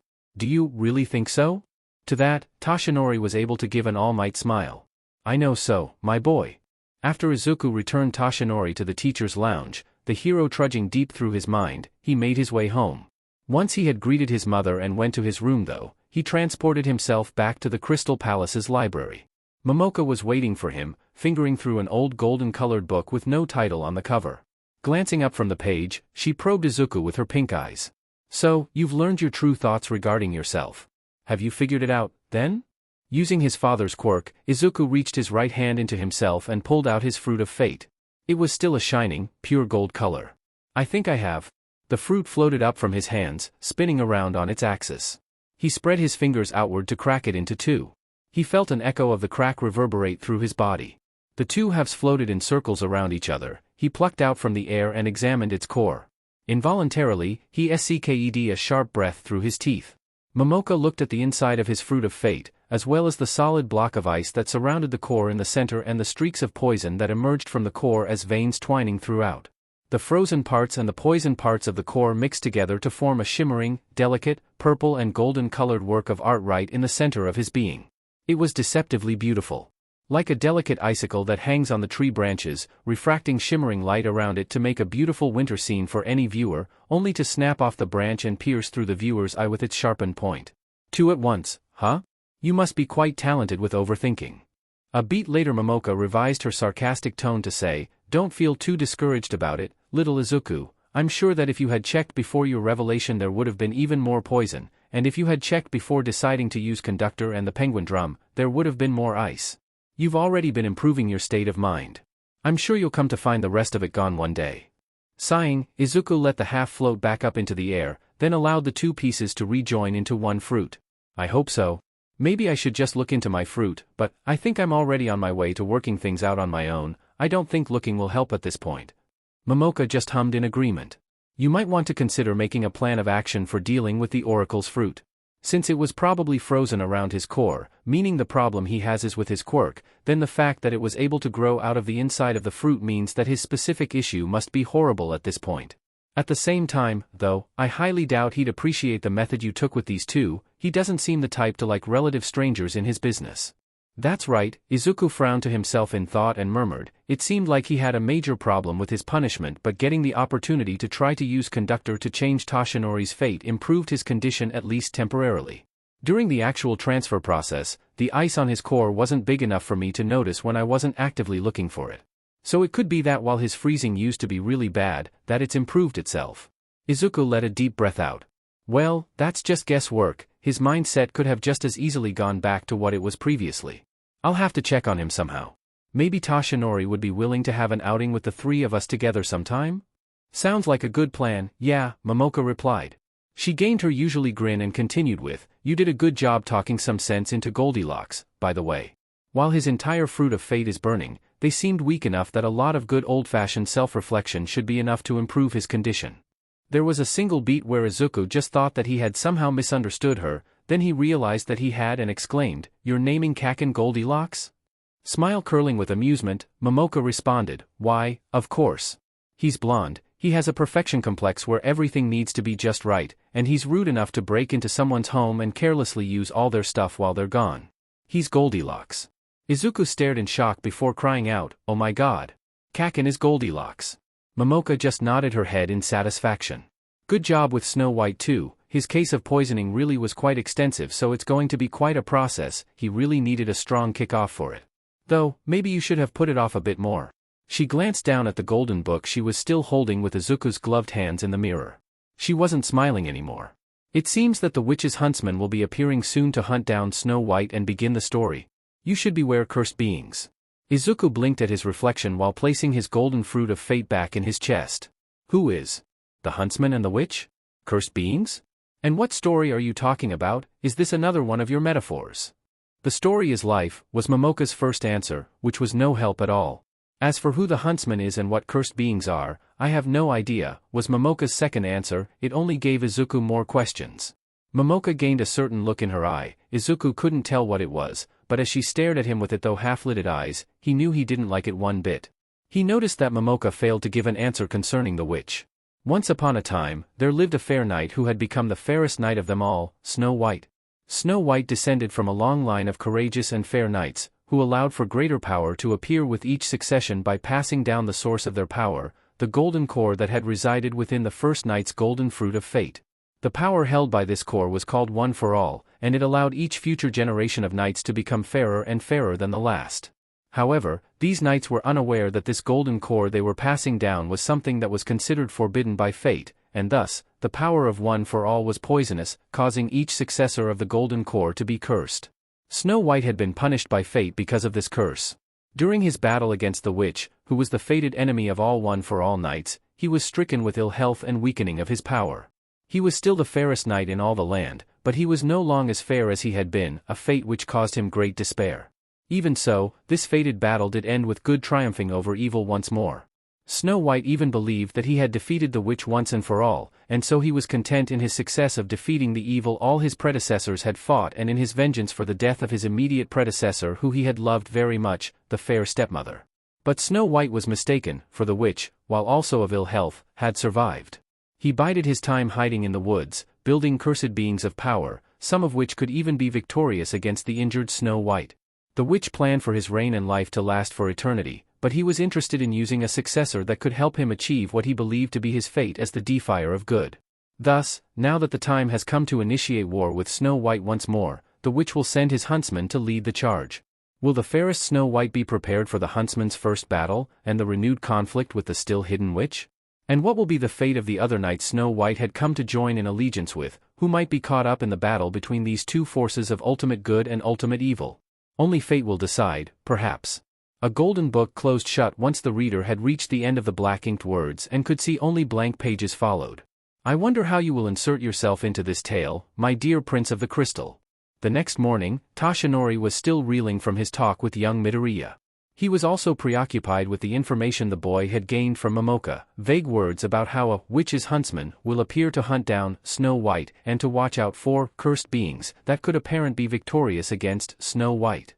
The boy tried to get more out of the girl within the silver mirror, but she claimed she had no idea on when this metaphorical happening would occur or even who the huntsman was, and had refused to comment on the witch at all.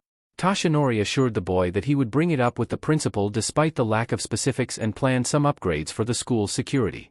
If Toshinori had to guess, it could be about a new major villain that would come into play, targeting the #1 hero. Even with this vague prophecy to consider, he was mostly focused on the words that had been spoken in the library. He had hardly been able to sleep that night, too deep in the thoughts running through his mind. It's okay to put others before yourself, but if you're always putting yourself last, that's not selflessness, that's what it means to not love yourself. He can understand what young Midoriya was trying to say, that when he discards his own well-being with the excuse that it's for the people, it's rooted in his own lack of regard for himself and guilt. That to be solely driven by those things discards his ability to love himself. Perhaps he even dislikes himself, because he's always felt that he was coming up short in Shimura-sensei's expectations for him as her successor. But even so, I was meant to die. That wasn't your failure, that was fate. How could he accept that? How could he accept that a boy 14 years of age was just meant to die? That even as the #1 hero, he could never hope to go against fate? Young Midoriya is trying to become a hero who changes people's fate, so as another child of fate, can't Toshinori strive to do the same? Or is his own fate and the fate of any successor he chooses the only fate he is capable of changing? How can he call himself the true #1 hero if he couldn't even change the world to be a place where children don't have to die young? Stay back, heroes, or this family gets it. The villain's declaration brought All Might out of his thoughts. Fear not, good family. Missouri smash. After putting down these people, he can start heading back to work again. Kaya. A hit and run. There are plenty of other pro heroes who could help support your burden. But you chose to not seek their help. Do you know why that is, Toshinori-san? He should really leave it to the other heroes in the area, he'll end up being late. But, he was already here, so? All Might leapt through the air and found the offender's car. He stopped it in its tracks. I heard there's a hostage crisis in the next town over. It's not just because you want to save people, it's also because you want to know that you're the one saving them. Because if you're not the one saving them, if you're not saving them with a smile on your face, you're failing them, and you're failing your mentor.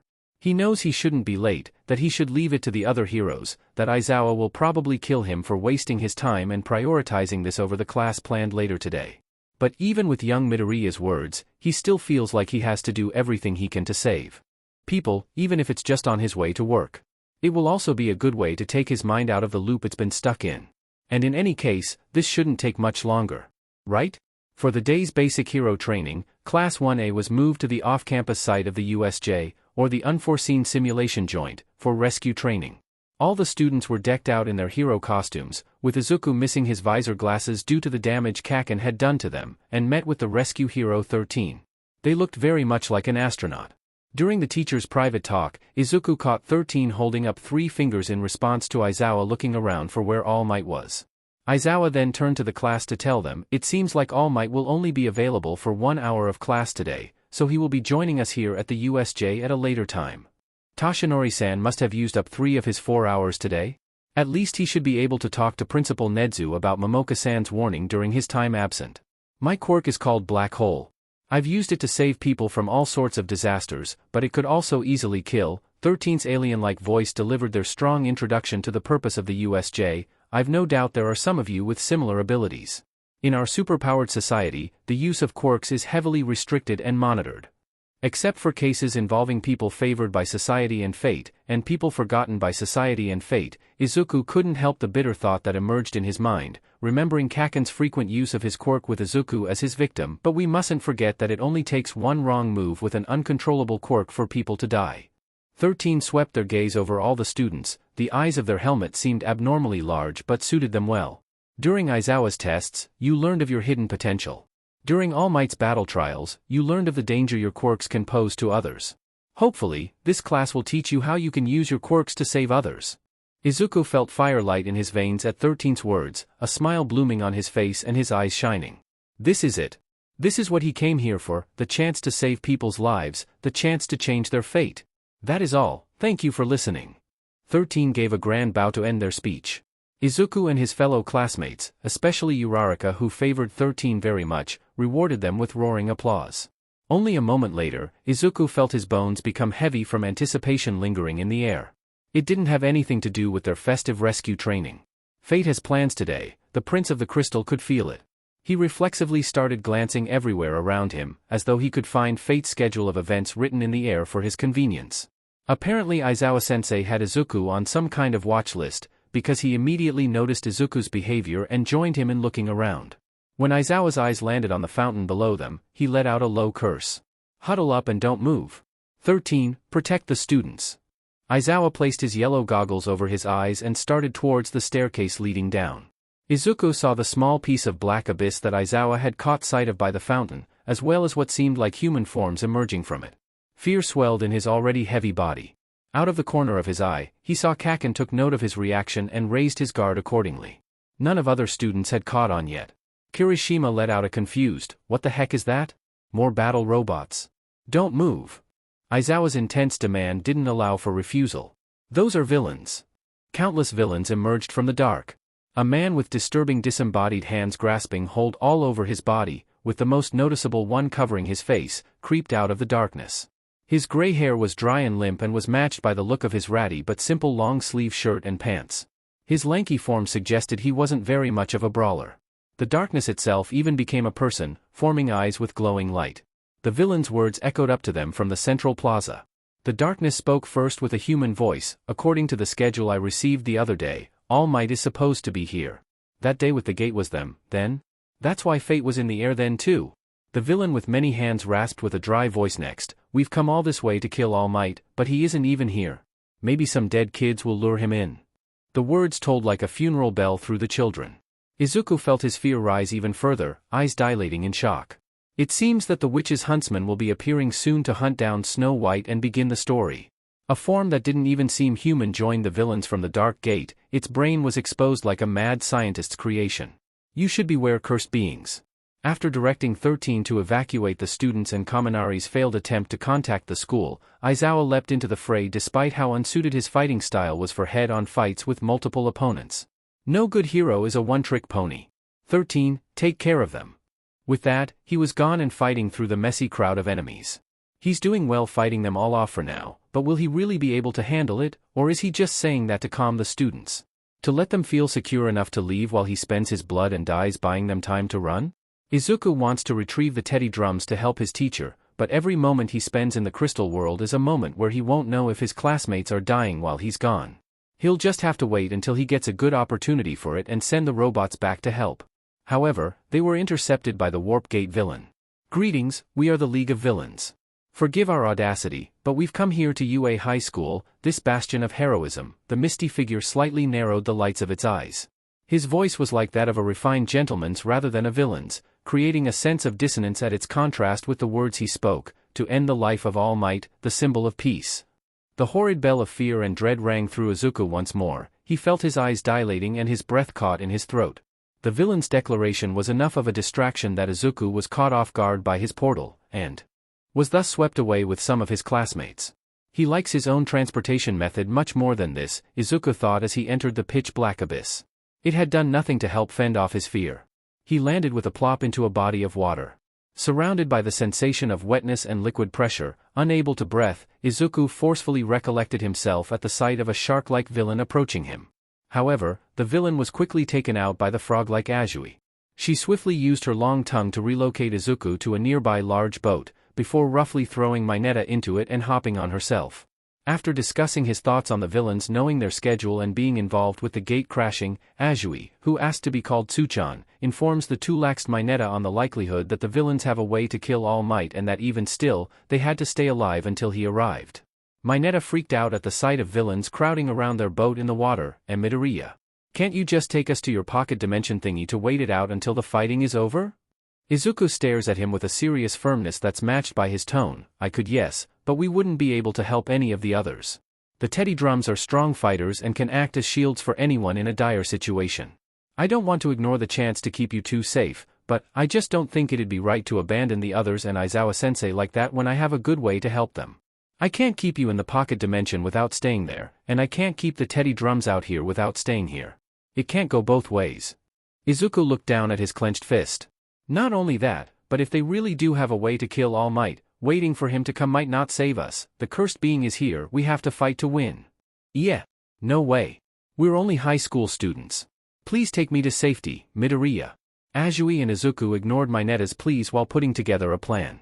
The villains were too spread out to transport in one go, and since anything Izuku brings out to help with the fighting will go back to his pocket dimension with him should he transport himself back, they tried to develop a plan that minimizes its use. After explaining his numerous fighters as well as his potential ace in the hole for this kind of situation, that they really wanted more of an explanation about which he refused to give, hoping that they would just somehow forget about it so he could be spared his demean, they agree on Izuku temporarily transporting them into his world to collect everything and bring it back. The villains want a fight in the water? Izuku will give them a fight in the water. The shipwreck zone was in total chaos, and the 3 UA Heroics course students that they were supposed to be murdering had a safe and perfect view of the entire thing. Take cover. A random finned villain called out as one of the 2 giant teddy bear-shaped robots of all things flew overhead, its laser beam cannons shooting at the water. It didn't even matter that the aim was poor in these conditions, the confusing sight and panic in the villains was enough of a disadvantage to them. Many tried to hide under the waves, but the shots were strong enough to continue into the water, so that was no guarantee for safety. Arg.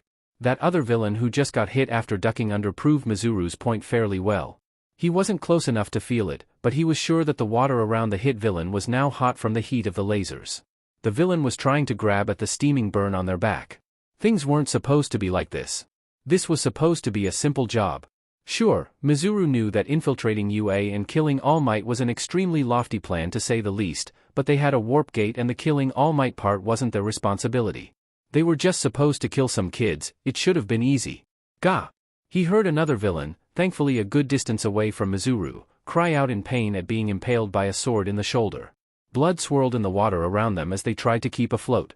If they hadn't possessed a quirk that was so well suited for the water, they probably would have started drowning.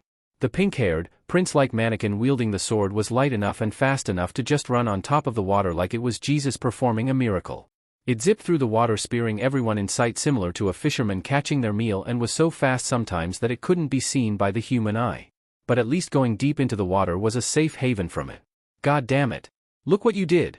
You were the one who wasn't watching where they were, huh? Ack. 2 more, stuck together by those annoying purple ball things that were floating around everywhere, bit the dust to the mannequin. It was swift to hunt down the weak of the bunch.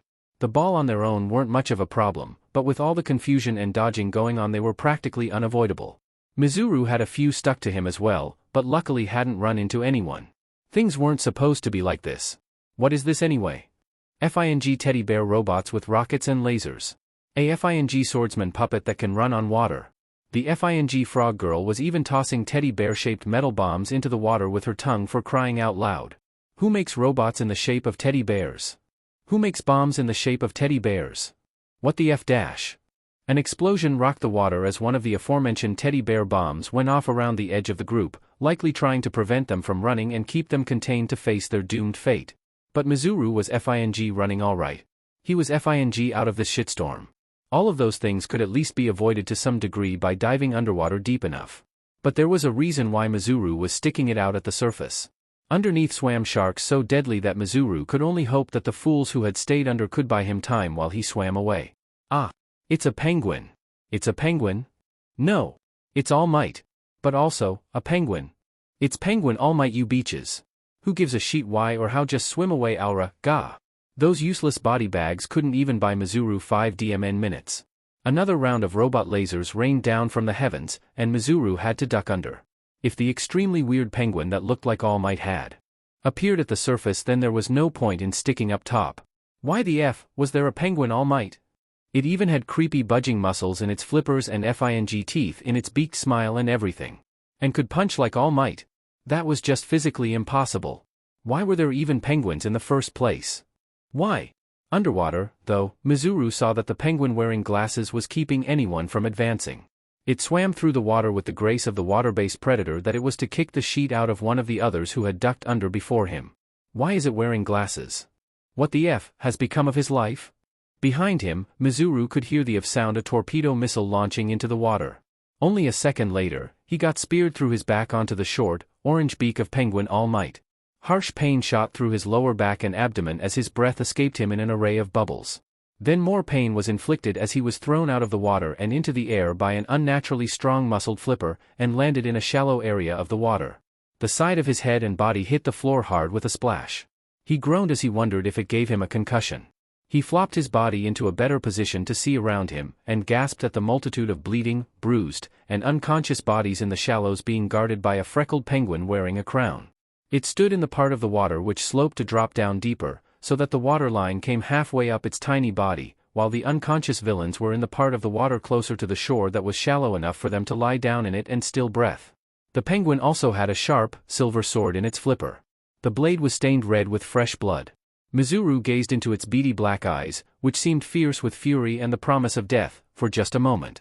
"I'm done," he promptly gave in, "I'm done. I'd rather go to jail at this point, honestly. Just don't kill me. Please." The crowned penguin nodded regally, as if it was granting him a great mercy. Mizuru sighed and he laid in the water, his blood swirling around him even as he held his hands over his wound in an attempt to stop the bleeding. But why teddy bears? Why penguins? Why does an All Might penguin even exist? Why? Those were his last thoughts before falling unconscious.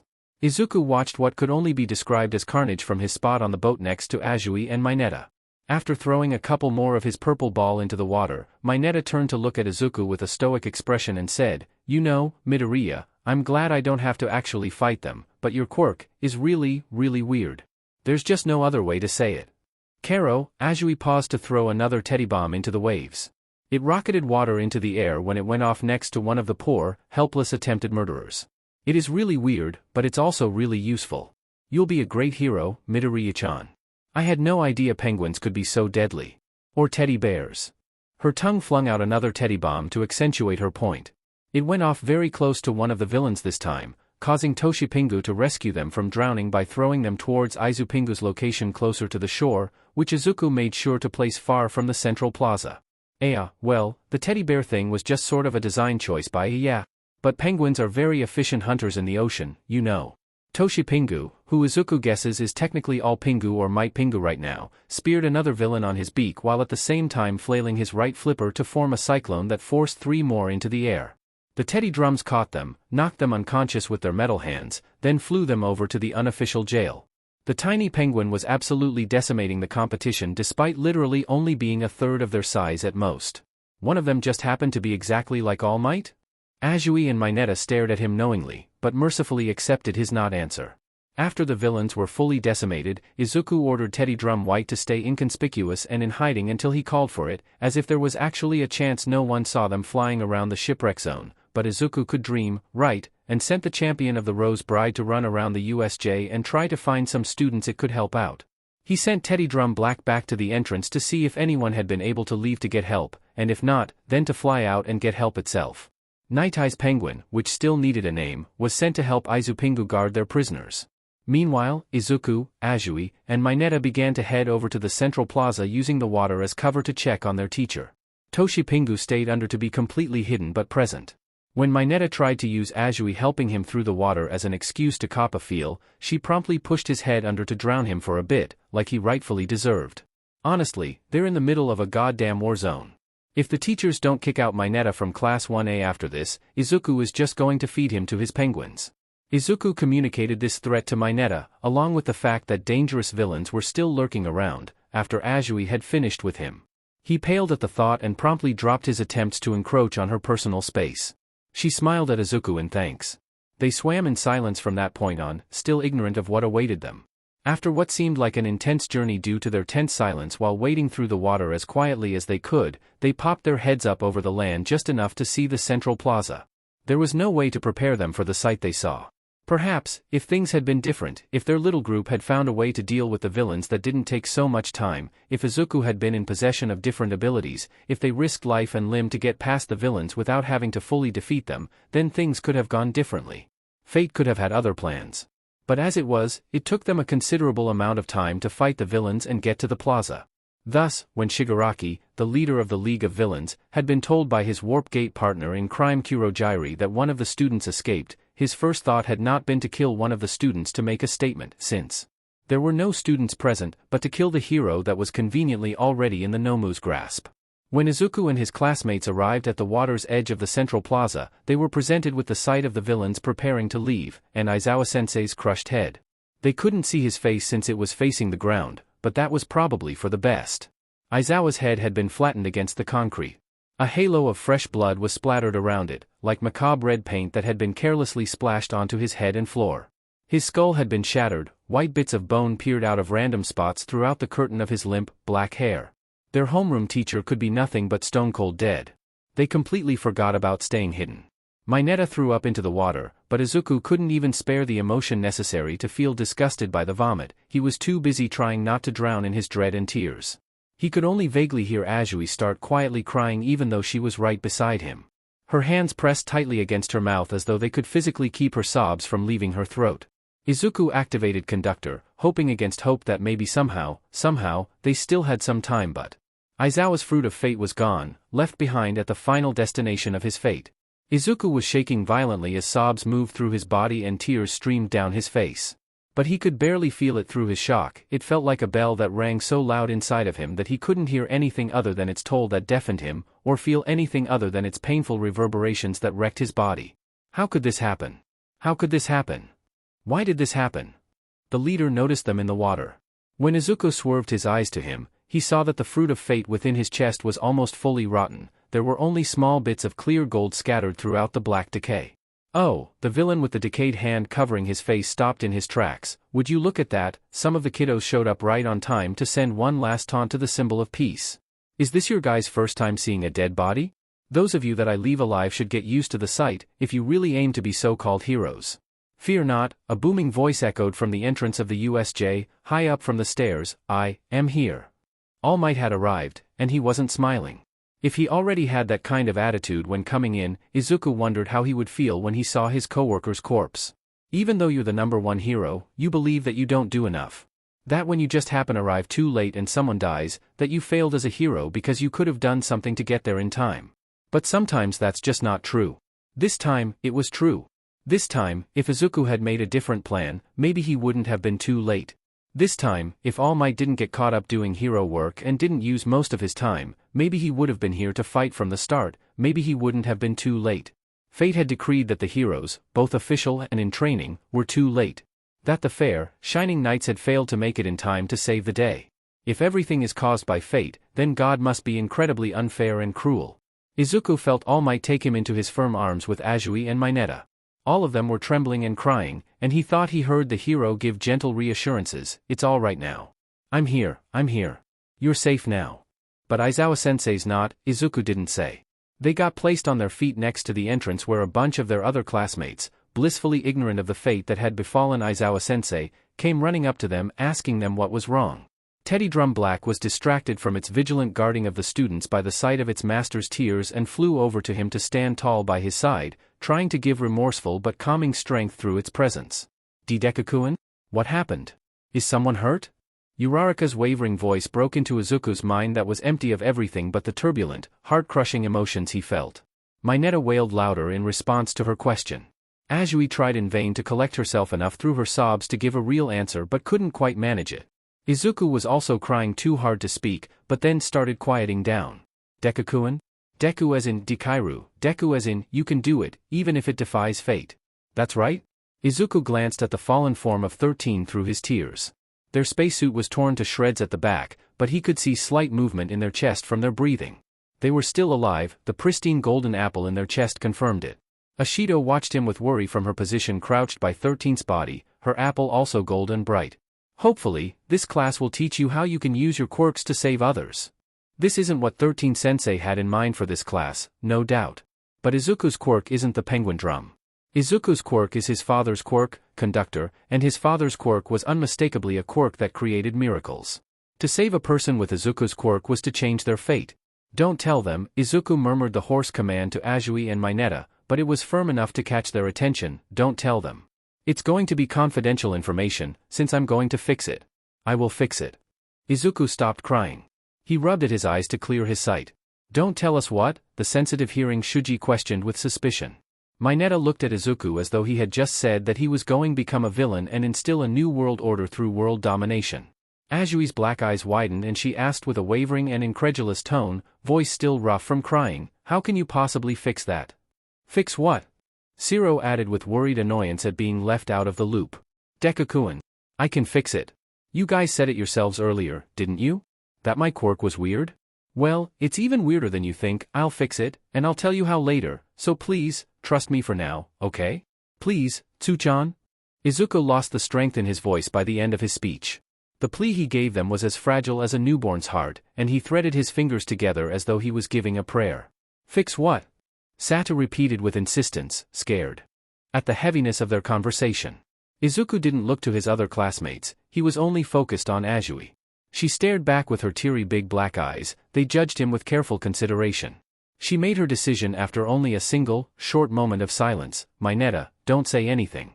It'll only cause problems for the teachers if they want to keep the information private. And it'll be a problem for Midoriya-chan too, I think. Tsuyu wiped her tears away with her big frog-like hands, she had finally stopped crying. But, Tsuyu's intense eyes shut Mineta up. He didn't bother trying a second time, he was still crying. What's going on guys, seriously? You're really freaking us out, Ashido tried to reason. She didn't approach them though, choosing to stay vigilant by 13's side. Something bad happened, but you don't need to worry about it. Midoriya-chan will take care of it. Tsuyu stated this simply, like it was a fact, as though she wasn't completely in the dark as to how Izuku planned to do what he said he would. Her faith stood as strong as her usual calm and practical demeanor. Uraraka stood up straighter at her spot by Izuku's and Teddy Drum Black's side. If Deku-kun says he's going to fix something, he'll definitely fix it.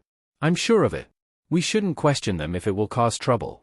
The relief and joy he felt with his two friends' unconditionally belief and support helped to clear his mind of its dread a little, making his body just a bit lighter. Thank you so much, Tsuchan, Uraraka-kun. Since you're calling Tsuchan, you can call me Ochako-chan, Deku-kun. Izuku felt a small smile form on his face. Alright, Ochako-chan. And Tsuchan, you can call me Aizu-chan, if you want.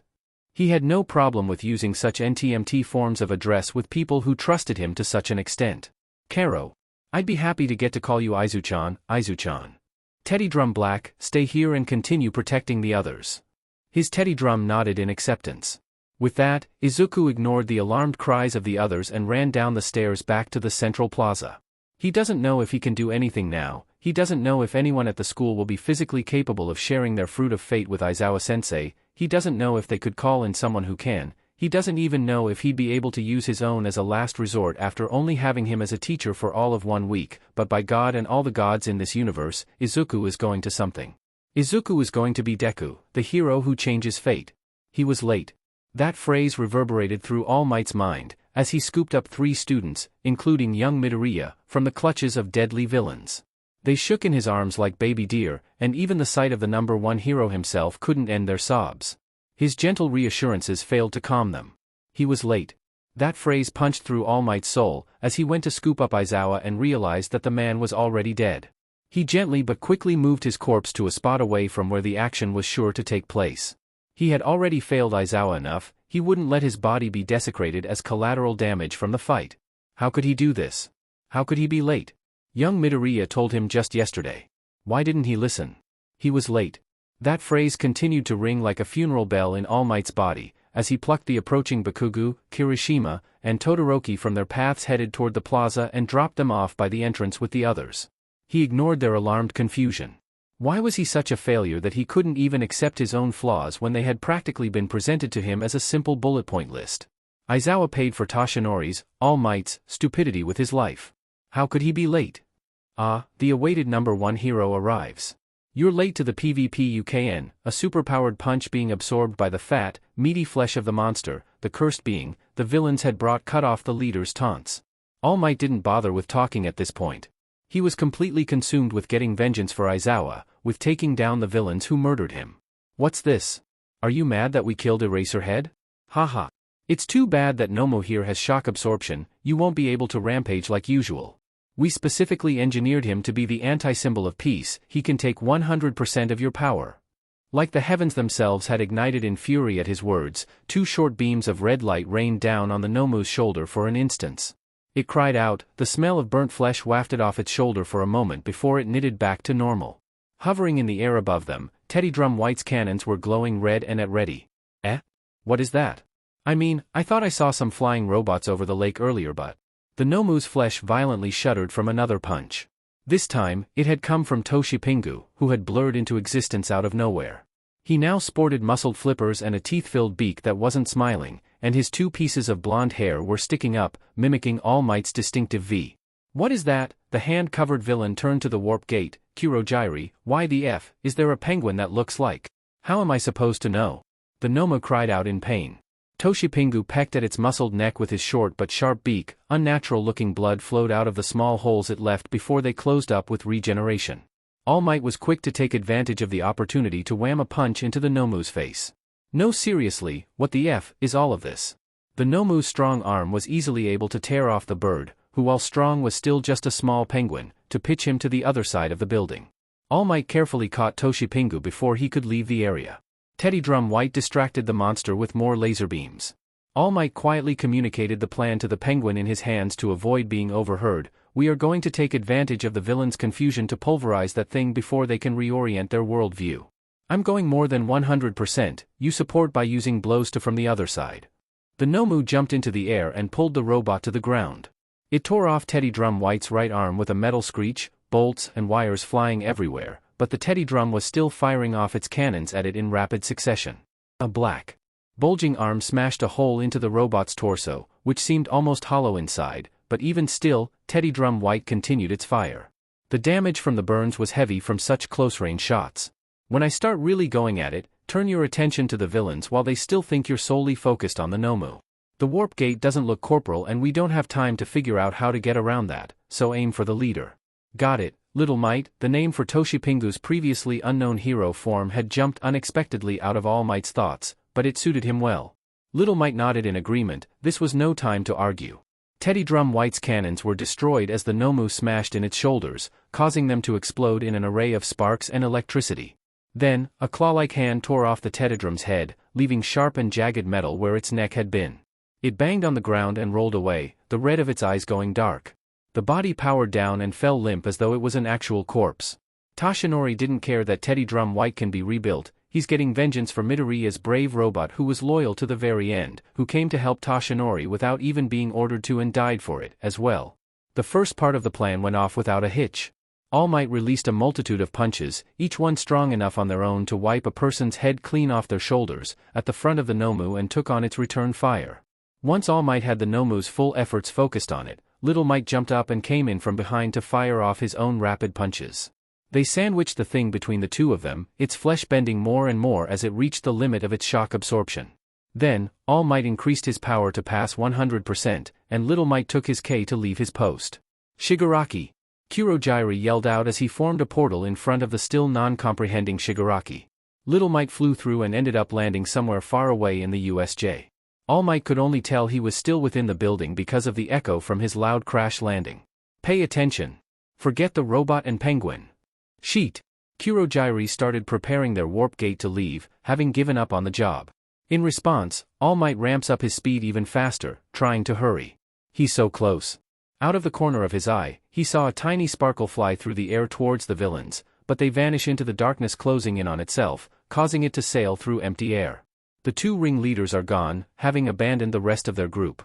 All Might's punches launched the Nomu into the air like a cannon, it broke through the ceiling of the USJ. The glass rained down around them. Turning towards what he had seen, the form of the still red-eyed Midoriya stood listlessly, staring at where the villains had been.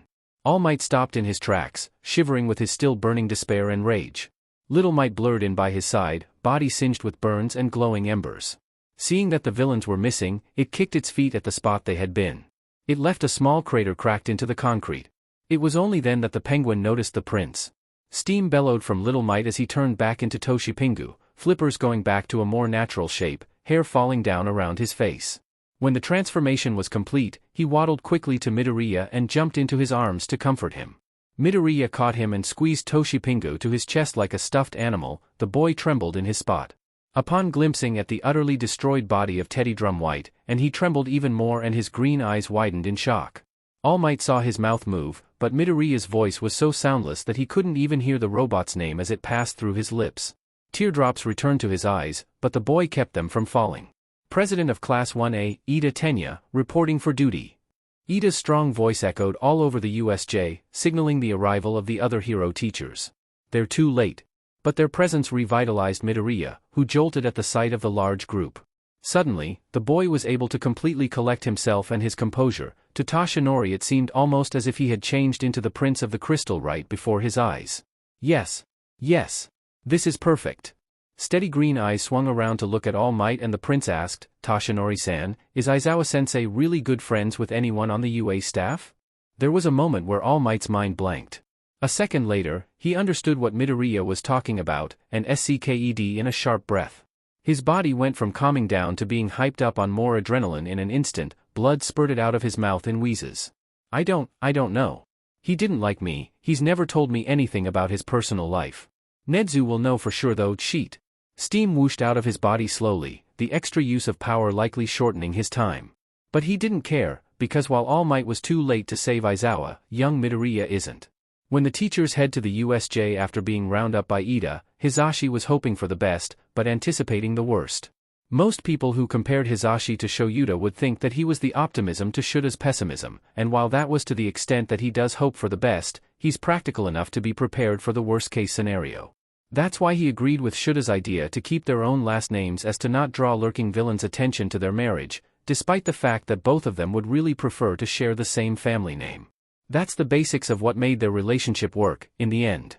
They were different enough to complement each other but at the same time shared enough characteristics that they didn't drive each other mad. Hisashi can only imagine how long Shoyuta would have been able to last in a relationship with a 100% optimistic Hisashi. It probably would have lasted a week, tops. Certainly not the 10 years that it had, 3 years of which married. So, yeah. Going into the USJ, Hisashi was hoping that all the kids are safe, the villains are all caught, and his husband is alive. He doesn't bother hoping he's uninjured, that's just impossible. He was holding the line for so long with only 13 to help, while at the same time preparing for the worst-case scenario of all the kids being dead, the villains already gone, and his husband dead before even any of the kids were, 'cause he'd literally die before he let anything happen to them. Doesn't matter that he's only had them for a week, that's just what he's like. That's why Hisashi fell in love with him in the first place. He tried to ignore the feeling of dread that emerged at the thought of the worst, but his emotions simply refused to be ignored. They were too loud, much like Hisashi was. When he got there to see a good bunch of the kids alive and healthy, at least Hisashi knew one of the worst-case scenario didn't occur. Hopefully all the other students are still alive as well. A giant teddy bear robot was vigilantly watching over the students by the entrance. It looked at them in suspicion before citing Ida in their group. Upon the confirmation that they were affiliated with the students, it dropped its guard. Shoyuta told him about these teddy drum things ahead of time. That Midoriya kid broke his brain enough that Shoyuta felt the need to vent about him a lot, but wow. Hisashi still wasn't prepared to actually see one in person. The other teachers, who Shoyuta hadn't even graced with any information at all, were even less prepared. But luckily the principal, who was also informed by Shoyuta, got them to settle down with the knowledge that it belonged to the kid. Hound Dog and Midnight rounded up the students next to the entrance to calm them and get some info, while Snipe did reconnaissance. Snipe's first report was, TCH, all that are left are minions. Can't spot anyone that looks important or strong, and I think most of them have been dealt with to some extent. Second point of bad things that could happen confirmed. There's an unknown over in the mountain zone with some of the kiddos, but they aren't interacting with M in a way that suggests they're a threat. Even though he says that, his gun is still at ready, prepared to shoot at a moment's notice. Karo, the frog girl Azui, perked up at that from her spot amongst her classmates. She walked over to stand nearby Snipe. Does the person have pink hair? Yes. Do you know who it is? Snipe continued to watch the mountain zone without turning to Azui to ask his question. That's Aizu-chan's puppet. He sent it out to find students that needed help. We should move forward considering it to be safe for the students, then. Proceed with scoping out the area if you will snipe. Principal Nedzu's command was polite and concise. Even in these types of situations, the bear dog rat knew how to keep his cool. Snipe nodded before turning his attention elsewhere. His next report was quieter, trying to avoid the notice of Azui and the students around them. All Might's letting off a lot of steam. You might want to send someone over to cover him. He's got a student with him, the Pocket Dimension Kid, who also apparently owns teddy bear robots and puppets now. Snipe knew very well that the kid's name is Midoriya, but he still called him that anyway. First impressions are hard to ignore, and with the robots and puppets added, Hisashi was pretty sure Snipe will never drop it now. Nedzu quickly set out Cementos. Snipe was quiet for a single confused beat before he asked, "You don't happen to know if the penguin is his too, do you, Froggy?" "Penguin?" "Yes," she simply stated, "all three of them." "What? Sheet, there's 3 of 'em? I only spotted one of those little fellers and that's already one too many," Snipe responded incredulously. "Don't say that about them." Azui raised her voice at that, clutching her hand to her chest. It was a stark difference from the calm demeanor she normally carries. They all worked really hard to keep Aizu-chan, Mineta, and me safe. Hearing you say things like that about them just cause they're unusual is upsetting. The aforementioned Mineta sniffed. He just stopped crying, but added, "Those penguins are cool. They're really weird, but still cool." "Alright. Sorry, my bad. I wasn't thinking about how you guys would feel at all, that's on me." Snipe rubbed the back of his head in embarrassment, "And you're right, too.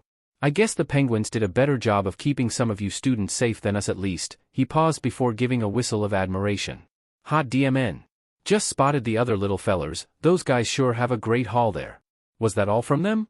Azui nodded her head in acceptance of Snipe apology and answered, "No, Karo. It was a combination of the 2 teddy drums, the swordswoman puppet, and the penguins. Mineta and I helped a little, but only by throwing stuff into the water." Right, of course.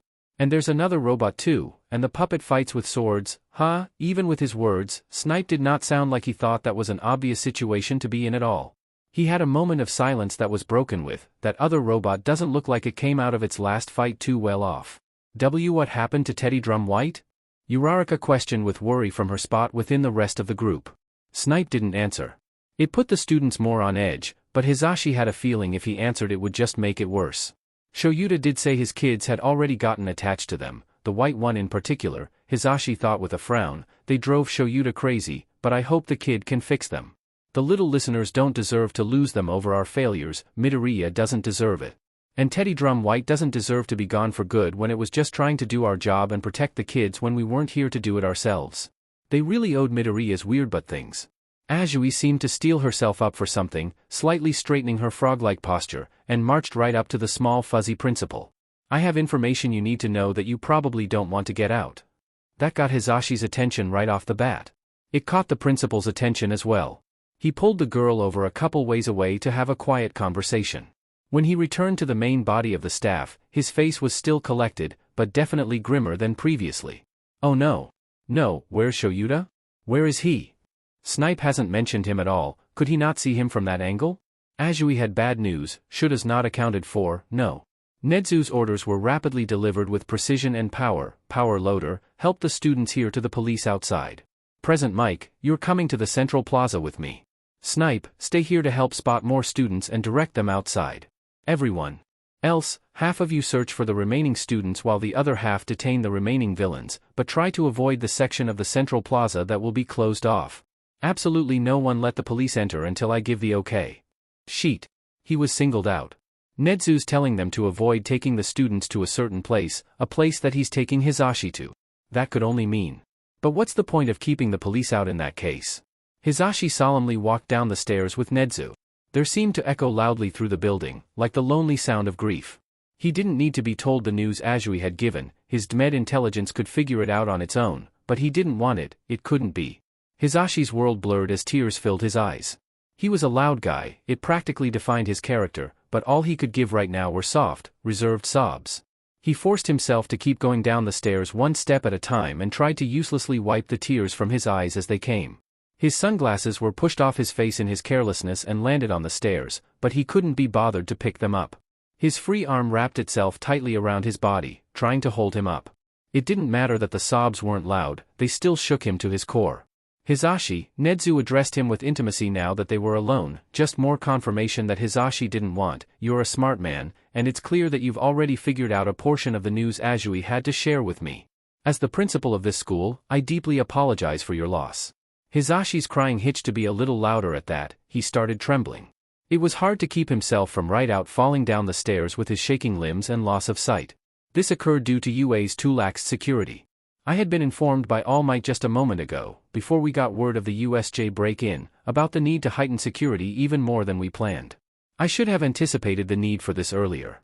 You and Shoyuta paid the price for my failings. Nezu's words never wavered despite the heavy topic. Thus, I will offer myself to Midoriya to take proper responsibility and make things right for your family. That statement caught Hisashi off guard. He couldn't even tell what Nezu was referring to. What? He was barely able to interrupt his quiet crying to ask. It came out more like a croak than a question. The other part of what Azui told me. Nezu looked Hisashi straight in his tear-filled eyes to convey his seriousness. Is that Midoriya went back to the plaza because he wanted to fix this? That's when Nezu told Hisashi about the kid's crazy quirk, about the people with quirks who could change fate, and about the mystical fruit of fate that contained every person's being and future. He told Hisashi about the price for changing fate, and the punishments that befell people for it. Hisashi could barely comprehend everything that the principal was saying, but by the end he had come to a decision on it anyway. At some point during Nezu's monologue he wasn't conscious of, the two of them had stopped in their tracks, just standing on a step together halfway down the long staircase. He began stepping down the stairs again. Nezu followed his lead. Hisashi was still crying. It had kept going throughout the entirety of when Nezu was talking, but at least the hitching in his throat had died down enough that he could speak in sentences. Oh okay, admittedly I only processed like half of what you said, at most. He had to pause to sniff and his throat hurt as though he had been using his quirk, but he pushed on with his wavering anyway. But if anyone is giving up like half their lifespan and getting punished by fate or some sheet, his voice broke a bit as his sobbing started hitching in his throat more. The last words he was trying to force out were a broken mess of syllables, in an attempt to use a quirk. Like a cult ritual and revive my husband from the dead, then it's going to be me, damn it. There's no need, Hisashi. My love for Shoyuta as one of my trusted teachers as well as a beloved former student of UA should be suffi. No. And no, I don't care. His voice became unintentionally louder as he made his point. It helped him push down hitches of his crying. I already promised to share my life with him when we said our vows. I didn't know you could mean it this way, but now that I do mean it this way. And I don't want you to do this cause I don't blame you, and I know Shoyuta won't blame you. We'd rather you save your fruit or whatever for one of the teachers that might not have someone like me in their life like Shoyuta does. His words dissolved into hiccups and he couldn't speak anymore. He rubbed at his eyes. Maybe the hope of getting Shoyuta back would stop the tears. But they just kept falling. It's not like he's not happy that this isn't the end for Shoyuta. He's relieved that he'll be okay and Hisashi won't have to go his whole life void of the man he loves, but it's just so hard to fully believe in that kind of promise, to believe in that kind of power. It's something that should never be able to exist in this world, like it's too good to be true. And although he gets a second chance, it doesn't change that Shoyuta died in the first place. Nezu stares at him for a long while, before nodding his head in silent agreement to his wishes. It wasn't the time to keep crying, he needed to pull himself together. Not only will he be in the company of other people, but one of them is a student. Seeing his teacher sobbing uncontrollably will probably freak him out. Hisashi covered his eyes with his hand, forcing himself to breathe in and out, in strong bursts to calm himself down. Arriving at the central plaza, they're met with the sight of an area that's been sectioned off with a cement wall, and a depressed-looking Cementos and Midoriya standing by it. Cementos has the air of a man that's waiting to get his job for the day done so that he can go home and allow himself the chance to cry out his emotional build-up. And Midoriya, with his red eyes, had clearly been crying at some point. The kid eyed him like he's never seen evidence of a teacher crying in his entire life, which, well, is actually a possibility. From a shaded area of the cement wall, Hisashi could see the powered down All Might stick his head out of the shadows for a bit, and then move to join them. Cementos places a blocky hand on Hisashi's shoulder. He spoke with a tender, quiet tone. It seems you already know. Yamada. I'm so sorry. I know you won't want to hear this, but maybe you should avoid seeing the body. It was quite damaged.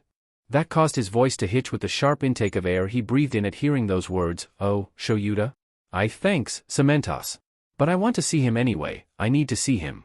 Cementos just nodded his head with empathy, and after a single squeeze of Hisashi's shoulder, let his hand fall back down to his side. Thank you for your quick thinking, Cementos. I doubt this is a site we want to expose the children to. Nezu glanced at Midoriya and amended his statement, at least, any more than they already have been, at this point. However, there are some abnormal circumstances that we will be dealing with for Aizawa's death. Frankly speaking, he is not going to stay dead. I will explain everything to you about how this can occur later. For now, I need you to keep what you've seen to yourself, as only select teachers and members of the police force will be aware of what is going on, and I need you to keep people from venturing past the wall. Even though Nezu's small stature made it necessary for people to look down at him to maintain eye contact, the air he gave off when he said these impossible-to-believe words to Cementos suggested things were the other way around. He was trying to enforce that he should not be doubted about this despite its impossibility. Predictably, Cementos stared at Nezu with incomprehension, jaw hanging a bit ajar, but his trust in the principal allowed him to put aside the fact Nezu was implying that they were going to bring the dead back to life and focus on his orders instead. Alright, he nodded his head hesitantly. Do you need me to give you some privacy? That would probably be for the best, yes. Once Cementos had been sent to a position close by the wall but not in sight of the group, Nezu asked Midoriya if he needed to be close to the body for whatever he was going to do, and after he responded by saying he needed to be in the same vicinity but didn't need to transport it with him and didn't need to be next to it, something about how it was the soul that mattered and not the physical body. Hisashi doesn't know. He barely understood a word of what the little listener said at this point. The principal decided to avoid putting the boy through more trauma and ordered for him to transport them while away from Shuta's body, on the side of the wall they were now. Before getting to that, though, he allowed Hisashi to see Shoyuta alone. He had to let out more painfully quiet sobs. The sight was simply too painful, too horrible, for him to not. Hisashi threw off the support gear he wore around his neck to help direct his quirk, so that he could hang his head over Shoyuta as he held him and looked over him. Hisashi knew this would be the image he saw in his nightmares for the rest of his life, the sight of Shuta's perfect head crushed and broken, Shuta's beautiful black hair stained in red with bits of white skull piercing out. His nose and forehead had been crushed flat, deforming his features, and the blood covering his pale skin and dark hair had begun to dry, turning brown and to crust on Shuta's skin and tangle his soft hair. Shuta's beautiful eyes were closed. Would they really be able to open again? But he had to see it. He refused to ignore that this tragedy had happened to his husband. It was Hisashi's duty to carry this memory for the rest of his life in respect to Shuta's dedication and pain. With how awful he felt, he couldn't even imagine having to see this and accept it as proof that Shoyuta was gone forever. Though when cradling the limp Shoyuta in his arms as he knelt on the hard, concrete ground, it was also hard to believe that he wasn't gone forever. He forced himself to stop his crying again. He refused to waste time. When Hisashi was gone, Nezu had taken the opportunity to explain Hisashi's relationship with Shoyuta and his offering, but Hisashi had to state it to the kid himself. He needed his own words to help ground the fact that Hisashi was going to help fix this. I don't care what you need, little listener. I don't care what you need me to give, I'll give you everything if that's what it takes. I don't care that the universe itself is apparently going to punish me for this. I love Shoyuta, and I'll do anything to keep him in this world. Hisashi's eye, no longer hidden behind colored lenses, looked his student for all of 1 week straight in his eyes as he declared his conviction. Midoriya's green eyes were haunting as they started into Hisashi. He nodded his head once. Throughout the short time that Hisashi had known the kid, he always seemed a bit skittish, eager to please, and reserved rather than outgoing. It's part of what made Shuta's explanation of how the kid casually brought out a giant teddy bear robot in class seem especially unrealistic and strange. The student that he was looking at now, though, was nothing like that. Instead, Midoriya carried himself with confident posture, unrelenting eye contact, and a voice that was steady and heavy with conviction. It was like he possessed a sense of authority that refused to be ignored. There's no need to give everything, I'll only take half. You seem like the kind of person that loves very strongly, Mike-sensei, so I have no doubt about your stance. It's clear that you know what it means to love, that you know what it means to literally share your life with someone. So, since that's the case. A crystal marble appeared in the boy's palm. He flicked it up into the air in the center of their group with his thumb. Let us share the fruit of fate. The crystal burst into shards and rained down on top of them. When Hisashi glanced around just a second later, the scenery had changed. There was a castle made of crystal, a white tile floor, and what seemed to be a dome made of crystal with a ceiling above their heads that reached the heavens. But the most notable thing was the modern-looking white train in front of them. They were standing on a white platform, as though they were in downtown Tokyo waiting to board their normal commute line. The train only had one passenger car, which was attached to the car holding the engine. In the driver's area, a penguin wearing a crown was at the controls preparing for boarding. The front car was at the end of the track, and the rails trailed off into the distance backwards, maybe reaching the edge of the crystal dome. This, Midoriya spoke with an air befitting of the majestic red cloak around his shoulders and the shining crown he wore on top of his curly head, is the train of fate. It will take us to the final destination of Aizawa Shuta's fate, where the remains of his fruit of fate reside. He individually looked over All Might, Nezu, and Hizashi for a moment. Once you get on this train, you must not get off until we have returned to the crystal world. If you get off before then, your fruit of fate will be lost, and you will die. Do all of you understand this? They all nodded firmly, taking the warning to heart. Good. Then it's time to board. Midoriya's cloak bellowed behind him as he led the way into the train. As soon as they were all on, the car jolted and began to move backwards. It gained speed until it was at its full throttle, the world outside blurred as they approached the wall of the dome surrounding them. They passed through the wall as if there was nothing there, and all that was left surrounding them was pitch-black darkness. Hizashi felt like if he took even one step into it, he might fall into oblivion and be lost forever. As Nezu looked out the window, he said, "I assume this is the area where we will die if we walk out into." Midoriya nodded. That's correct. That was all that was said for some time. Hizashi doesn't know how long the trip took. He's not even sure if time works in this place. But eventually the train began to slow down.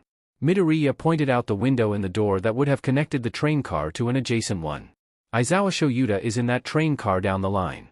Hizashi ran over and gazed out. Emerging from the dark, a small, abandoned train car that looked exactly like their own came into view. He leaned against the door and stared at it, hope building in his chest. He refused to lose sight of the place his husband was waiting for him. Soon, they were right next to it. Hizashi could hear a click from the cars attaching below, but somehow they were able to continue moving closer, all the way until Shuta's car was directly connected to theirs. Only once that occurred, did Midoriya open the door and gracefully gesture that the rest could enter. The lighting in the car was darkened, like a bedroom at night, with only a single dim spotlight to lightly illuminate the area. It shined down on the center of the car, where a pink bed lay. Within the soft cushions and plush pillows was the form of his husband, not as the battered body he had only just seen, but as a normal, healthy Shoyuta. There wasn't a mark on his head, his curtain of black hair draped around his head without a single drop of blood to be seen. Shoyuta. He ran to Shuta's side and held his hand between both of his own. Hizashi stared at him, trying to ingrain the image of him whole and healthy, though still without his eyes open, into his brain. It's time, Mike-sensei. A black-gloved hand took hold of Hizashi's chin. His head was forced to turn away from Shoyuta to lean forward and look into the haunting green eyes of Midoriya. His right hand disappeared into Hizashi's chest. It grabbed something, and when Midoriya pulled it out, it held an apple that glittered such a perfect, extraordinary gold color, that it could only be a thing of legend, the fruit of fate. Yamada Hizashi, you are a hero who sings joy into people's lives, and yet, fate has abandoned the person that you love. Thus, it has abandoned you. There is no appealing to fate, no begging will grant you mercy. Hizashi's fruit floated up into the air from Midoriya's palm. It spun around its axis in the air of its own accord. In the eyes of death and the gods, every person is equal, no one is safe or to be spared, whether it is a child who has yet to even learn what it means to live, or a hero who has saved many lives like your husband. It will take who it wants, as early as it wants, by the decree of fate's whims. There is no way to change that, but as the Prince of the Crystal, I can change this. The prince spread the fingers of his right hand apart, and the fruit of fate split in half with a crack. Hizashi gasped when he felt it echoed through his torso. Midoriya didn't even look at the pieces as he plucked one from the air with his right hand, and with his left hand still holding Hizashi's face, placed it back within Hizashi's chest. The prince then gently guided Hizashi to release Shuta's hands and stand back. Please give me some space for this next part. Don't worry, your husband will return to you soon. Hizashi relented, moving to stand by All Might and Nezu, who were next to the red cushioned seats on the other side of the bed, granting them a perfect view of both Shoyuta and Midoriya standing by his bedside. He had completely forgotten they were still here. Their eyes intently watched the boy next to the bed as though they were observing the birth of a legend. The prince plucked Hizashi's fruit of fate from the air, grasping it tight with his fingers.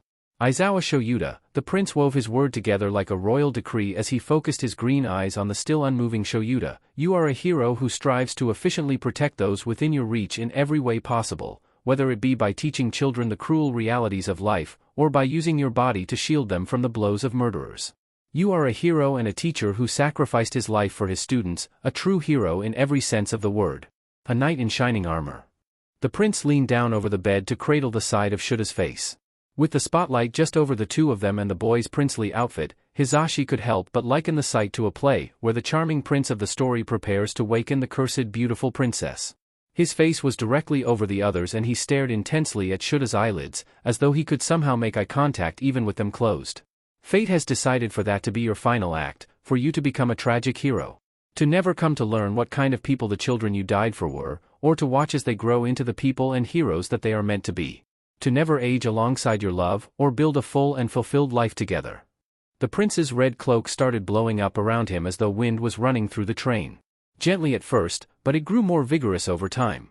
The fruit of fate in his hand gave off a glowing light that was eventually so bright, it was like the prince was holding a small sun in his hand. It outshined even the spotlight, illuminating the entirety of the previously dim train car. Hisashi couldn't look at it without his eyes hurting from the brightness. It cut its way through the darkness of the void around them. The emerald green of the prince's eyes seemed to glow, and he laid the fruit of fate tight against Shuta's chest. But the fruit failed to pass through. Instead, it shined over the both of them like a holy light from heaven. Fate has decided that now is the time to take you to your final destination, the prince's decree muted into a whisper. Despite its quiet volume, his voice still resounded throughout the train, but I will not let it keep you, fair knight. Accept the love and sacrifice of this person who loves you, accept the life that he is sharing with you, and let him anchor you to the land of the living. The Prince of the Crystal closed his eyes and softly kissed the top of Shuta's forehead, and finally, his right hand and the fruit of fate within its grasp slipped into Shuta's chest. Its light failed to go out, though. Somehow it could even be seen from the inside of Shuta's body, like a star had taken the place of his soul. The red cloak fluttered and fanned around the prince and the knight, acting as the back curtain to the performance playing out in front of their eyes. A contrasting spot of black appeared in Shuta's chest as well, dark as the void around them had been. The golden light brushed against it, and the two swirled together, yin and yang circling in an endless cycle of dark and light, of death and life. Hisashi was almost afraid the black might darken the light of the fruit, but it didn't. The light spread into the black spot, igniting life where there was once death, and once all the black vanished. The light stopped spinning. Throughout the entire magic spell, the prince continued to cradle the knight's face and kiss his brow. The full star settled itself in the place where Shuta's heart resided. All at once, the light dimmed until there was nothing left. The room had once again become dim with only Shuta's body being clearly lit. At the same time, the bellowing of the red cloak slowly died, and it floated down to rest once more at the prince's back and on his shoulders. Only then did the prince remove his hand from Shuta's chest. He lifted his lips and hand from Shuta's face, raising his head to straighten his body and stand back from the bed. In a movement filled with great purpose, the prince raised his arms up and clapped his hands together once. The train started moving again. This time heading forward. Shoyuta groaned, and his eyes fluttered open. Where? Shoyuta. His voice, groggy with sleep, was cut off by Hisashi's loud wail. Hisashi stumbled to his husband's side and brought him into a tight hug. He knelt on the bed covers, legs giving out, and pressed his face hard against Shuta's chest, where Hisashi's miracle had just occurred. His next cries were a mess of quiet and broken words. Shoyuta, Shoyuta, oh God, you came back to me, you're alive, I was so scared, please don't leave me again, please. As Hisashi's tears wet the front of Shuta's shirt, Shoyuta carefully wrapped his arms around Hisashi and gently rubbed his back. His husband whispered back, it's all right. I'm okay. I'm here now, it's all right. Hisashi was barely lucid throughout their trip back. Shoyuta wasn't even graced with the explanation that one of his students, that his problem child, had revived him from the dead. He had been too busy holding Hisashi, and none of the others dared to intrude. They were back in the prince's crystal world and were all directed off the train of fate onto the platform. Once the group, with the addition of Shoyuta, were guided out, Midoriya brought them back to reality with the words, and so it is done. When they reappeared in the USJ, they were all around where Shuta's body once lay on the other side of the cement wall. While Shoyuta was still flat on the ground with his eyes shut, he was in perfect condition. His eyes opened again. Hisashi dropped to kneel beside him, taking one of his hands to hold within both of his own. Why is his quirk on? Hisashi's voice blasted all over the USJ without his support gear to funnel it. Shoyuta reflexively winced at the loudness for a single second before relaxing his face again, and he was sure the other three must have done the same. He felt the vibrations of his quirk rumble the ground beneath them. A portion of the glass ceiling above their heads, near where the Nomu had been punted through, shattered from the harsh vibrations and rained down on them in glinting shards. A single glass shard, thin but long, fell alongside the rest. Its pointed end was as sharp as a fine knife. And it shot straight down from the heavens to pierce precisely into Shuta's open left eye. The pained, visceral scream that tore out of his husband's throat will appear in Hisashi's nightmares, together with the image of his corpse. When Shoyuta woke up again, he was laying down in Yue's infirmary. His eye blinked open to the sight of the light fixture above his patient bed and his husband's teary face leaning over above, with his sad eyes clear to gaze into without his sunglasses blocking them and his long blonde hair left down to drape over Shoyuta. Upon noticing his awakening, Hisashi opened his mouth to speak, but immediately snapped it shut with a clench of his jaw. His lips pressed together tightly, and instead of talking he rested his head against Shuta's chest and wove his arms around him, like Hisashi had when Shoyuta first woke up on that train. It prompted Shuta's memory of the words Hisashi had spoken then. Shoyuta, Shoyuta, oh God, you came back to me, you're alive, I was so scared, please don't leave me again, please. Shoyuta felt his own teeth clench as he cradled the back of his husband's head and upper body, holding Hisashi even closer to himself. Hisashi continued to repress any sounds he made. Even though Shoyuta knew he was crying and could feel his chest becoming wet with his tears, could feel Hisashi's body jerking with his sobs, and could hear the whimpers stuck in his throat, Hisashi never let them leave his lips. It was only then that he realized that he was missing half of his field of vision. The distinctive feel of bandages and padding pressed against his left eye. Hisashi, Shoyuta spoke softly, trying to comfort him. What's wrong, why are you forcing yourself to stay quiet? The fact that Shoyuta could clearly remember his head being crushed in by the hands of that monster Nomu but had still somehow woken up again, and in what was clearly a train in the pocket dimension of his problem child, could wait. His memory of the agonizing pain from his head as he felt his skull collapse in on itself from the intense pressure of its hands before everything cut to black could wait. Whenever there wasn't serious hero work to be done, Hisashi's pain came first. Always. One of the arms surrounding his body released itself to move Hisashi's hand to where Shoyuta could see it. He did his best to sign with only one hand, it's not safe. My quirk is always on now. How?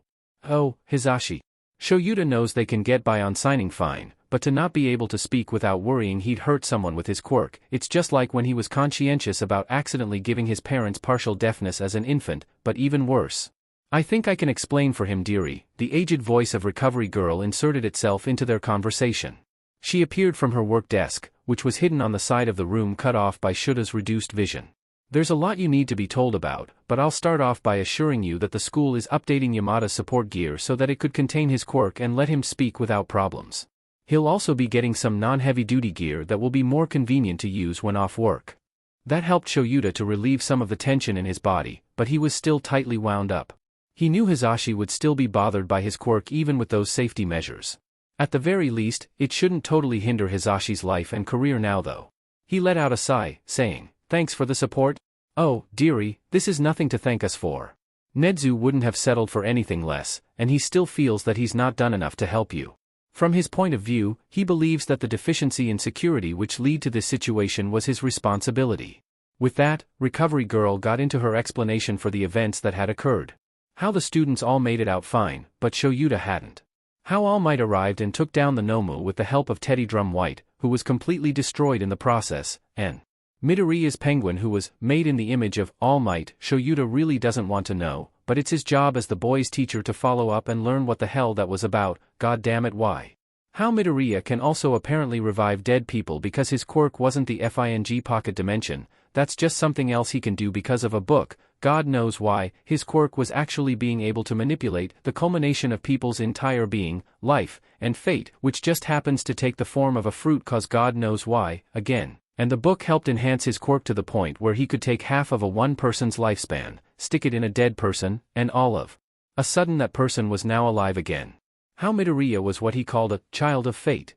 He knew that Midoriya would be the problem child, but now Shoyuta can officially award him the title of being the #1 problem child. No other student will ever be able to top this bullshit, ever. And it's only been the boy's first week. How Hisashi was the one to give up half his life, and he wants to scream at him for that. Why would he give up his life, and so much of it, why, but also can't because he knows the pain Hisashi was in and the remnants of his husband's tears have yet to dry. And finally, how both him and Hisashi were punished by fate for this second chance.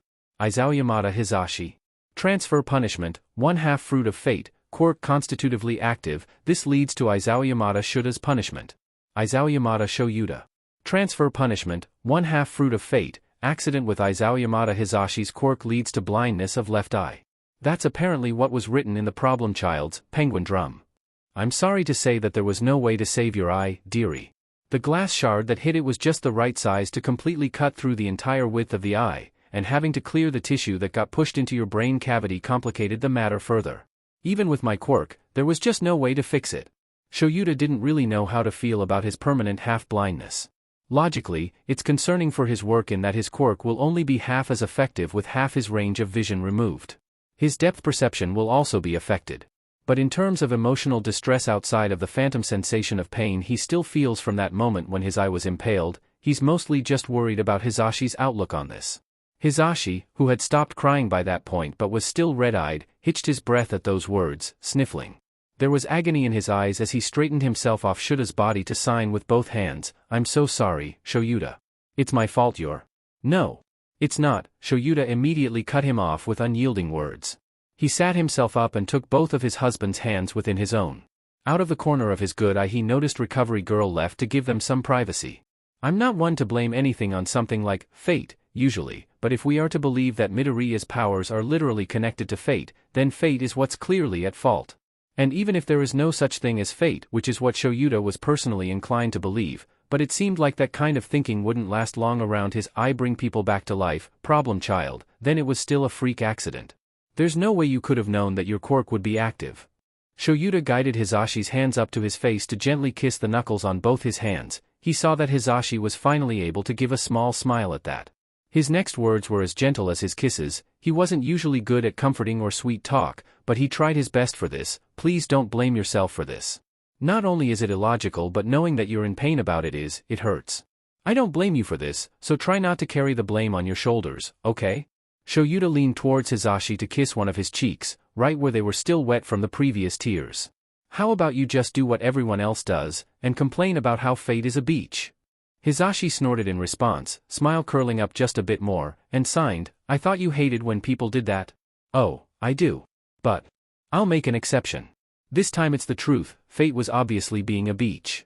At that, Hisashi had to put his hand over his mouth to keep his snickers as quiet as possible.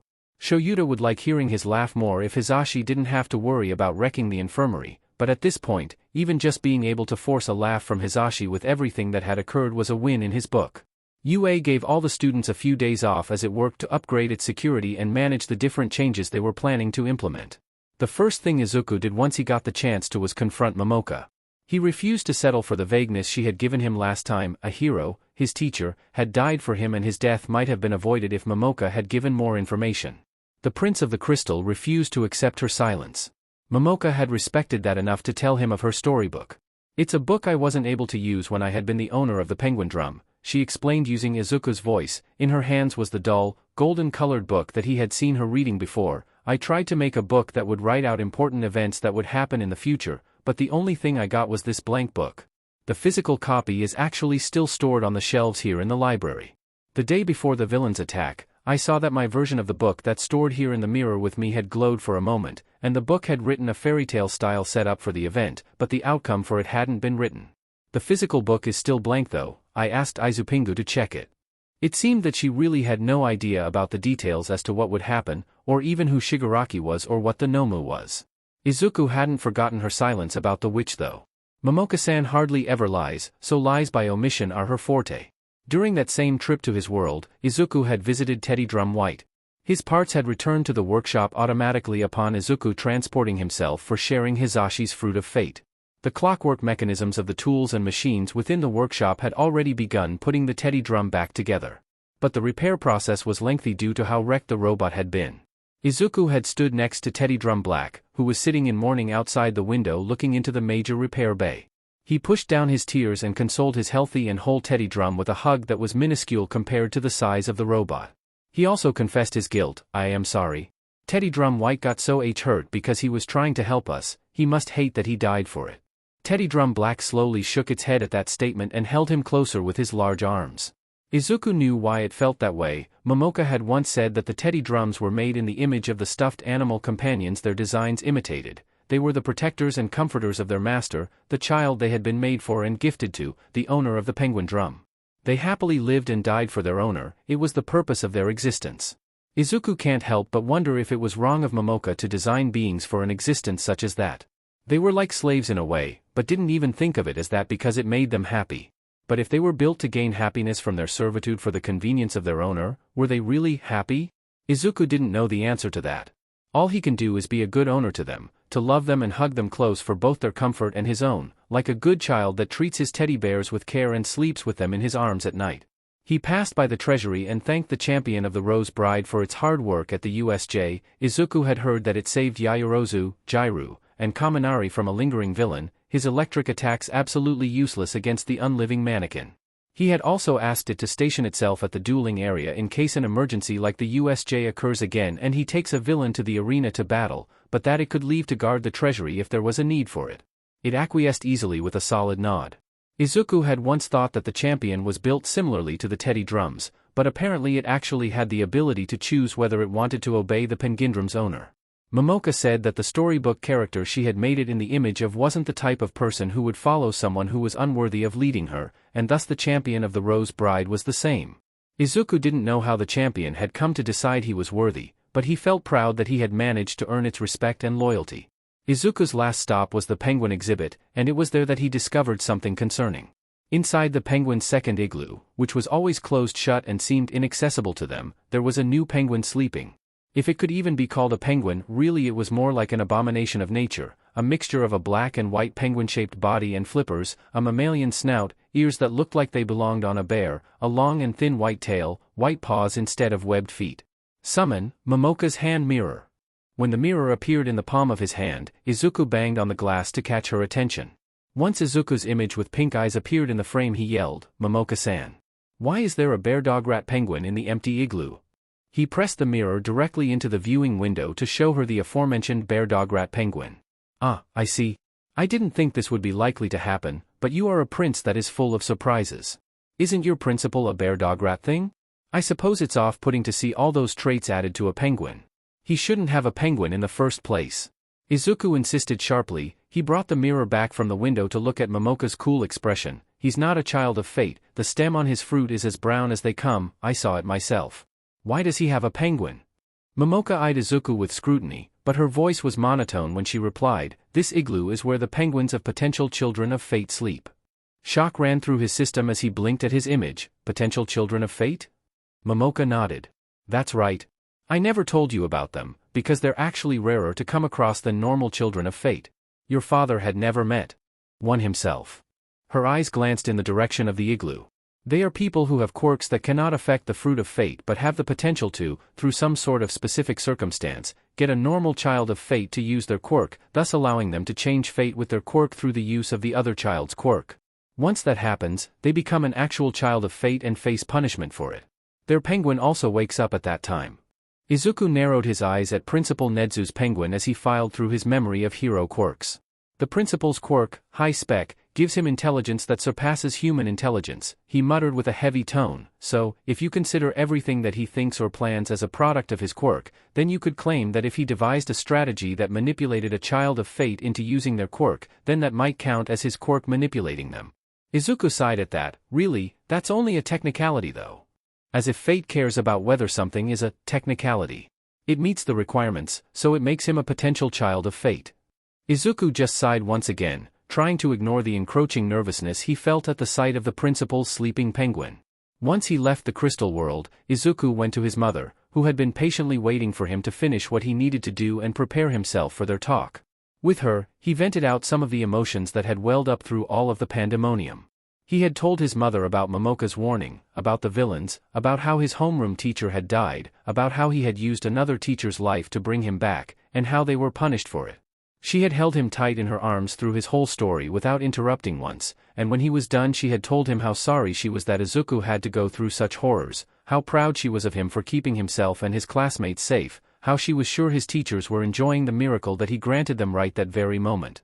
"You did good, Izuku," Mom had whispered in broken words while she hugged him tight into her chest. "You did so good. He's still here because of that. Please try to remember that, when you remember what you saw?" Shuda-sensei face down on the ground, blood everywhere around him, fruit of fate gone. How could this have happened? Izuku held his mother even tighter as that image repeated itself in his mind. It mixed with his memory of that fateful day he was supposed to die, his memory of the pain in his chest at being unable to breathe, his choke drowning as his sight faded to darkness. Izuku may be alive, but death's touch lurked in his mind. The guillotine of fate that had come down upon his neck was not forgotten.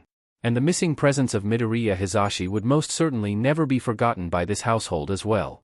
On the last day before Izuku was to head back to classes, Toshinori visited him at his home. "How are you doing, my boy?" Toshinori gazed at him with fond but sad eyes. His posture was crouched even more in on himself than usual as he sat on the sofa next to Izuku. I am still feeling sort of out of it, I guess." Izuku frowned down at his knees, brows furrowed in grief. Teddy Drum White's still in the middle of being fixed. And I can't stop remembering. He cut himself off abruptly, swallowing the words along with the image. "I see, I had thought it would be something like that." Toshinori sighed as he placed his warm hand on Izuku's shoulder. "That's actually part of the reason why I came over. You see, the school wants you and your classmates Azui and Mineta to have at least one counseling session concerning what you saw." That was logical, but Izuku still blinked in surprise. "But I thought they didn't want us talking about how Shida-sensei died." He managed to force the word out this time. Only select people from the police force were told the full story of the USJ, including the detective Tsukachi Naomasa who had already been in the know about Izuku's quirk as Toshinori's close friend. The rest of Izuku's classmates, and even most of the teachers, were kept in the dark. Toshinori looked caught off guard by the way Izuku addressed his homeroom teacher but didn't comment on the matter, instead heading right into the information he wanted to impart on Izuku. "Yes, but it would be negligent of us to just force you to never discuss your thoughts on the matter with professionals to help you work through the trauma it caused. Principal Nedzu has carefully vetted professional counselors for the students for this exact purpose, seeing that the heroic course students become exposed to these sorts of things once they get involved with fieldwork." Toshinori's hand squeezed his shoulder firmly and he slightly bowed his head towards Izuku in a plea. "Will you consent to openly discussing your troubles with one of these counselors, young Midoriya? I feel like that will help you immensely." Izuku stayed silent. Conductor had turned itself on at Toshinori's physical contact, and he let his eyes stray towards the man's chest. His fruit was still the same as he saw it throughout the trip on the train of fate. "I will," he answered, but followed up with, "But Toshinori-san, do you think that you could find someone to talk to also? It doesn't have to be a counselor, or me, but—" Toshinori stared at him questioningly for a moment, before realization dulled his sunken eyes.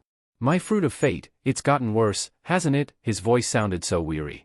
Izuku deactivated Conductor and nodded sadly. "Not only is it down to 1/2 now, but the poisoning grew. Only the bottom fourth of the fruit is uncovered." Toshinori breathed out deeply, then explained, "During the fight with the Nomu I had to push my quirk past its limits to get around the being's shock absorption. It reduced my time down to 3 hours, where I was at before the transfer." The man had to look away from Izuku as he continued, "And there was really no getting around the poison increasing, frankly speaking, right now. I hate myself quite a lot." Pain shot through Izuku at hearing those words come from his favorite hero and the person he was growing close to. In a jerky movement, he grabbed Toshinori's arm to direct his attention back to him. You shouldn't think of yourself like that, Toshinori-san. I know it's not healthy, my boy." Toshinori's eyes were pained as he looked down at him. "But I just can't help feeling like that now. You and I both know that Aizawa didn't have to go through such a horrible fate, and he and present Mike, who I didn't even know was his husband, wouldn't be facing consequences for changing it, if I had just listened to you." He swiftly gestured his hand towards Izuku. "You literally told me just the day before that one of the problems I had was that I didn't leave enough things to others, that I didn't delegate hero work and put it all on myself because I wanted to be the who did it. And that's exactly what I did the day of the USJ." His voice was raised by the last sentence, his anger at himself breaking through. Toshinori rubbed one hand down his face, frustration mounting, and gazed a blank but broken stare down at the floor. "I was so focused on saving other people, even when other heroes could have handled it themselves, because I wanted to, that I couldn't even be there to save the people, my students, my colleagues, who needed me." Izuku grimaced and replied, "That's technically true, but there's a lot of things that could have gone differently. Maybe I could have done something if I wasn't so caught up with wiping out the villains that were after us. Hell, even just the school deciding to have you attend only the first hour of the USJ instead of showing up later would have changed everything. So many options, so many paths, but none of them happened. They were all just meaningless regrets and wishes for what could have been, in the end. Everything turned out like this instead. And that?" His left hand tipped Toshinori's chin over so the man was facing him and leaning down towards him, like a parody of that day he changed Toshinori's fruit of fate. Toshinori's sunken eyes still seemed just as lost as they were on that day. Izuku's eyes were the same piercing green that they had been on that day. "That's precisely what fate is. That's precisely what fate means." Don't forget this as you go forward to the destination of your fate, wherever it may be, All Might. The first day of school after the USJ villain attack, two notable things got every student from Class 1 as immediate attention. Shuda-sensei showed up with a medical eye patch covering where his left eye used to be. And Mineta was missing. Izuku was surprised by neither of these things. My eye was a casualty of the villain attack. There will be no questioning about it. Also, there was a new development with Present Mix Quirk that now requires him to use his support gear to better regulate his quirk. There will be no questioning about that either, was Shuda's quick dismissal of the first of these things. It was met with tense silence, everyone looking over him in worry but not willing to disrespect their teacher's wishes. Izuku glazed at Shoyuta sadly, but the man wouldn't make eye contact with him. The second required more explanation. Mineta dropped out of the hero course of his own volition and is now in general education. However, all of you should note that his behavior was unacceptable, and I would have dropped him from the class regardless. He has agreed to the school's requirement that he take anti-SXL harassment training and counseling, that he is required to fully pass, in exchange for continuing his UA education. The exasperation and anger his single eye conveyed said that although Mineta may still be at UA, the man would never, ever permit him the opportunity to join the hero course again. Izuku almost wished he was there to see the look on Shuda-sensei's face after he had been told about Mineta GRPNG a student during a villain attack. Izuku made sure to report it with Tsuchan's approval, so the man must have been told about it at some point. Huh? Kaminari exclaimed in shock, I mean, not about the other stuff but, why did he want to drop out? Shoyuta carefully did not look at Izuku or Tsuyu. He, along with a couple other of your fellow classmates, saw a disturbing level of violence produced by the most dangerous of the villains, and upon self-reflection decided that he wouldn't be able to handle dealing with that type of experience for his everyday job. Their teacher paused for a moment to slowly look every student in the eye before he continued. Frankly speaking, that was a very smart and practical decision for him to make. While the job may seem glamorous, being a pro hero requires an extremely high amount of mental fortitude for those kinds of horrible sights and actions. It's most definitely not a job everyone is capable of, even disregarding the potential of a person's quirk. It doesn't matter if your quirk is well suited for heroics if you can't stomach the possibility of death and maiming being inflicted on either yourself or other people. Shoyuta gently tapped his eye patch with his index finger. This occurrence was a mistake on the school's part, but since it happened, take this lesson to heart. A lot worse may happen to you during the course of your pro-hero career than losing an eye, and you will see a lot worse happen to other people, whether they be civilians, other pros, or villains. If you don't think you can handle that, drop out of the course now and find a different career path. Izuku glanced at Tsuyu, who glanced back at him as well. They were obviously thinking of the same thing, had the same images and words haunting their minds. Izuku knew that worse might happen to him. He's already died once without even being a hero. But he has no plans on wasting the fruit his father gave him. He's going to survive and become a hero who changes that sort of fate for others. He has already changed that fate for his teacher. But in any case, there's another piece of important news you guys need to be reminded of. Shoyuta narrowed his eye at them. The UA Sports Festival is approaching. After the initial confusion as to why the school was continuing with the sports festival despite the recent villain attack had passed, everyone was hyped about it. Ochako-chan especially. The others all seemed shocked at her fervor, but Izuku had always known that there was a frightening girl hidden underneath her bubbly exterior. Really, everyone else should have paid more attention to the kind of logical reasoning that would be required to come up with swinging a foundational support pillar around as a sound battle tactic for a class mock fight.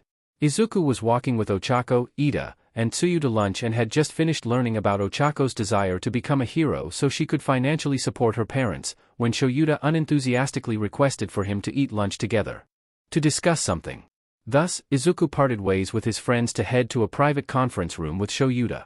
Hizashi was already in the room with some steaming plates of lunch Russia's food and green tea.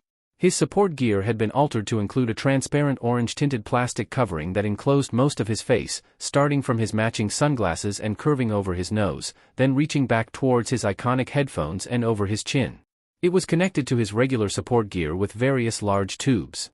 The man himself seemed to have improved his mood quite a bit since the last time Izuku saw him, which wasn't that hard to beat, seeing as his husband had literally died, been revived, and then maimed the last time Izuku saw him, because he stood up to greet Izuku with a bright and genuine smile. He was holding cups in both of his hands.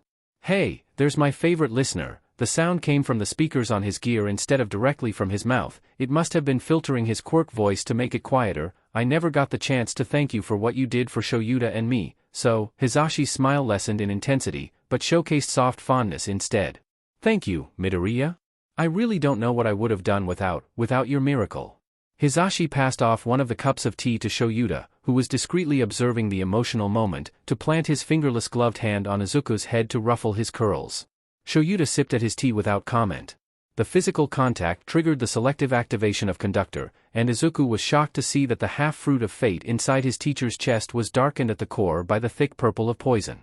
That definitely wasn't there before. Izuku made sure to check this time. Is it just because his punishment affected his quirk, or is it something more? He'll have to see what he can do about this later. While still feeling residual concern, Izuku also felt himself become lighter with happiness at both Hisashi's words and actions. He accepted the affection with a bashful smile. There's really no need to thank me, Hisashi-sensei. There was no way I would have let things end like that for Shota-sensei. A spit take from his homeroom teacher cut him off. The man choked on his green tea. Izuku swerved his head towards him in worry. Are you alright, Shota-sensei? The man audibly choked on air this time. He was looking at Izuku like he had no idea what to do with him. Instead of showing concern for his husband, Hisashi blinked at Izuku in surprise for a moment. The surprise transformed into a slightly mischievous grin. While the lower half of his face was stuck behind plastic, it didn't seem to hinder his exaggerated facial expressions at all. Oh, so we're Hisashi-sensei and Shota-sensei now, huh, little listener? Are you always this forward with the people you use that quirk of yours on? His hair was ruffled more after those words. Izuku stared dumbly for a second. Then his entire freckled face promptly heated to a bright red. I am so sorry. That was so rude of me. After handling a person's fruit of fate, I just really feel personally connected with them, you know? I'm sorry, I'll try not to. Shoyuta held out his hand to stop his aimless rambling, exasperation clear in his expression. Stick to last names in public and you can use whatever you want when referring to us in private. Got it. Got it. Shota-sensei. Izuku tried to straighten up to instill confidence in his ability to avoid using their personal names in class, but Shota's single black eye looking over him in doubt made it clear that he wasn't succeeding. Hisashi patted his head once and removed his hand to gesture at him. Yeah. It's no problem as long as you keep it quiet, kid. You're our favorite student now, you know. Call me Hisashi-sensei to your heart's content. Shoyuta side-eyed his husband at that. What? Don't give me that look, Shoyuta. I don't care if he's your problem child, he raised you from the grave. It's practically illegal for him not to be your favorite now. Teachers aren't supposed to have favorites, was the monotone reply. Hisashi rolled his eyes. That's why we'll only be showing favoritism in private. I know you like to stick to your guns, but come on. Under these extraordinary circumstances, you have to admit that now is the time to make an exception. Shoyuta, predictably, admitted nothing. Instead he dismissed the conversation by stating, we're moving on to the other reasons why Midoriya is here now. He plopped himself down in a chair and indicated that Izuku should do the same. Izuku and Hisashi both followed his lead and started to casually munch on their food. First of all, Midoriya, I need you to write me a comprehensive list of everything you can do. And I mean everything. Shoyuta stared at Izuku intensely to emphasize that last word. Izuku glanced away in thought, then asked with hesitation, does that include stuff that I don't know how to do? His teacher gave a long sigh and responded with, what exactly do you mean by stuff you don't know how to do? I mean, Izuku awkwardly tried to find the right words to explain his, but then figured that starting from the beginning was the best way to do it. Everything about the penguin drum was created by the quirk of the first penguin drum owner, Momoka, who is still inside the crystal world to this day in her mirror. Momoka-san made several abilities that she refers to as spells and other things for the owner to use, but I don't know how to use all of them yet because I need to figure out how they all work. Izuku stared at the table and leaned on his hand with his elbow supporting him as he vented. The information about the spells are scattered throughout different books in the library, so I have to comb through tons of books to look for scraps of info. Also, the only information there is are the descriptions on what they're supposed to do. There's absolutely nothing on how I actually do it or what I need to say to activate the spell. Asking Momoka is worse than useless, so I just have to figure those things out on my own. It's the same for using any of the items she made and stored in the treasury. Izuku sighed and exclaimed, not only that, but there's a bunch of stuff that's not useful. For example, there's a spell that lets you play ballroom music in any area that isn't the ballroom, which has its own orchestra and doesn't need it. There's also stuff that's probably downright illegal to use. Honestly, what was Momoka-san thinking when she made a love potion that's essentially a date RPE drag? I think I get the point. Shota's dry words interrupted Izuku's frustrated muttering, write a list on everything you can currently do or use. Then write a separate one on the things you are actively trying to learn. Rubbing the back of his bead in embarrassment, Izuku ducked his chin in slightly. Oh, okay. Sorry about going on like that. Hisashi waved his hand at him. Don't worry about it. Sounds like you're having a crazy time with that thing, huh? Izuku simply sighed and nodded his head at that. Secondly, Shoyuta continued, you need to prepare your speech for the sports festival. What? It doesn't have to be long. Actually, I would personally prefer if you were concise about it, as opposed to what you did just now. I can give you some past speeches as references if you need them. Izuku blinked at his teacher a bit. I have a speech? Then his hero nerd knowledge slapped him in the face and he yelled, oh god. I was first in the practical entrance exam. I have a speech. Hisashi bodily laughed at his panic. Are you seriously afraid to give a speech? What happened to that dashing prince who performed an enchanting soliloquy about fate and death before bringing his fair knight of a teacher back to life by kissing his forehead? With a dramatic arm gesture the man emphasized from his slightly tinny-sounding speakers, how can you be so eloquent and bold but still be nervous about this kind of stuff? Shoyuta narrowed his eye at his husband. I'm sorry, he brought me back to life by what? Hisashi's chuckle stopped as he cleared his throat, his arm retracted to bring his fist up to the part of the face covering over his mouth. Don't worry about it, darling. He took one look at the awkward and blushing Izuku and decided to abandon that line of questioning. Anyway, write whatever sheet you want about fate for your speech, but try to keep it positive and motivating and don't turn into Hamlet on stage, and you'll be fine, Midoriya. He says that like doing all those things at once is easy for Izuku, a positive and motivating speech involving fate? By him? Without acting like a Shakespearean actor? Is that even possible? Alright, Izuku suddenly remembered something. Speaking of fate, do you think you can help me set up an appointment to talk to the principal, Shuda-sensei? I need to tell him something important that involves both him and my quirk. That doesn't sound ominous at all. Shuda's words were filled with sarcasm. He sighed, he's probably going to be doing that a lot when dealing with everything concerning Izuku, and affirmed, I can set one up, yeah. I'll try to schedule it sometime tomorrow. Thanks, Shuda-sensei. Izuku felt relieved to be able to get that out of the way soon. I'm just doing my job. Now, last but not least. Shoyuta gently grasped Izuku's shoulder. While there was only one half of a fruit in his chest, it was pure gold all around. Thanks for the save back there, hero in training. He didn't smile at Izuku, but his expression softened along with his words. Izuku stared at his teacher with wide green eyes, before a huge smile lit up his face. He still felt sadness when thinking of the fate his teacher had gone through, and the punishments the two of them face, but now, he also felt warm when thinking about how he had helped them. What's going on? Ochako cried at the sight of the random crowd of students milling about in front of classroom 1's doorway. There's no way out with all of them in the way like that. What are they all here for? Kirishima tilted his head to the side in thought as he looked towards Kaken. Previously Izuku would have been worried for the boy about his attempts to strike up a friendship with out-of-my-way extras. Bakugu, but throughout the day Kaken had been fairly tolerant towards the sharp-toothed boy. They had been stuck together during the USJ, so maybe Kaken had come to some sort of agreement with him during that time. Kaken only glanced at Kirishima for a second before refocusing his sight on the crowd and walking towards the door. They're here to check out the competition, shitty hair. We're the kids who survived a villain attack, so they want to get a look before the sports festival, he growled, doesn't matter though. Out of my way, extras.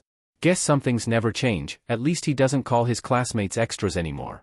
Ida snapped a knife hand gesture towards Kaken. Please refrain from referring to strangers as extras. It's true, we came to get a look, but you're being a little full of yourself, aren't you? A deep voice rang out from the crowd. Are all the kids in the hero course like you? A tall boy with striking purple hair moved to the front of the group. The eye bags under his eyes looked even worse than Shuda-sensei's. He blatantly ignored Ida and Izuku's shaking heads at their denial of his question, and continued with, if that's all you guys have to offer, I'm a little disappointed. There's quite a lot of kids that didn't make it into the heroics course that are in Gen Ed and other courses. Depending on the outcome of the festival, we might have the chance to transfer into heroics. He boldly gazed around at all of Izuku's classmates, especially focusing his attention on the riled-up form of Kaken. This class already has a spot open, doesn't it? Word travels fast for that kind of thing. And the reverse is also possible for you guys? Scoping out the competition? For a general education student like me, this is the perfect opportunity to knock you off your pedestals. With narrowed piercing eyes, the challenger finished with, consider this a declaration of war. What? Hey, I'm from Class 1B next door, a loud voice yelled. The student that popped out of the crowd had unique-looking eyes, gray hair, and sharpened teeth similar to Kirishima's. I heard you guys fought some villains, so I wanted to find out more, but all I'm seeing is this arrogant BSTRD here. What? You better not make fools of the heroics course at the festival. What is this bullshit? Shuda-sensei didn't die for this bullshit. I'm sorry, did I just hear you guys right? Izuku made his way to stand beside Kaken, who took one glance at his face and promptly sidestepped to give him the floor. Izuku wasn't sure what he saw, his facial expression felt blank right now, but whatever it was it made him back off. You want to knock us off our pedestals? You want to find out more about us, about the villain attack, but decided that one student out of 19 was enough to tell you about the kind of people we are. His words had no inflections to showcase the anger that built inside of him. Izuku eyed not only the two outspoken students, but all of the group impeding his classmates' way around the door. Well, if you really wanted to learn more about the villain attack, then none of you guys have seen our homeroom teacher, Eraserhead, yet, have you? The tired-looking general education student stiffened at the mention of Shuda's hero name and took the bait. What happened to Eraserhead? I heard he came out okay. So he's paying attention to Shuda-sensei for some reason. The hero name seemed notable to him, so maybe he's a fan. If he is, he has to be quite dedicated seeing that Shuda-sensei's an underground hero. It's hard finding info on them. Maybe Izuku shouldn't say this then, but if the guy really wants to join heroics. He's okay, yeah, but he's also missing his left eye. Izuku pointed at his own eye to increase the weight of his words. They couldn't fix it. He's half blind now. The student's tired eyes widened in shock as he involuntarily stumbled back a step. The Class 1B student looked at him with wide eyes and a slack jaw. Not a single word was spoken by the crowd behind them. Definitely a fan then, Izuku thought dismissively. He then turned on Conductor and got a look at the two. The Class 1B kid was doing fine, but the general education kid had what could almost be considered a halo of fire around the top of his fruit of fate. He figured there would be something like that, another person to add to his list to watch over. Turning off his father's quirk, Izuku still didn't change his expression, but his eyes bore into them all intensely. Our pedestals was a traumatic event that ended with our teacher being permanently maimed. And dead. Don't make fools of the heroics course? You're the ones who are acting like fools. He slowly swept his arm out with a dramatic flair to gesture to the entirety of the group. Treating a villain attack like it was a play where we were the main stars acting as flashy heroes. Izuku made eye contact with the general education student for this next part. Even though the other was much taller than him, he wouldn't let himself be looked down upon. The still wide eyes didn't look away from Izuku's attention, but could only gaze back in shock. There was a moment, when it looked like our teacher was dead. When he was dead, do you want to know what the leader of the villains said to me, and my friend, and the guy who transferred to general education, when we saw him? Izuku's words were quiet, but easily heard over the silence. He said, "Is this your guys' first time seeing a dead body? Those of you that I leave alive should get used to the sight, if you really aim to be so-called heroes." Those words told through the boy in front of him, as well as the rest of the crowd, just like it had through Izuku and the others on that day Shuda-sensei was supposed to die. Maybe all of you should think about that, if you also aim to become heroes. Tension thickened the air. Izuku wasn't even sure if the boy in front of him was breathing anymore. He looked like he was in shock. No one from the crowd or the 1A students dared to break the silence. Until someone did. "All right, first years, let's break it up. I think that's enough excitement for one day, yeah." A smiling blonde-haired, beady blue-eyed boy cut his way through the crowd to stand in front of the doorway. His broad frame easily pushed its way in. He must be an older student, probably a third year if Izuku had to guess. He turned his back on Izuku to wave away the crowd. "Everyone that's not from 1A stop loitering around now. Go on Ishu, shoo." The majority of the group practically ran at his dismissal, scattering like fleeing rats. The boy from 1B ducked his head in shame and took his leave without another word, and the Gen Ed student finally blinked the shock out of his system to divert his eyes from Izuku and slink away in quiet contemplation. The smiling older boy turned around to face Izuku, towering over him unintentionally, saying, "So, you must be Midoriya Izuku. Sir said you had a way with words, but wow. That was pretty brutal. You should find a way to make money off of that. Haha." Izuku's anger was extinguished by a wave of confusion. Thanks? You know Night Eye, then?" "Oh yeah, I've been interning with Sir since last year. I'm Togata Mirio. He told me about you so I wanted to get the chance to talk, but it doesn't seem like now would be a good time so." He rummaged through his backpack to find a spare piece of paper and a pen, and quickly wrote a string of numbers out. He moved the paper towards Izuku. "Call me at your convenience, okay?" After some hesitation, Izuku delicately plucked the paper from his outstretched hand. "Oh okay? Great. Togata gave him an All Might-esque thumbs up and large grin combo, then swerved around to swiftly walk away. As he left he called out, "I look forward to hearing from you, Midoriya-kun." Class 1A continued its silence until Ishido seemed unable to contain herself any longer. Was that third year trying to score a date with Midoriya? Izuku gave off a choking sound at that. He frantically waved his hands in denial. "And no. We have a mutual acquaintance, that's all." "That acquaintance is Sir Night-Eye, correct?" All Might's former sidekick, Ida, cupped his chin in thought. "Come to think of it, you also said All Might personally visited you to tell you about your counseling too. What sort of relationship do you have with All Might-sensei, Midoriya-kun?" He froze like a deer caught in headlights. Izuku glanced around looking for an excuse to form in the air, before he mental slapped himself out of his nervous stupidity to say the obvious lie based on truth answer. "Last year All Might saved me from a villain, and we just kept in touch. Or he tried to save him at least."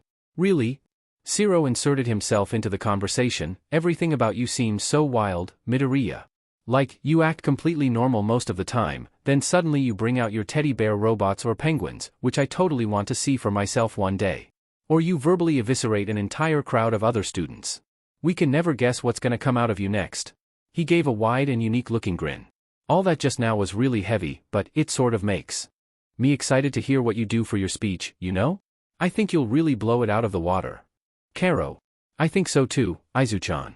Tsuyu gently held onto Izuku's arm in a calming gesture. Her fruit was gold as it had been before the USJ. "You'll blow it out of the water just like your teddy bombs." "Midoriya has teddy bombs too?" Jairu asked incredulously. His classmates' relaxed chatter flowed over Izuku as they all prepared to leave now that no one was blocking their way. Izuku let himself relax with it. Maybe the sports festival and his speech won't be so bad after all? Then he headed back to the crystal world, to see that a penguin with large, dark eye bags was sleeping next to Principal Nedzu's, and remembered that fate can never let things stay simple. Tashinori heard through the grapevine about the confrontation that occurred between the first years around Class 1A and was not surprised one bit to hear that said confrontation featured young Midoriya. Tashinori of all people knew that the prince's words were just as good of a weapon as his robots or spells. He simply chose to use them to help people work through their problems instead of punishing them for their failings.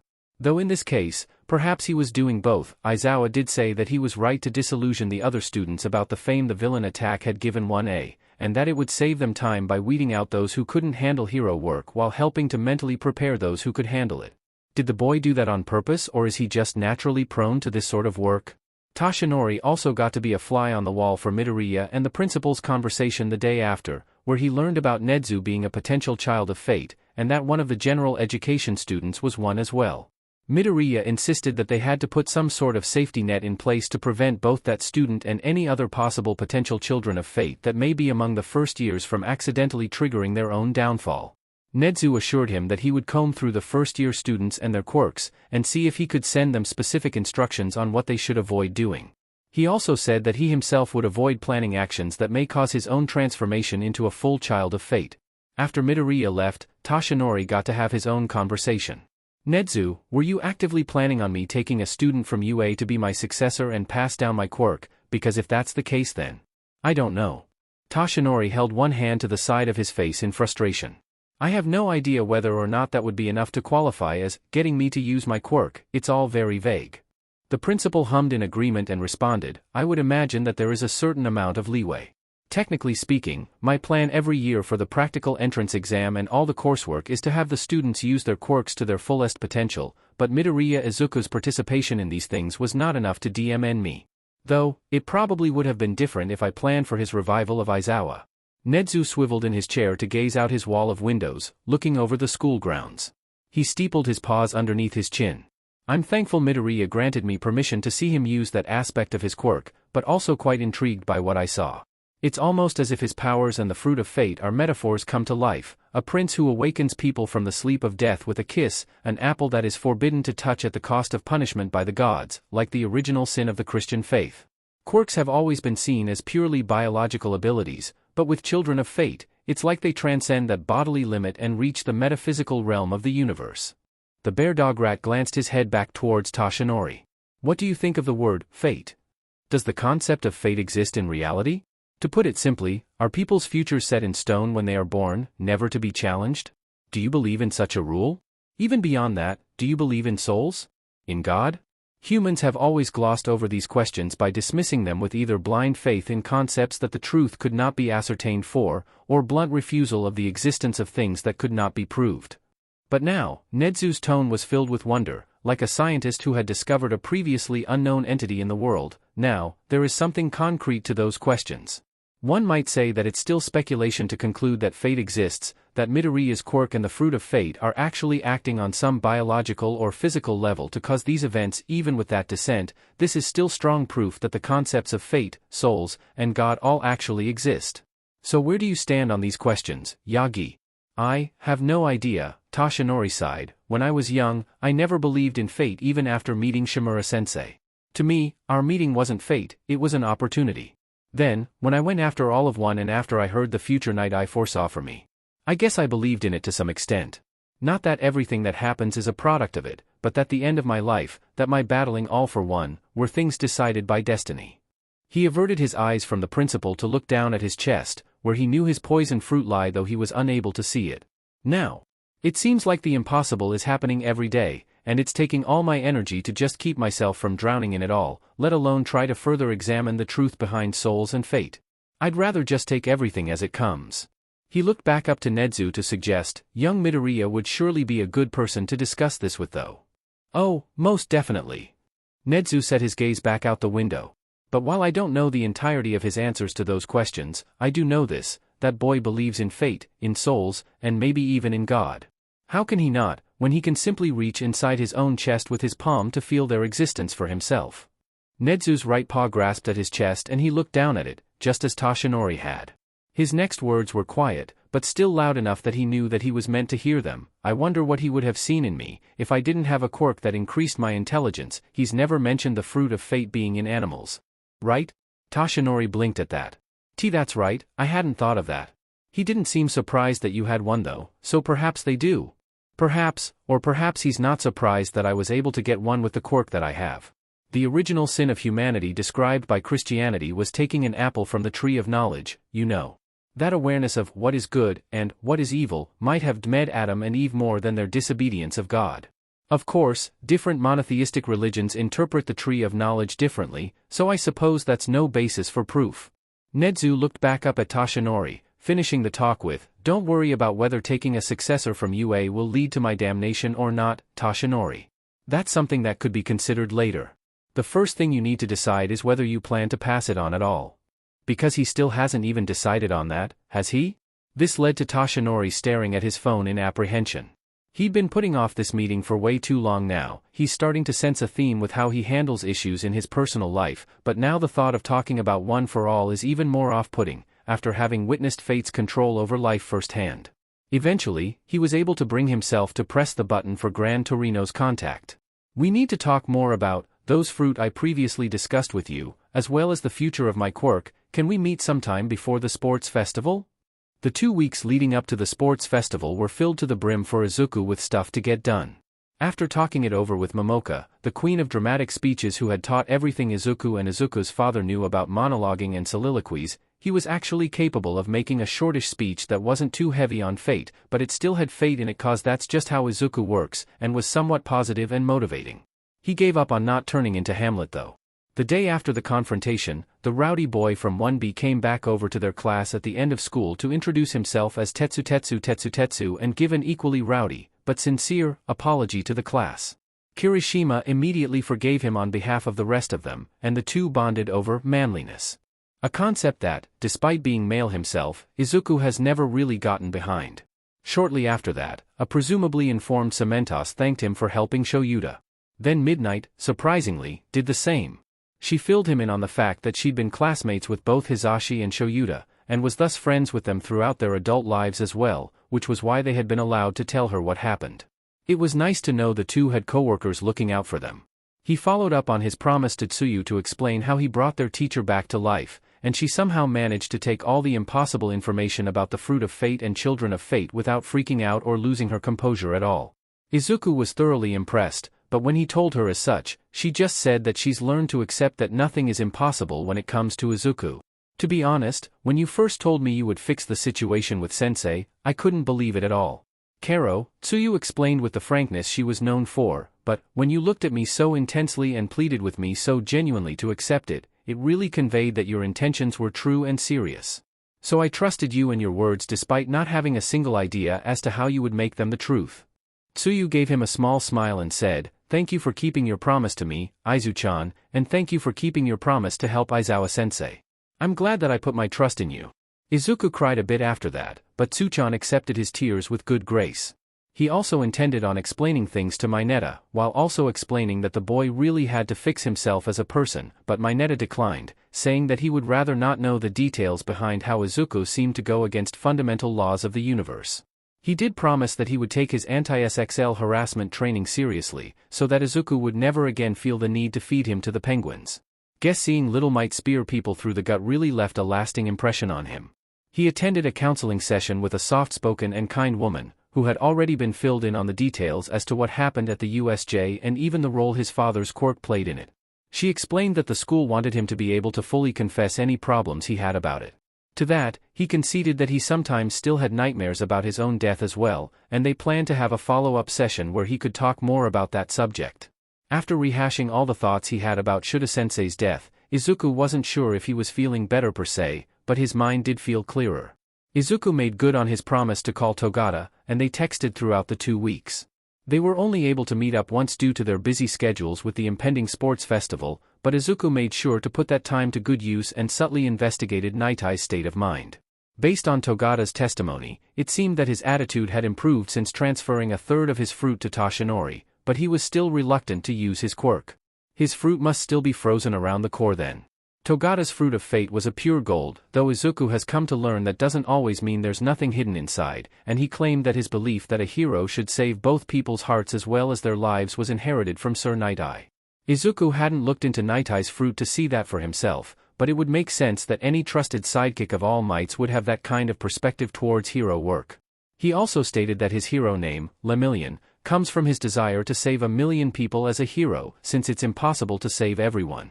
Izuku appreciated that sort of practical optimism, but couldn't help but wonder what Togata's actual reaction to failing to save a person would be.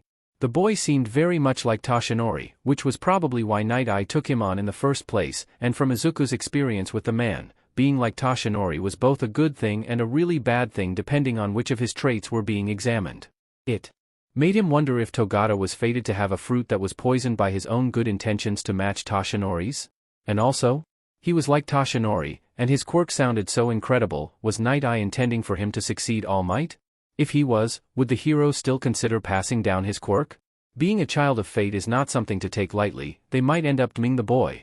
Izuku checked the penguin drum after that meeting with Togata. His own punishment was still pending. Izuku checked in on his classmates. Everyone was still golden, except for the 2 problem fruit of fate. Kaken's was still burning, but maybe died down a little due to his increased socialization with Kirishima. Bless that boy's pure soul and patience. Izuku was so glad he didn't have to be the one actively helping Kaken through his complex. Todoroki's was still as frozen solid as the icy tundra, and Izuku had to remind himself that it was rude to look into a person's being and psychoanalyze their issues out of them when they were barely casual acquaintances. He'll have to start interacting with the boy so that they could progress their relationship to the point where it would be okay.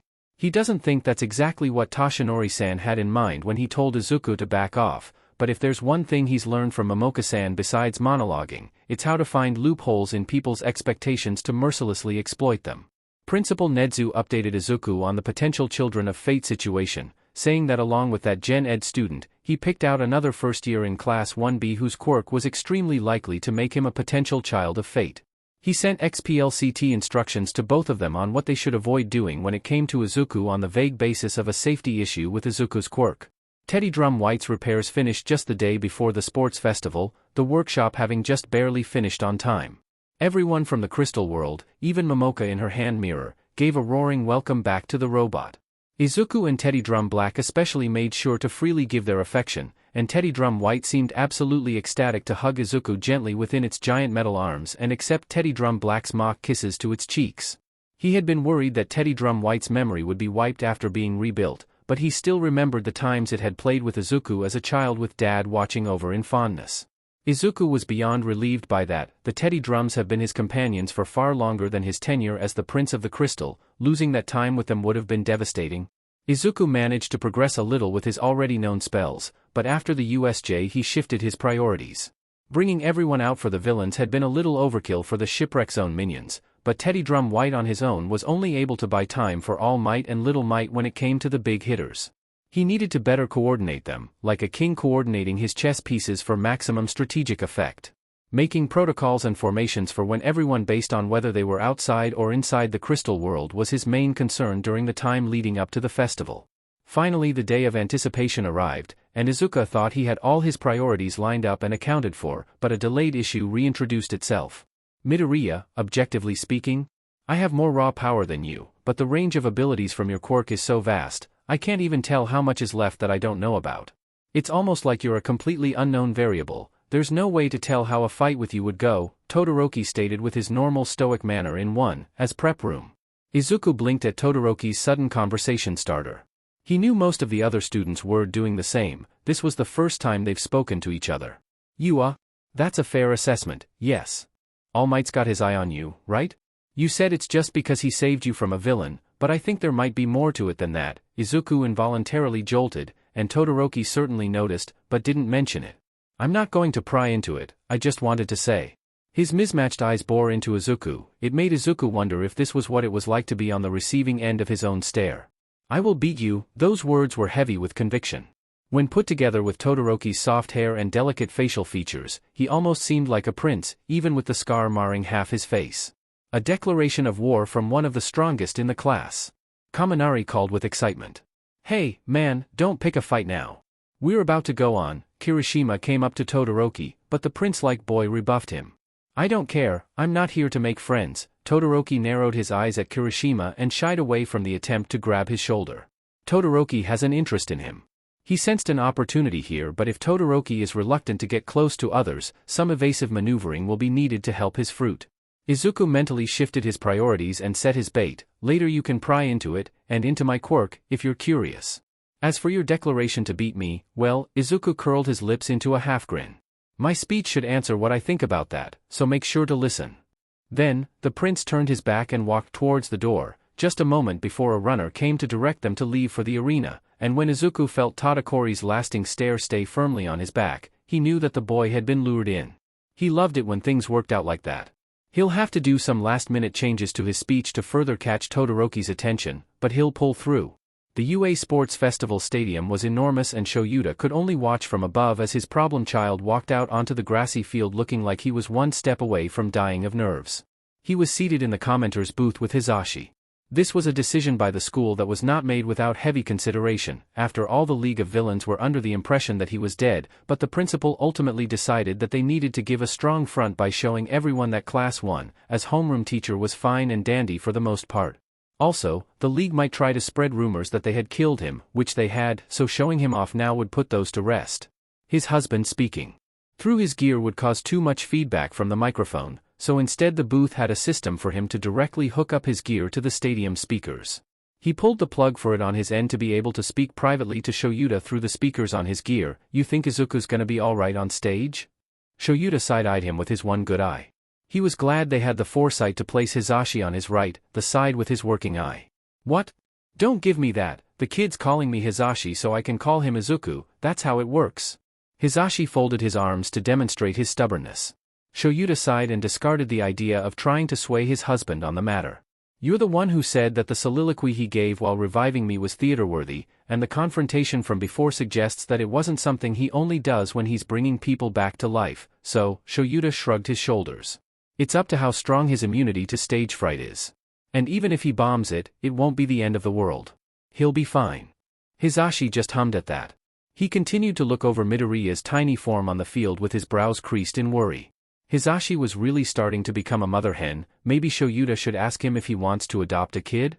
When they talked about it before, he said he was okay with them being too focused on their hero work for one, but maybe now. To start us off, this year's student representative Midoriya Izuku from Class 1A will be giving a few words of encouragement to his fellow first years. Namiri pointed at Midoriya with her whip, and the boy shakily made his way to the stage. Hisashi pulled at his arm in excitement. It's starting, Shoyuta, it's starting. Do your best, Izuku, he cheered, ignoring the fact there was no way for the boy to hear him. Shoyuta told Hisashi that Midoriya would be fine, but truthfully he also felt a bit worried when looking at the boy's shaky legs. Once he reached the center of the stage though, everything changed. Midoriya took a deep breath in, and when he breathed out, it seemed to release the tension from his body. He placed a hand over his chest, like he was grounding himself with his fruit and soul, and stood strong in front of the microphone. Today, everyone here is aiming for the top. Midoriya's words were steady and composed as they passed through the speakers, but despite all of us being on the same playing field, we are not all beginning from the same starting line. As a person whose quirk developed late in life, I can tell you from first-hand experience that there are people in our society that are told every day that, because of what quirk they have or their lack of a quirk, they have no future, and that they will never amount to anything. Did someone really tell him that? Shoyuta couldn't help the anger that coursed through him. Objectively he knew favoritism based on people's quirks was prominent. UA's own practical entrance exam was a testament to that, but to outright discard a child's potential to have any future at all like that. The people who told me that were wrong, though, the fact that I stand here now is proof of that. He spread out his arms to emphasize his presence. And I'm certain that they will be wrong about many others as well. People don't get to choose the quirk they are born with, or even if they have one at all. That's something that is decided by fate. Some of you were born with quirks that people have told you are good, and that they will make you a good hero. Some of you were born with quirks that people have told you are bad, and that you wouldn't be able to become a hero with them. But I think that neither of those things are true. I think that what leads to a person becoming a hero is how they use what they were given, quirk and everything else, and their conviction to go beyond the limits of what fate has granted them. Even if a person is born with a good quirk, in the end that doesn't matter if they fail to follow through on their potential. Although Midoriya's wording phrased these things as his opinions, the weight behind his voice made them sound like undeniable facts. He sounded nothing like the nervous mess the kid was usually. There is only one number one hero, and there is only one first-place spot on the podium. His arm gave a graceful gesture outwards as though the actual podium had already been placed on the field in front of them. With all the competition at play, it may seem like an impossible thing to reach that first-place spot. And maybe the odds are already stacked against you, having been given a quirk that's simply not as powerful as others on this field, but there's something someone said to me once that I think fits here. Midoriya had a wide grin on his face as he clenched his right fist in front of him. His voice rang through the stadium, "May those who defy their fate be granted glory. Everyone here will have to fight for their glory today. Whether it's for the glory of being recognized by our society, or for the glory of standing on that first-place podium. Show all the people of Japan your conviction and earn your glory, that's what Plus Ultra means. So do your best, everyone." Right on K, the crowd of spectators and students gave a roaring round of applause. Next to him, Hisashi echoed them with his own applause and whistles. Midoriya gave a grand bow as though he was an actor who had finished his performance and gracefully walked off the stage. Many of the 1A students patted him on the back as he made his way back to his spot. Shoyuta hummed at the scene, "So that's what the Prince of the Crystal is like, huh?" Hisashi enthusiastically nodded beside him. "You got it." If there is one thing that Shoyuta knew for sure in that moment, it was that those people who told Midoriya that he had no future and would never amount to anything have probably never been more wrong in their entire lives. Izuku hoped that the preface he included in his speech about how his quirk mysteriously developed late would increase Todoroki's interest in it enough to outright ask him about it, giving him an excuse to tell him about the fruit of fate. That would count as the boy approaching him about the subject technically, right, but that was something to consider at a later time. After his successful speech, Izuku felt ready to put his money where his mouth was and fight to earn his own glory. At first, an obstacle course seemed like the perfect starter to that. As soon as Hisashi signaled the race had begun, Izuku popped back into the crystal world to quickly hop on Teddy Drum White's back and pop back into the race. As they flew away, he could hear some of his classmates cry out in excitement at the sight of the robot, obviously glad to see that it was alright. It was Izuku's intention to show off Teddy Drum White to put his classmates at ease, so he was thankful that it seemed to work. He could also hear the sounds of extreme confusion from the non-1A students, but Izuku ignored that. It was only to be expected. Even Hisashi seemed glad to see it. Wow! Look at Midoriya go on top of Teddy Drum White. That robot took a real beating during the villain attack. It's good to see that it's back in action. For those not in the know, Midoriya Izuku has a pocket dimension quirk that's got a bunch of cool stuff in it. He got clearance to use all those things from there, right? That's correct. Everything that is naturally there is at his disposal, was Shuta's monotone response. Awesome. It's going to be a real crazy ride today then, folks, let me tell ya. Izuku directed the Teddy Drum to fly high in the air, not so high that he would have problems breathing but just enough that they would be safe from any competitors or obstacles. Izuku just got Teddy Drum White back, he planned to avoid putting it in excessive danger anytime soon. He ignored both the chilly bite of the air rushing past him and the sting of wind in his eyes. However, upon easily passing over the 0-pointers, Izuku was starting to lose his excitement. Shitty Izuku. Izuku could only barely hear Kaken scream over the wind as he passed the boy from high above. And wow, he's still using Izuku, huh? That's nice. Todoroki was much quieter when Izuku passed him, but he could barely see from the distance that the boy's eyes narrowed at the sight of him and Teddy Drum White flying over him. They put up a great effort to retake their lead over him, but the Teddydrum's rockets let Izuku keep a sustained flight speed, while both of their methods of movement required bursts of propulsion. They were at a clear disadvantage here. As Izuku easily passed over the canyon gorge, he started to feel a bit put off. Midoriya conveniently flies over all the competition and obstacles in his path. I don't think he even has to try that hard to win this one, folks. What a systematic advantage he has with his flying robot. That's true, but please don't say it out loud, Hizashi-sensei, DMN, he's going to undermine his own speech. By the time Izuku reached the minefield, he was shivering like crazy. Flying through the air like this at the speed he was going maximized the cold temperature. Izuku thought that if he spent too long doing this he might actually freeze himself to his robot. He directed Teddy Drum White to lower itself while passing over the minefield so Izuku wouldn't get frostbite and so they would be able to go through the tunnel once they got to the end. Note to self, get warm coat for hero costume, very warm. Actually, his visor would be really good to have right now too, and his headphones, the wind in his eyes and ears was very impeding. He should also remake his headphones to double as full-grade ear protectors. His visor and headphone setup was sort of similar to Hawk's, wasn't it? That must be why his costume has them. Shitty Izuku. Kaken's reprise was audible once more. Izuku got a glimpse behind him to see the boy furiously blasting his way over the minefield with Todoroki pushing himself with ice right behind him. Adrenaline started pumping through Izuku at the sight of his competition catching up. The opening for the stadium was closing in fast. Don't slow down until you pass the finish line, Teddy Drum White. Once you get there just start flying sharply up so we don't hit the wall before you can stop. Izuku yelled over the roar of the wind and his robot's rockets. The Teddy Drum nodded in confirmation. Izuku pushed himself further into the metal back of Teddy Drum White, arms secure around its neck, as they entered the stadium's wide hallway. Just a bit more. All of a sudden, the darkness of the hallway opened up to the bright open arena. Then, Teddy Drum White somehow managed to execute an almost 90-degree turn upwards that was so sharp Izuku's arms were forcibly torn from the neck of his robot halfway into its journey towards the air. There was a distinct sense of déjà vu as Izuku simultaneously plummeted to the ground due to gravity and flew forward due to momentum. The first place winner is OH Sheet. And also get a HRNSS. Teddy Drum White completed a full 180 and blasted full speed towards Izuku. It won the race against gravity to grab onto Izuku's body, twist around their positioning, and suffer a total crash landing that rumbled through Izuku's body and left a deep streak through the ground of the arena's dirt flooring. Once they stopped moving, the body of the Teddy Drum was mostly buried under a mixture of loose soil, gravel, and grass, but its metal nub-like hands stuck out into the air with Izuku at their ends. He was lifted out of the way without a scratch on him. Izuku took a moment to process everything that had happened within the span of maybe 10 seconds, neither him nor Teddy Drum White moved a centimeter from their positions. Loud, confused murmurs traveled throughout the spectators. After a single beat, panic instantly filled Izuku as he tried to unsuccessfully squirm around in the robot's grip to look at it. Teddy Drum White. Are you alright? Midoriya is okay. Why Teddy Drum White, give us a sign. You still with us, robotic listener? Hizashi echoed his concern through the speakers of the stadium.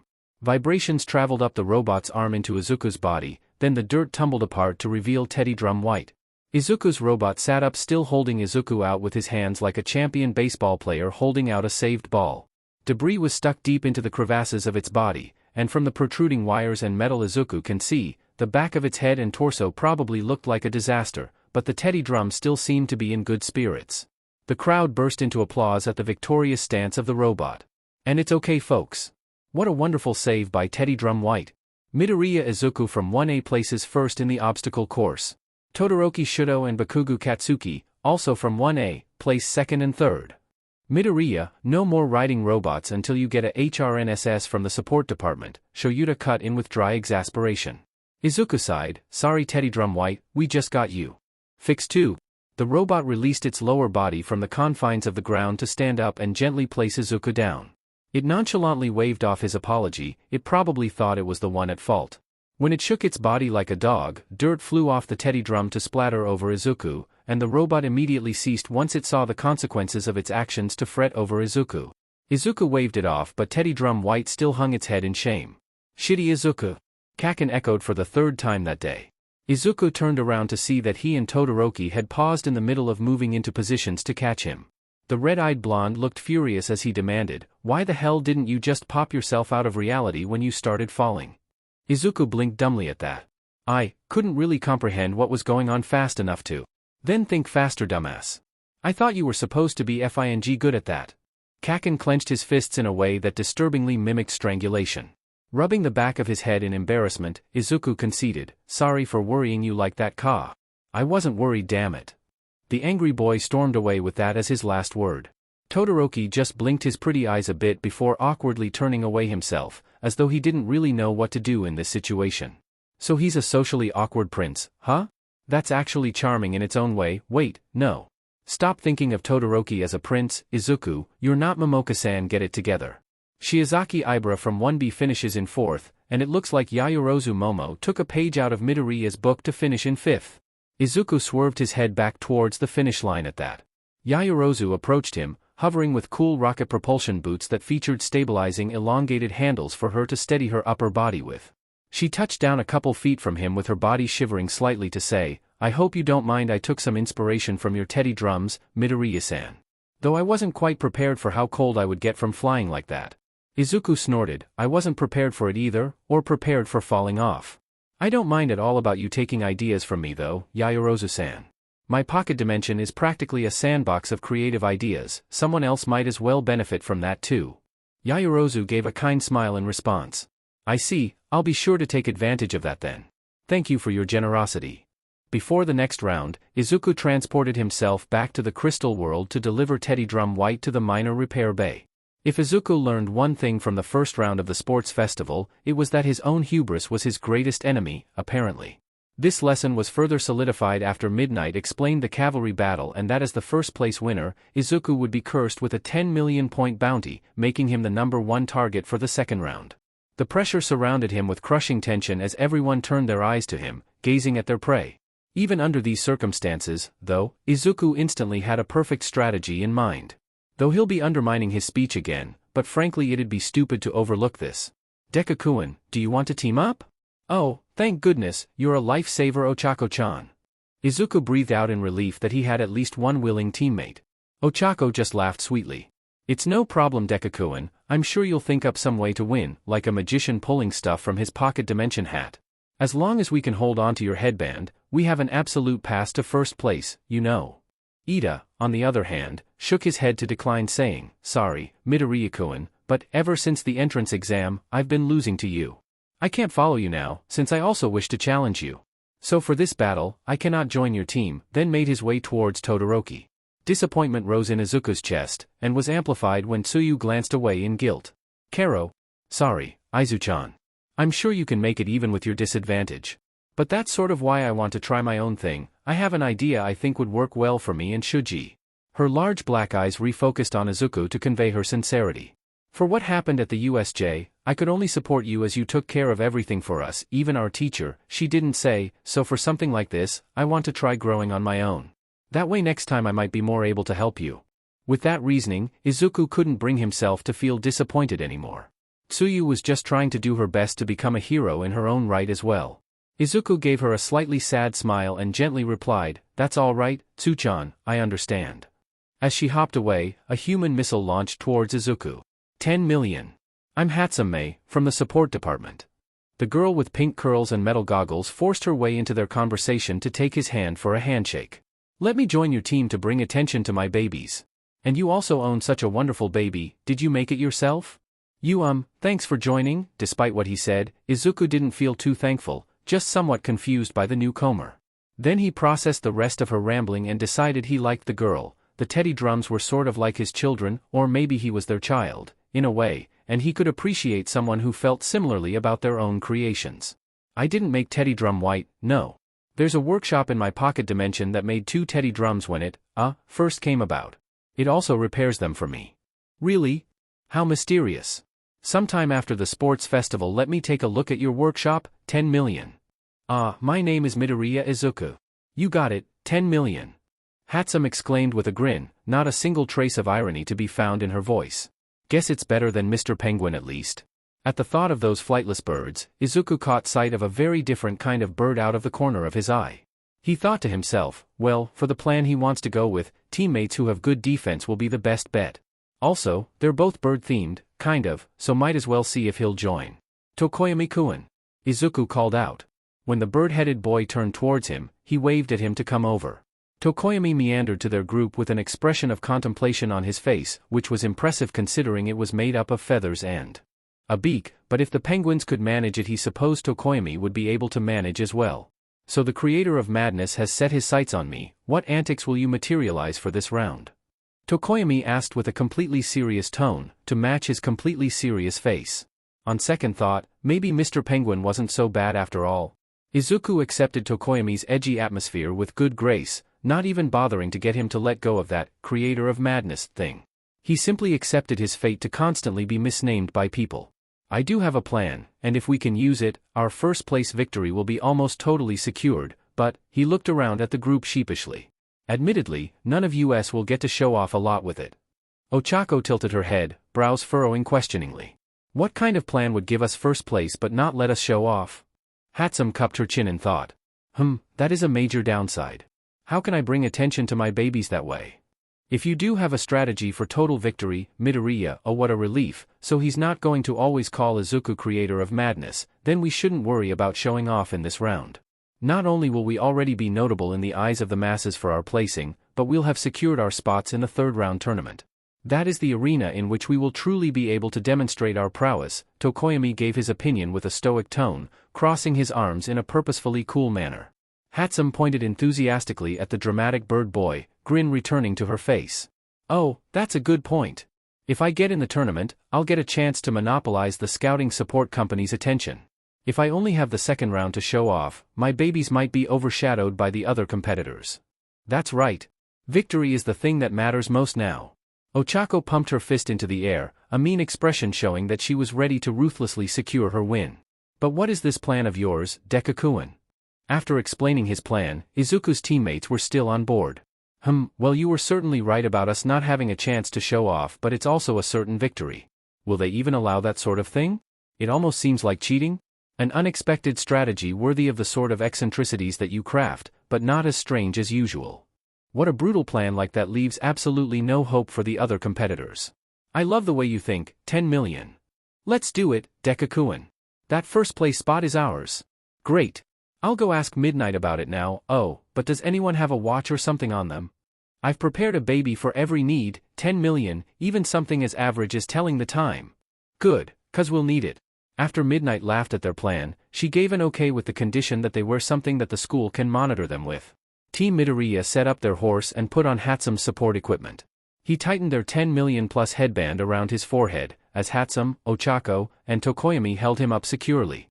Here we go. The countdown to this brutal battle royal. Hizashi began the dramatic countdown, 3, 2, 1.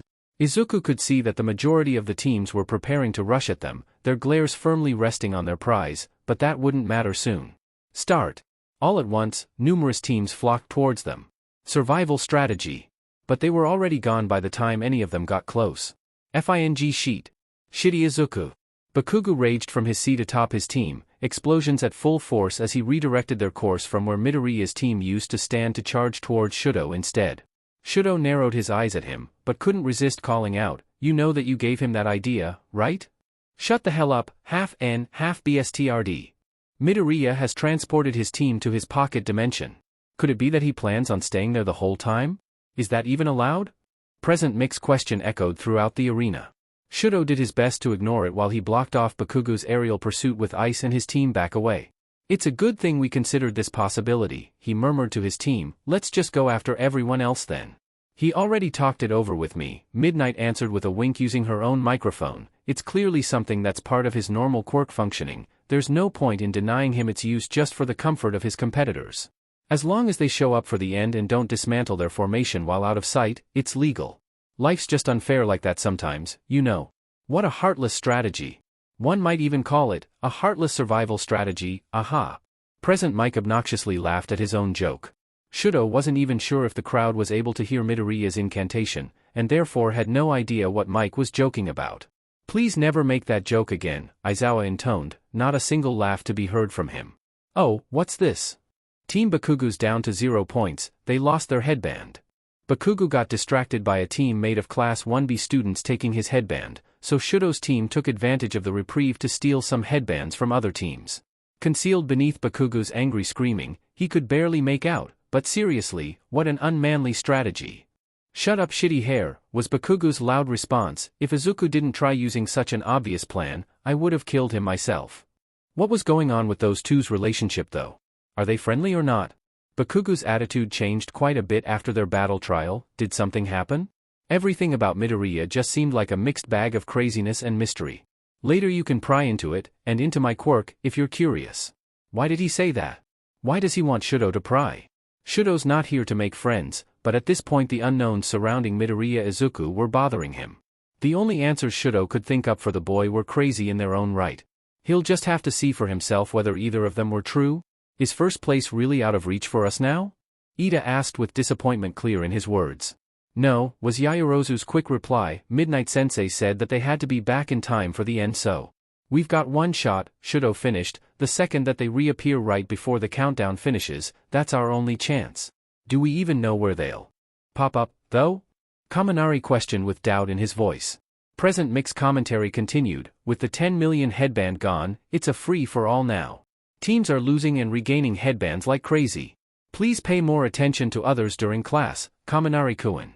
Ida exclaimed, think back to the quirk apprehension tests and the battle trials. Midoriya-kun always reappears where he was originally standing unless he uses a crystal. That's right. We'll just have to make sure we're in position in time and collect as many headbands as we can before then as a backup, Yaoyorozu explained. Shudo nodded in agreement and added, I'm sure Bakugu has thought of the same thing, so we need to be prepared to fight over it too. Team Shudo continued dodging attempts at their headband while taking others, utilizing Shudo's immense ice power, Kaminari's immobilizing electricity, Yaoyorozu's defensive creations and insulating blanket, and Ida's mobility. Soon, the end of the 15-minute battle was upon them. 20 seconds left. Will Team Midoriya make it back in time to earn their glory? Don't think I didn't notice you purposely referenced his speech. What? It was a good speech, come on. 15 seconds left. As Team Shudo got into position, Team Bakugu charged towards where Midoriya would reappear, having regained their headband. 10 seconds.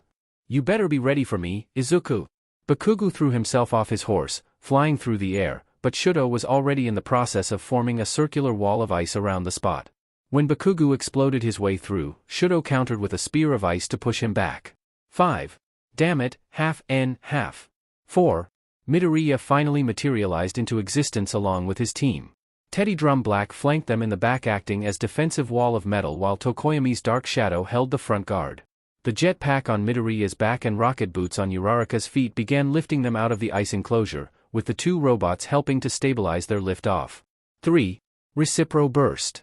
Ida dragged them forward as fast as a bullet. They maneuvered to try and avoid Dark Shadow to give Shudo a clear reach for the headband before the Teddy Drum had time to react. 2. As Shudo shot his right hand out, Bakugu fell in from high above screaming like a raging banshee to also shoot his arm towards the headband. Shudo could tell he was too far to beat the time limit though. 1. Shudo's movement was forcibly aborted by a sword. Its gleaming silver blade had already been raised to guard their competitor's head. He reflexive made a shield of ice to protect his forearm that audibly scraped against the sword as Midoriya used it to push away his grab. Shudo's team finished passing by Midoriya's with nothing to show for their efforts. Time's up. Bakugu tumbled through the air and fell flat on his face. Sheet! Bakugu yelled from the ground. Despite how loud the boy was, Midoriya paid him no attention. Instead, his green eyes pierced Shudo in place like how his silver sword had pierced through Shudo's desperate attempt for first place, and all he could do was gaze at the boy with his mind blanked of everything else. He could only vaguely hear the roaring of the spectators surrounding them. Midoriya lowered his sword with a graceful movement, and as he sat firmly above his teammates with his head held high, his sword carefully held out to the side to avoid his horse and glittering in the sun, his eyes boring into Shudo as though they could see his soul, Shudo thought that this was what a prince must look like. Occasionally people have told him that he looked like a prince with the features that he had, as though being born the son of the number 2 hero made him hero royalty, but Shudo never thought of himself like that. Was this really what people saw when they looked at him though? Shudo doesn't understand how that could be possible. He doesn't think he's ever had the kind of regal air that Midoriya exuded now. Some of you were born with quirks that people have told you are good, and that they will make you a good hero? Even if a person is born with a good quirk, in the end that doesn't matter if they fail to follow through on their potential. Shudo felt his left hand clench itself into a fist. He comes with 2 color complementary teddy bear robots. You can't even pay for this kind of advertising. Isn't it a little weird he has something like that though? Who cares? That's an instant set of merchandise right there. I can already see it. Stuffed bears, collectibles, cute keychains, they're absolutely perfect for flooding the market with. And did you see that sword at the end? Do you think whoever markets for him will be able to convince him to get a prince or knight-themed costume or something? That'd make his image really marketable. I guess, but it wouldn't really fit well when put together with his robots. Toshinori has been listening in on the first-year business course students for a while now, and while for the beginning of their conversations they had evenly focused on other noteworthy competitors like Bakugo and Todoroki, at this point Midoriya was monopolizing their attention. Apparently, the promise of a standout franchise of products was too appealing for them to move on from. They said he's got more stuff in his pocket dimension too, right? I wonder what other things he has that he'll be able to design merchandise off of. Oh god, marketers are going to want to make merchandise for the boys' penguins, aren't they? At least Midoriya planned on avoiding using Toshipingu. They wouldn't even wait for the boy to graduate before someone started selling Penguin All Might stuffed animals. After checking the monitoring device placed on Team Midoriya before the cavalry battle, we can now say that Team Midoriya never dismantled their formation. Midnight declared from the stage, snapping her whip in the air. Then it's official. Team Midoriya gets first place in the second round. Team Todoroki comes in second, and Team Bakugo is third. The last team to make the cut in fourth place is, Team Shinso? When did that happen? Present Mick's voice echoed through the stadium as loud and energetic as always, but Toshinori couldn't keep his mood from dropping whenever he heard it. It reminded him of the punishment the man faced due to his mistakes, in a similar way to how gazing upon Aizawa's missing eye did. The thought of punishments by fate reminded Toshinori about his other dilemma concerning fate, as well as the advice that had been given to him by Gran Torino. Their conversation wasn't a particularly long one after Toshinori finished explaining the details behind Children of Fate, as well as their punishments, that he had glossed over when he told his mentor about how Midoriya had improved his health. Gran Torino agreed that the possibility of a horrible fate awaiting any successor he chose shouldn't be dismissed, but he also thought that Toshinori was stuck on the problem because he wouldn't look at it from other perspectives. You don't need to worry about what Nana would have wanted you to do, Toshinori. One for all is your power now, you already know that. How about you approach things from a different angle? You're basically going into this trying to decide what's best for your hypothetical successor, but how can you decide such a thing without knowing the kind of person they are? Different things will be best for different people. Night Eye's kid is the only one you're considering currently, right? How about you guys send him over to me for this year's internships, and I can make an unbiased opinion on whether he'd be prepared to handle that sort of fate. And really, it'd be his decision whether or not to take your quirk after hearing about the risks. Instead of asking whether passing down one for all is the right thing to do, ask whether your successor would be alright with it. He wondered what his former teacher thought of Midoriya right now. He said he'd be watching the first year's sports festival to see him in action, along with watching the third years to see Togata once it's their turn. Just as Present Mike was announcing the lunch break, Toshinori's cell phone rang. As though he had spoken of the devil, Gran Torino's contact showed itself to be the caller. After a moment of apprehension, he answered the call and put the phone up to his ear. Hell. Toshinori. What the hell were those giant teddy bear robots? You never mentioned the Fate Kid having anything like that. Oh. I suppose I forgot to mention them, along with the penguins. How do you forget something like that? And he's got penguins too? Toshinori sighed and started moving into the hallways of the stadium. Post-Pengindram astonishment always took a while to work through. What is it that you want to talk about? Izuku asked, while at the same time hoping that Todoroki was here to ask about his quirk. Come on, give Izuku a good excuse to look into his fruit and talk his problems over with him. Todoroki stared back at him intensely from across the secluded hallway. Izuku couldn't help but gulp, nerves standing on end under the unfiltered attention. I've been wondering a couple of things about you for a while now.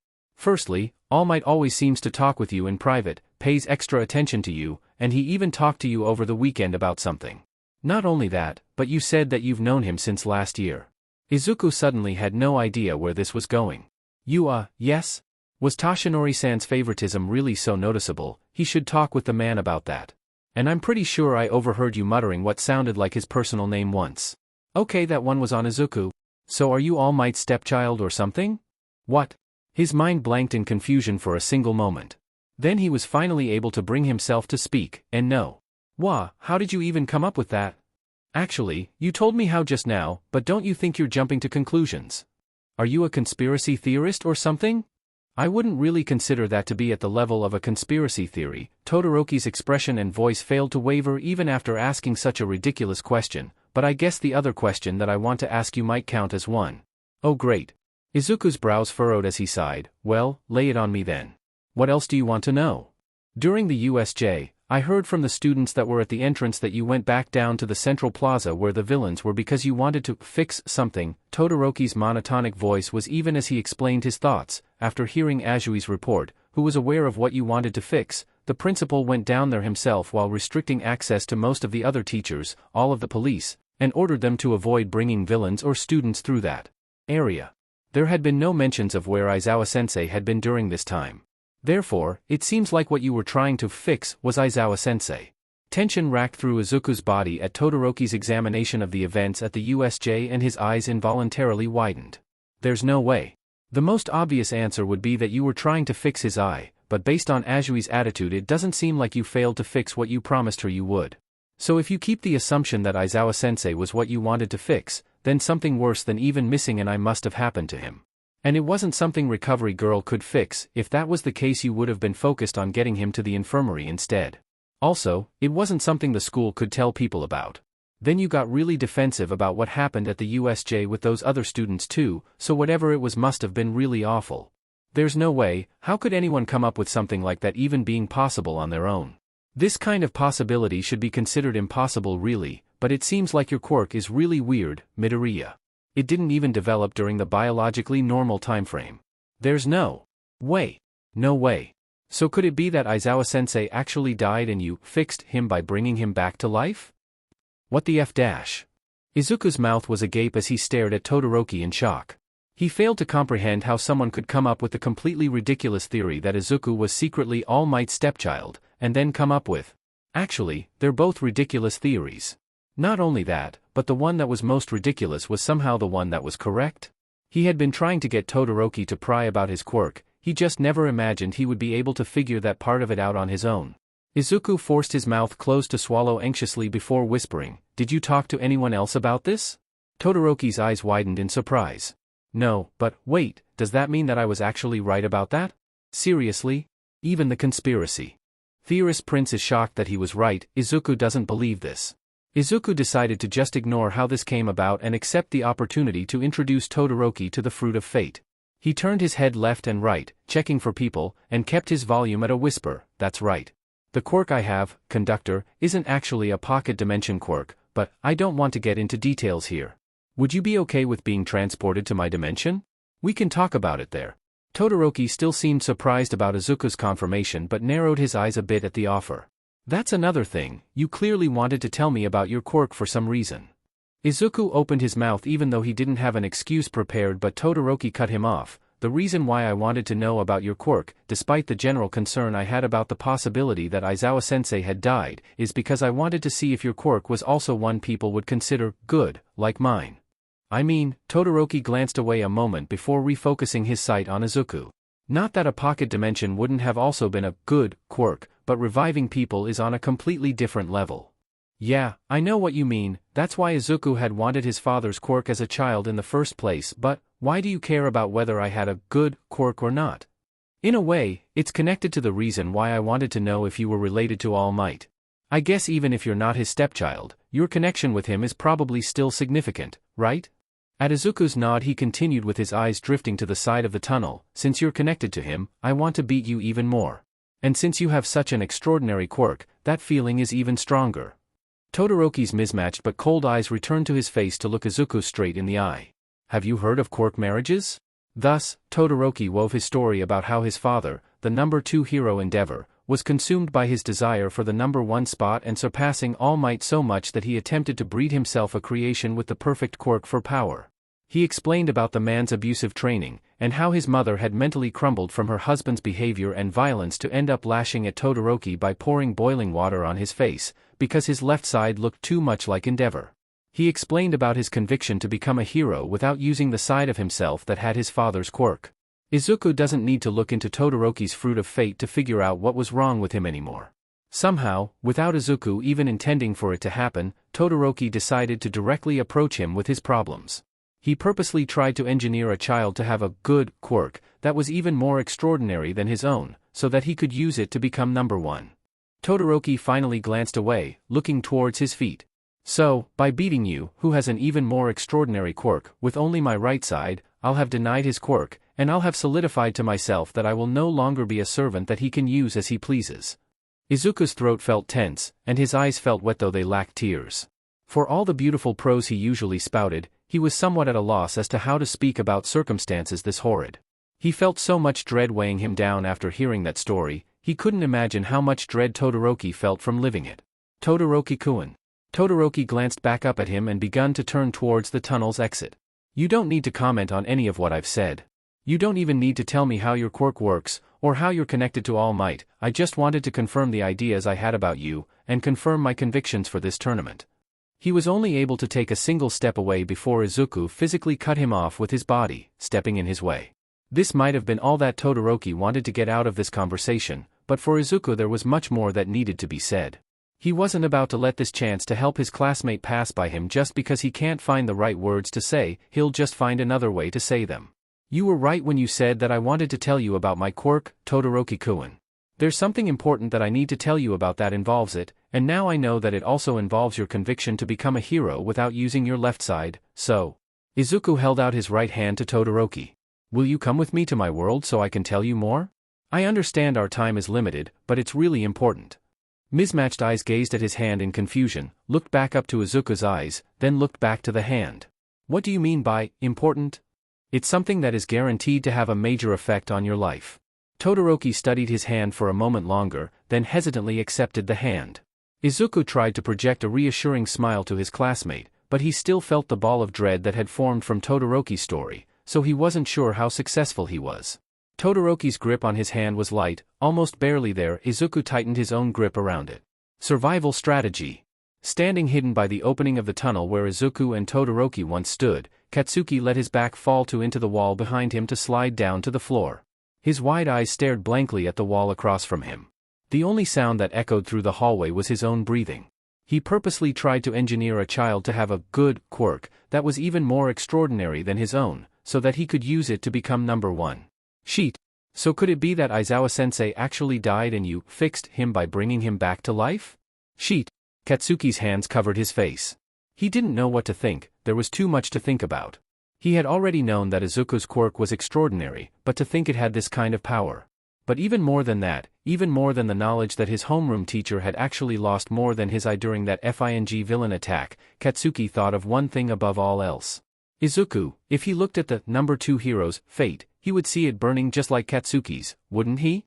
Even if a person is born with a good quirk, in the end that doesn't matter if they fail to follow through on their potential. 1 second, Shudo was in the hallway of UA's stadium. The next, he was in the most gorgeous ballroom he had ever seen in his life. And unlike most kids, he had actually seen other ballrooms before. Endeavor may not like the social fraternization aspect of hero life, but as the number 2 hero, those types of events were just impossible to avoid. The ballroom wasn't even lit, either. There was just a dim stream of light coming through a set of large windows on one wall. The room was huge, easily capable of fitting a party for hundreds of people, with a large stage featuring closed velvety red curtains that began high up the wall by the ceiling and draped over the majority of the stage. Despite the intimidating size, the soft creamy beige of the walls helped the room to feel cozier and more NTMT, but the artistic murals of red roses on green vines that sprawled all across them kept them from looking plain. The intricate pattern contrasted heavily with the solid coloring of the deep gold flooring that managed to sparkle even in the dimness of the room. Shudo couldn't help but wonder if it might be made of real gold. The ceiling featured an equally sparkling large, golden chandelier that wasn't on, and following the walls around the room were rows of countless unlit white candles. His mouth was agape as he examined the room in awe. However, as he turned to his mysterious classmate, the awe quickly transformed into confusion. What are you wearing? Midoriya sighed at him as he adjusted the crown he now wore atop his head. This is just an outfit that signifies that I am the Prince of the Crystal, the owner of this world, which is called the Crystal World. I switch into it automatically when I transport myself here. Prince of the Crystal? That suited him quite well, actually. Midoriya sighed again saying, you don't have to worry about that right now, Todoroki-kun. I can explain all that stuff later if you want. Let me just show you what my quirk is for now. With that introduction, Midoriya reached his hand into his chest to bring out a gleaming golden apple that perfectly matched the golden floor of the ballroom. He left it to float in the air. This is my fruit of fate. And off his classmate went, weaving together a legend of fate, the people who could change it, and how his father's quirk, Conductor, could change it. And of how disturbing the sanctity of one's mind and soul was reflected in their being and fate. When he described that last part, Shudo suddenly knew what this was all about. Then, there's something wrong with mine, right? That's what you needed to tell me about. Shudo bored his eyes into his own chest, as though if he tried hard enough he could see it for himself. But of course all he could see was the rise and fall of his chest as he breathed. Yes. I will show it to you, Midoriya said this casually, despite the fact he was talking about showing Shudo the culmination of his being and fate, something that could be equated with his own heart and soul. Midoriya moved close, and his left black-gloved hand cradled Shudo's face while his right one slid into Shudo's chest just as easily as it had Midoriya's. It grabbed something inside of him and when it was pulled out, Shudo breathed in sharply. The entire apple was covered in a thick layer of clear, cold ice. Your fruit of fate is frozen, that means that you're stuck on something, like a person frozen in time, like a person who can't move forward. Midoriya cupped Shudo's fruit with both hands, holding it close to his chest like it was a precious gift from the gods. His eyes were closed as the fingers of his right hand ghosted around the surface of the ice. Green eyes flashed open to bore into Shudo. I could already figure out why you were frozen based on what you told me, but I was able to confirm it just now by looking into your fruit. And, I think I know how I can start helping you, Shudo-kun. Shudo-kun? And, looking into his fruit, isn't something like that the equivalent of looking into a person's soul? How much does Midoriya know about him now? What did he see? Does Shudo even need his help? Can you follow me for a second? Midoriya asked him. He waited until Shudo consented with a nod before letting Shudo's fruit float in the air like Midoriya's was still doing, and walking towards one of the candles by the window. Shudo walked behind him to see that their fruit was following them smoothly from their places in the air. Their footsteps echoed loudly through the spacious room. Once they were close to the candle, it was much bigger than it had seemed from far away, probably around the length of his forearm. Midoriya gently took the candle out of its holder to place it between them. I'm sorry, Shudo-kun, but do you think you can light this for me? Once you do, all the other candles will be lit too. Shudo couldn't help but stare at the boy and his audacity. You want me to use my left side? Right after I finished telling you why I wouldn't use my left side, his tone was dumbfounded. He couldn't even bring himself to feel mad, he was just confused. Midoriya pointed at him as he explained, you said you wouldn't use it to become a hero. I've already seen you use it outside of fighting purposes, mainly when you melt your ice. He held up the candle closer to Shudo. This isn't doing anything that Endeavor would want you to be doing with your quirk. It'll be just like using it as a lighter. Well, he's got a point. Endeavor would probably think Shudo was wasting his quirk by just using it like a simple store-bought lighter. However, Shudo was still reluctant to use it. Can't you light it yourself, though? You must have something to light it with since they're here. Why do you want me to do it? Midoriya sheepishly smiled and rubbed the back of his head. Actually, there's nothing like that here. It's weird, but all the abilities and items I have in this world are closely tied to symbolic purposes as well. Like, I have a spell that lets me rain swords down on my opponents like how justice rains down to punish evil, and I have a spell that lets me cover them in crystal like sealing an evil to stop it from causing harm, and there's another one that lets me heal wounds using plants like life giving rise to more life. Hell, even my quirk on its own is heavily based on the symbolism of the original sin of humanity. Does that make sense? No. Not at all, was what Shudo thought. But instead he said, what does that have to do with this? Midoriya stopped smiling, gaining a serious look on his face. In the crystal world, fire is the symbol of purification, and not purification as in simply removing ailments or anything, but the type of purification that works by reducing everything to ash to cleanse its presence from the world so that the world may be reborn from the ashes. Even though Shudo couldn't follow his logic about the symbolism concerning his abilities, he was still able to understand the weight of his words. That does not sound like something that can be used lightly. That's right. Midoriya's green eyes stared into Shudo's mismatched ones. Momoka-san, the creator of the crystal world, didn't know that when she was first starting out. She made this ballroom to feature candles, but later found that she couldn't light them. I don't think they've been used at all, so, he gestured to the candle. Can you please try, Shudo-kun? I guess it wouldn't hurt, he replied. With great apprehension, Shudo carefully produced a single flicker of flame on the tip of his index finger and brought it to the perfectly preserved candle wick. After a few seconds, it caught the flame, and suddenly the entire room lit up as the fire was copied onto the other candles simultaneously. Shudo turned around to look at the rest of the room. It was even more beautiful with the light that wasn't too dim, but still not very bright. The floors and chandeliers sparkled even more than they had just a moment ago. Their fruit of fate also sparkled in the light, though with Shudo's it was more of a glimmer due to the ice. That was easier to do than Shudo thought it would be. Midoriya placed the candle back on its holder and clapped his hands together in delight. The clap also seemed to cease the light from the windows, as though it had suddenly gone from a blue midday to a black midnight. The candles grew even brighter at the contrast. Thanks so much, Shudo-kun. I've never been able to see this room with the candles lit, it looks so beautiful. As Midoriya gazed at the room, Shudo looked back to him to see that the warm light of the candle was causing Midoriya's crown and the gold buttons and trim on his shirt to sparkle just like the room was. He had to force himself to avert his eyes from the beauty of it. Prince of the Crystal indeed. Midoriya clapped his hands twice, and right on K the red curtains on the stage opened up to reveal a grand orchestra made of mannequin performers along with a mannequin conductor. As soon as the curtains had tied themselves to the sides of the stage, they began to play a slow waltz. The high notes of the violins mixed together with the lower notes of the cellos and basses, the violas bridged them together with their mid-range, and the accompanying wind instruments swirled their notes around the melody. The sounds resounded proudly through the space around them, their beauty matching the beautiful sight of the ballroom. Shudo-kun, Midoriya's kind voice caught his attention. He glanced at the prince to see him smiling gently with his right hand held out towards Shudo, like he had when he invited him to this place. Will you dance with me? He blinked dumbly at the outstretched hand. What? Midoriya's smile never wavered. The thing I want to convey to you is something I think would be best done through action. And you're the kind of person who pays more attention to action than words, aren't you? That's true, but what can you show me with dancing? I don't even know how to dance. Shudo lost his even tone by the end as he became more flustered. He could feel his face start to heat up a bit. That's okay. I know how, so all you need to do is follow my lead. The prince's hand inched even further towards Shudo. And I will be able to show you something, you'll see. Shudo stared at the black-gloved hand for a long moment. Then ultimately decided that he had already brought himself deep into the rabbit hole that was the crystal world and the prince of the crystal, he might as well commit to it. Slowly, he placed his hand in Midoriya's, who clutched it carefully as though Shudo was a small animal that might startle away. The comparison was too accurate for Shudo to feel offended by, though. Midoriya continued to hold his hand at arm's length as guided Shudo to the center of the room, right under the still unlit chandelier. Their fruits still followed behind them.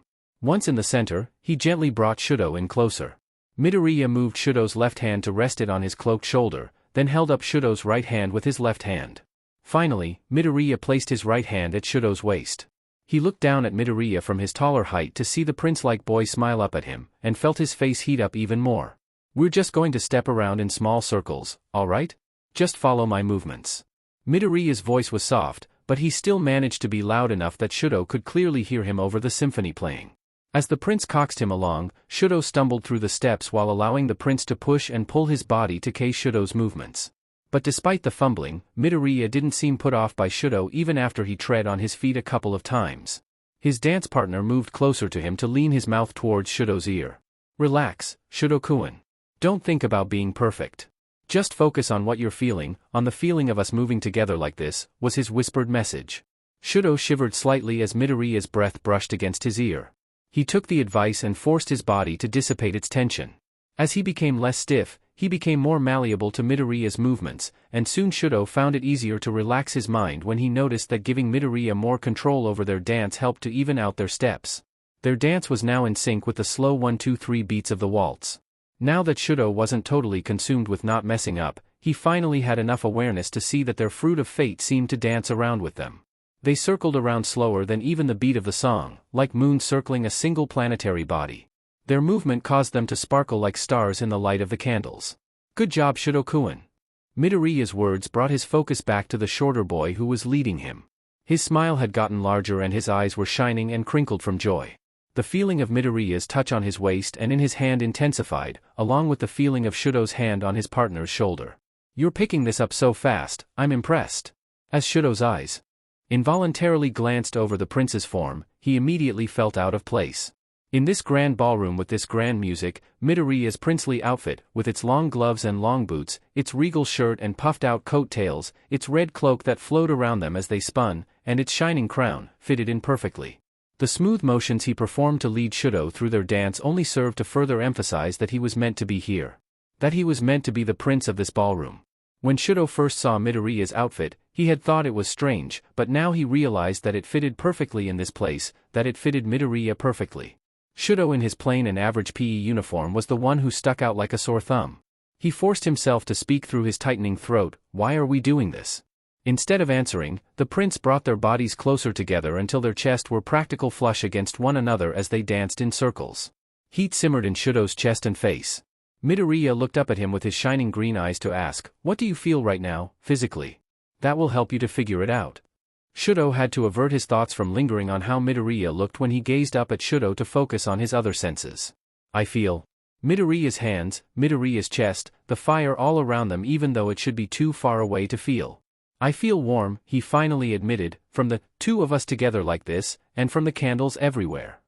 The prince nodded his head in encouragement. "And what do you see right now?" Midoriya's face, Midoriya's eyes, Midoriya's shining crown, the two shining apples swirling in the air, the shining floors and chandelier, the glow set upon everything in the room. "I see you, and the ballroom, and the light that shines on it all." He gave this statement in a neutral tone, but he felt too consumed by the sight to truly feel neutral about it. "That's right." Midoriya rested his cheek on Shudo's collarbone like he was trying to make him even warmer. If he was, then he was succeeding. "And all that warmth and all that light, does it make you feel good, Shudo-kun?" "Yes. It does." They were simple things, but Shudo was enjoying their presence nonetheless. "I'm glad it does. Because this warmth and this light, they're being made by your fire, Shudo. The fire that you lit on these candles is bringing warmth to us, and beautiful light to this room and everything in it. Your fire makes me feel good, too." Midoriya's voice was soft, but still struck into Shudo's core. He felt like he accidentally lit his insides on fire upon hearing that statement, losing the capacity to form words with both his voice and his mind. "Shudo, Endeavor's fire wouldn't be able to make you feel good like this, right?" The fire inside promptly died. "Of course not. That man's fire only brings pain. Do you know why your fire can feel good, but Endeavor's fire can't?" Midoriya lifted his head to look back into Shudo's eyes. "It's because Endeavor doesn't want to make fire that feels good, so he can't. But you can, Shudo, because this fire is yours and not your father's. Your good quirk, your power, and your fire, they're all yours. And you can do whatever you wish with them." Shudo stopped breathing. All he could do was gaze into the green eyes before him. This idea may be hard for you to internalize. But just from feeling it for yourself, just from unconsciously realizing that your fire can feel good, look. They stopped their spinning as Midoriya slid his hand to support Shudo's back and suddenly dropped him into a dip. Shudo's world turned on its axis and his breathing started again with his involuntary, quiet gasp. Fire once again burned in Shudo's insides. His gaze was now looking up to the prince from where he leaned over his lowered form. It was only now that he realized Midoriya was blushing as well. He nodded his head towards something behind Shudo saying, "Your fruit of fate has already started unfreezing." Shudo had to blink himself out of his stupor to tilt his head back and see what Midoriya was talking about. Above his head, the fruit of fate behind him had stopped its spinning now that they were stationary. The ice around Shudo's fruit was starting to melt, drops of water came off it slowly, one by one, to disappear as they fell through the air. "It's going to take a while." Midoriya gently lifted Shudo back up with a firm movement. They had stopped dancing and the music in the air stopped along with them. There was only silence and the sound of Midoriya's voice. "But eventually, I'm sure it will be completely unfrozen." Shudo didn't know what to think of all this, he didn't even know what he felt about all this. A hand on Shudo's shoulder brought his attention back to Midoriya. "When you face me, Shudo-kun, and I know we will battle, to me it feels like it's fated, consider using that fire of yours." As Shudo's eyes widened, Midoriya explained, "This doesn't have to break your conviction, you don't have to use your fire before that point, or even in any battle you have following it, both in this tournament and real battle as a full-fledged hero. I just want you to try it once, just for our fight. Instead of how your father's fire feels and the memories he cursed you with, I want you to think of how you felt when we were dancing, of how good this warmth and this light felt. Our fight can just be an extension of our dance." Midoriya looked up at him so earnestly with his still flushed face and his grip on Shudo's shoulder was so warm, he couldn't even give an automatic denial. Instead, he croaked out, "Why? There's actually a second part of that saying I used in my speech. Midoriya continued to look into Shudo's eyes, and Shudo never looked away from his. The full version is, may those who accept their fate be granted happiness. May those who defy their fate be granted glory. Midoriya brought his left hand up to Shudo's face once again, tipping his face towards Midoriya's, and plucked the dripping fruit out of the air with his right hand to slide back into his chest. Shudo shivered at the sensation. Recently, I realized that before I got my father's quirk, I hadn't accepted my fate of being quirkless. That led to me being very unhappy with myself. You haven't accepted your fate of being born as the child of the horrid man who hurt you and your mother, and that you inherited part of your quirk from him. But you don't have to accept that man's ambitions to use you in order to accept your quirk. He has no say in what you do with your life and quirk. And you don't have to accept that man as your father. His blood may run through your veins, but a true familial connection is more than just blood. He lacks everything else needed to be a real father to you. Midoriya's hand retreated from his chest, but the warm hand on his face kept itself in place. Perhaps you will be able to defy that fate by becoming a hero with only your ice to support you. I'm sure that would be quite a glorious achievement, being a top hero while only using half of your power. But, would that really make you happy, Shudo? He's never thought about his goals in terms of whether they would make him happy. He only cared about whether they made his father unhappy. Shudo swallowed a bit in apprehension. I don't know. It's okay that you don't know now. Just think on that and everything else I've said, okay? As if he would even be capable of ignoring anything Midoriya's told him today. He nodded absent-mindedly as his thoughts reviewed their conversation. Shudo still needed more time to process what was said, and what he felt about his quirk, but there was one question that his mind had enough clarity to ask. Why do you call your quirk your father's quirk as well? Midoriya blinked at his change of topic. Oh, in my case it actually is my father's quirk. I didn't inherit it genetically. Midoriya stumbled over his words, looking away from Shudo for the first time in what felt like forever. His eyes were filled with grief. I died a year ago, Shudo. All Might wasn't there fast enough to save me from that villain I mentioned because I was meant to die as my dad's punishment for being born with a quirk that could change fate. Shudo felt his breath leave him and his eyes widen. His stomach dropped in dread. He couldn't imagine the horror of that kind of experience, that Midoriya could have so easily been gone from this world without Shudo even knowing it. Midoriya's words were a broken whisper. My dad gave me all of his fruit of fate so I could live, at the cost of his own existence. That transferred his quirk to me. He was still staring at the ground instead of at Shudo. I'm sorry, for both what you went through and for your loss. Shudo tried to keep his voice as neutral as always, but it still came out somewhat hoarse. After a moment of consideration, he brought his right hand up to cover the hand that was cradling the side of his face. That quickly got Midoriya's attention and caused him to return his eyes back to Shudo. Even with those circumstances though, you're still the one that owns Conductor now, not your dad. Doesn't that make it yours now, too? Midoriya's eyes widened and his mouth dropped open slightly. He took an elongated moment to think on Shudo's words, then suddenly dropped his hand off Shudo to pivot around and look behind himself. Shudo followed his gaze to see that even though Midoriya's fruit hadn't had any ice around it, water slowly dripped off the golden apple from the center of its bottom. He stared at it without comprehension. What? Midoriya gave a sharp laugh and turned to show off a blooming smile to Shudo. It renewed the blush that he was sure was still on his face. The core of my fruit is frozen and poisoned. I wanted to help you, but it looks like you've helped me quite a bit too, Shudo-kun. Midoriya leaned his face upwards to place a small kiss on Shudo's left cheek, right at the border of where his scar met his unmarred skin. Thank you for that. Shudo's cheek practically burned from the warmth left by Midoriya's kiss. His body was completely frozen in place and his mind stopped working as his head, his entire body, overheated. He could have literally set himself on fire right now, and he wouldn't have noticed it at all. The look on his face must have been really stupid, because Midoriya immediately burst into embarrassed stutters at the sight of it. I'm so sorry. Was that too much? That was too much, wasn't it? Oh God, why did I do that? I shouldn't have done that. No. Don't say that, was Shudo's automatic denial of Midoriya's last sentence. I liked it, so it's fine. God, why did he say that? He can't just admit that kind of thing to Midoriya. He only just talked to the boy for the first time this morning. How the hell did he end up feeling like this when he's emotionally repressed himself for years now? Shudo's absolutely losing it. Shudo swerved to avoid seeing Midoriya's face, looking out the still darkened windows. Let's just talk about this later. Alright. Good idea. Midoriya swiftly accepted the chance to ignore the situation. Luckily, the two were interrupted by the echoing sound of small feet waddling across the hard floor. They both turned their heads towards the large entrance of the ballroom to see a freckled penguin with a crown on its head holding a flipper behind its back. It looked suspiciously like Midoriya. After blinking at it a bit, Shudo muttered, "I'm guessing that this is one of the rumored penguins Azui mentioned." Izupingu. Great timing, what did you come here for? Izupingu finished waddling up to Midoriya to bashfully kick his orange feet around before holding up a single rose to his human. It featured a breathtaking mixture of red and white on its petals. I didn't even know we had roses this color.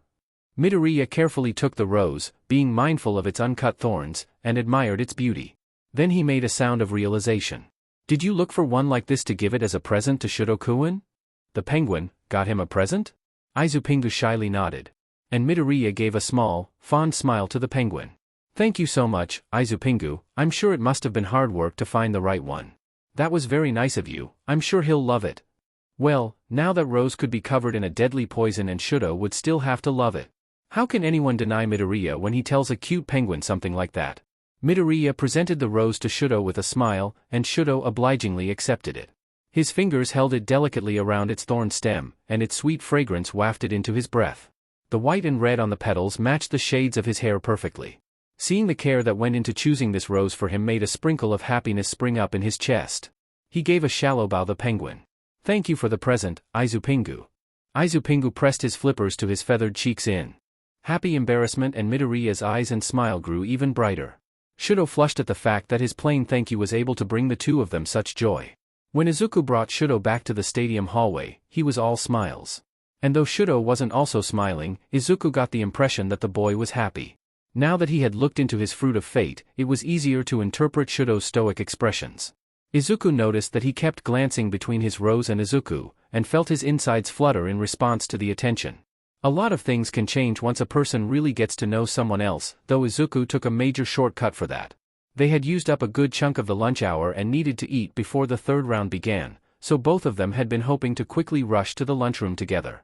But fate was not so kind, the clock had to strike 12 at some point. Shudo, what are you doing loitering around here? You should be preparing, a deep and angry voice yelled at them from further down the main hallway they were traveling through. Shudo jolted into a tense and straighter posture, dropping the rose in his shock.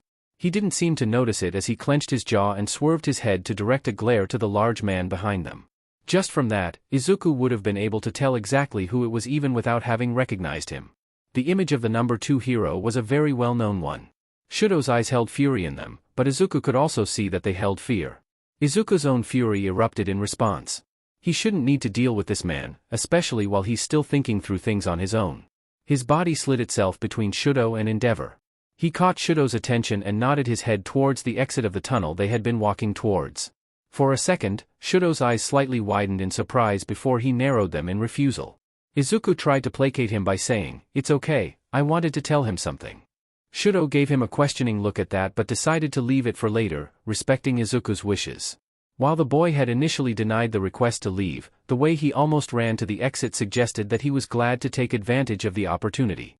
Izuku also hadn't missed the fact that Shudo hadn't been able to say a single word while in his father's presence, despite that not usually being a problem for him. He was absolutely not in the right emotional state to handle his abuser. Endeavor moved to chase after Shudo, but Izuku moved into his path. The number 2 hero scowled down at him with his clenched teeth bared. You're the student representative. You may be doing well so far in these games, and you may have placed first in the entrance exam, but based on your speech you obviously don't have the right outlook on heroics. All that nonsense about the nature of quirks and imaginary fate, it's clear that your previous years of being quirkless messed up your head. He growled out the word quirkless in the same manner that all people who looked down upon the condition had, though with more anger than most. Endeavor gave him a mean smirk and haughtily stated, "My son will put you in your place, I'm sure of it. But at the very least you should be enough of a challenge to be a good stepping stone." Izuku leaned down to pick up the white and red rose that Shudo had dropped. He gently held it in his hands. Conductor was activated to reveal a sight that didn't surprise Izuku in the least. Endeavor's fruit of fate was up in red-orange flames. Katsuki's flames had nothing on this. Endeavor's fruit was a raging inferno that flickered violently all over, and the only reason Izuku could even see there was an apple in that ball of fire was because the black color of the lower half distinguished itself from the red. It was corrupted with rot. Izuku's neutral tone was completely at odds with the anger and disgust that flowed through him. "Yeah, listen, I don't really care in the slightest about anything you just said. Truthfully, I was hardly paying attention to you and I've already forgotten it all. Endeavor's smirk morphed into enraged offense. Good. You may not believe in fate, number 2 hero, but I do, because I can see it for myself. Izuku willed his eyes to pierce through the man like swords as he judged his soul. Endeavor stiffened a bit in response. And all I wanted to tell you is this. Izuku held up one finger, as though he was explaining things to a child. 1. Shudo isn't you. So even if he beats All Might and becomes number 1, that still means that you never beat him, and you never became number 1. Dumbass. He ignored the incredulous stare that was accompanied by Endeavor audibly choking on his rage to hold up a second finger and continue with, and 2, I can see just by looking at you that your fate is going to go downhill fast. I promise you that one day, you're going to look around yourself to find that everything important, everything you value and hold dear in your life, has been burned and reduced to irrecoverable ashes. And the only 2 things I hope for are that you don't drag your family down with you, and that I get to see the look on your face when it happens. With that said, he turned his back towards Endeavor and calmly walked away. He didn't hear any footsteps following behind him. Izuku was sure that the last part of what he said was literally the cruelest thing he's ever stated in his life. It was definitely something that he would normally feel guilty over, but in this case, it was totally worth it just to get the chance to see the number 2 hero's spine shiver at the words as he retreated a step backwards. Endeavor may not believe in fate, but he could still hear that Izuku fully believed that that would be his fate, and that Izuku fully believed that he would enjoy the moment when it came about. At that time, Izuku hadn't realized how out of place that thought was. How usually, even when it came to horrible, despicable people, he still wouldn't feel joy at the thought of their suffering, simply because Izuku was not the type of person who took joy in anyone's suffering at all. To him, villains deserve to be punished, but using excessive cruelty just turned heroes into villains themselves. He realized this when he had gone back to the crystal world during the final 5 minutes of the lunch hour to safely store away Shudo's rose. From within her mirror, Momoka narrowed her eyes in a serious look and told him to check his punishment status. It had changed from pending to in progress. Okay, sadly the chapter is over, and if you enjoyed the video just leave a like, and subscribe with post notification, so when the next chapter is ready, you will be notified. Okay, see you in the next video. Bye.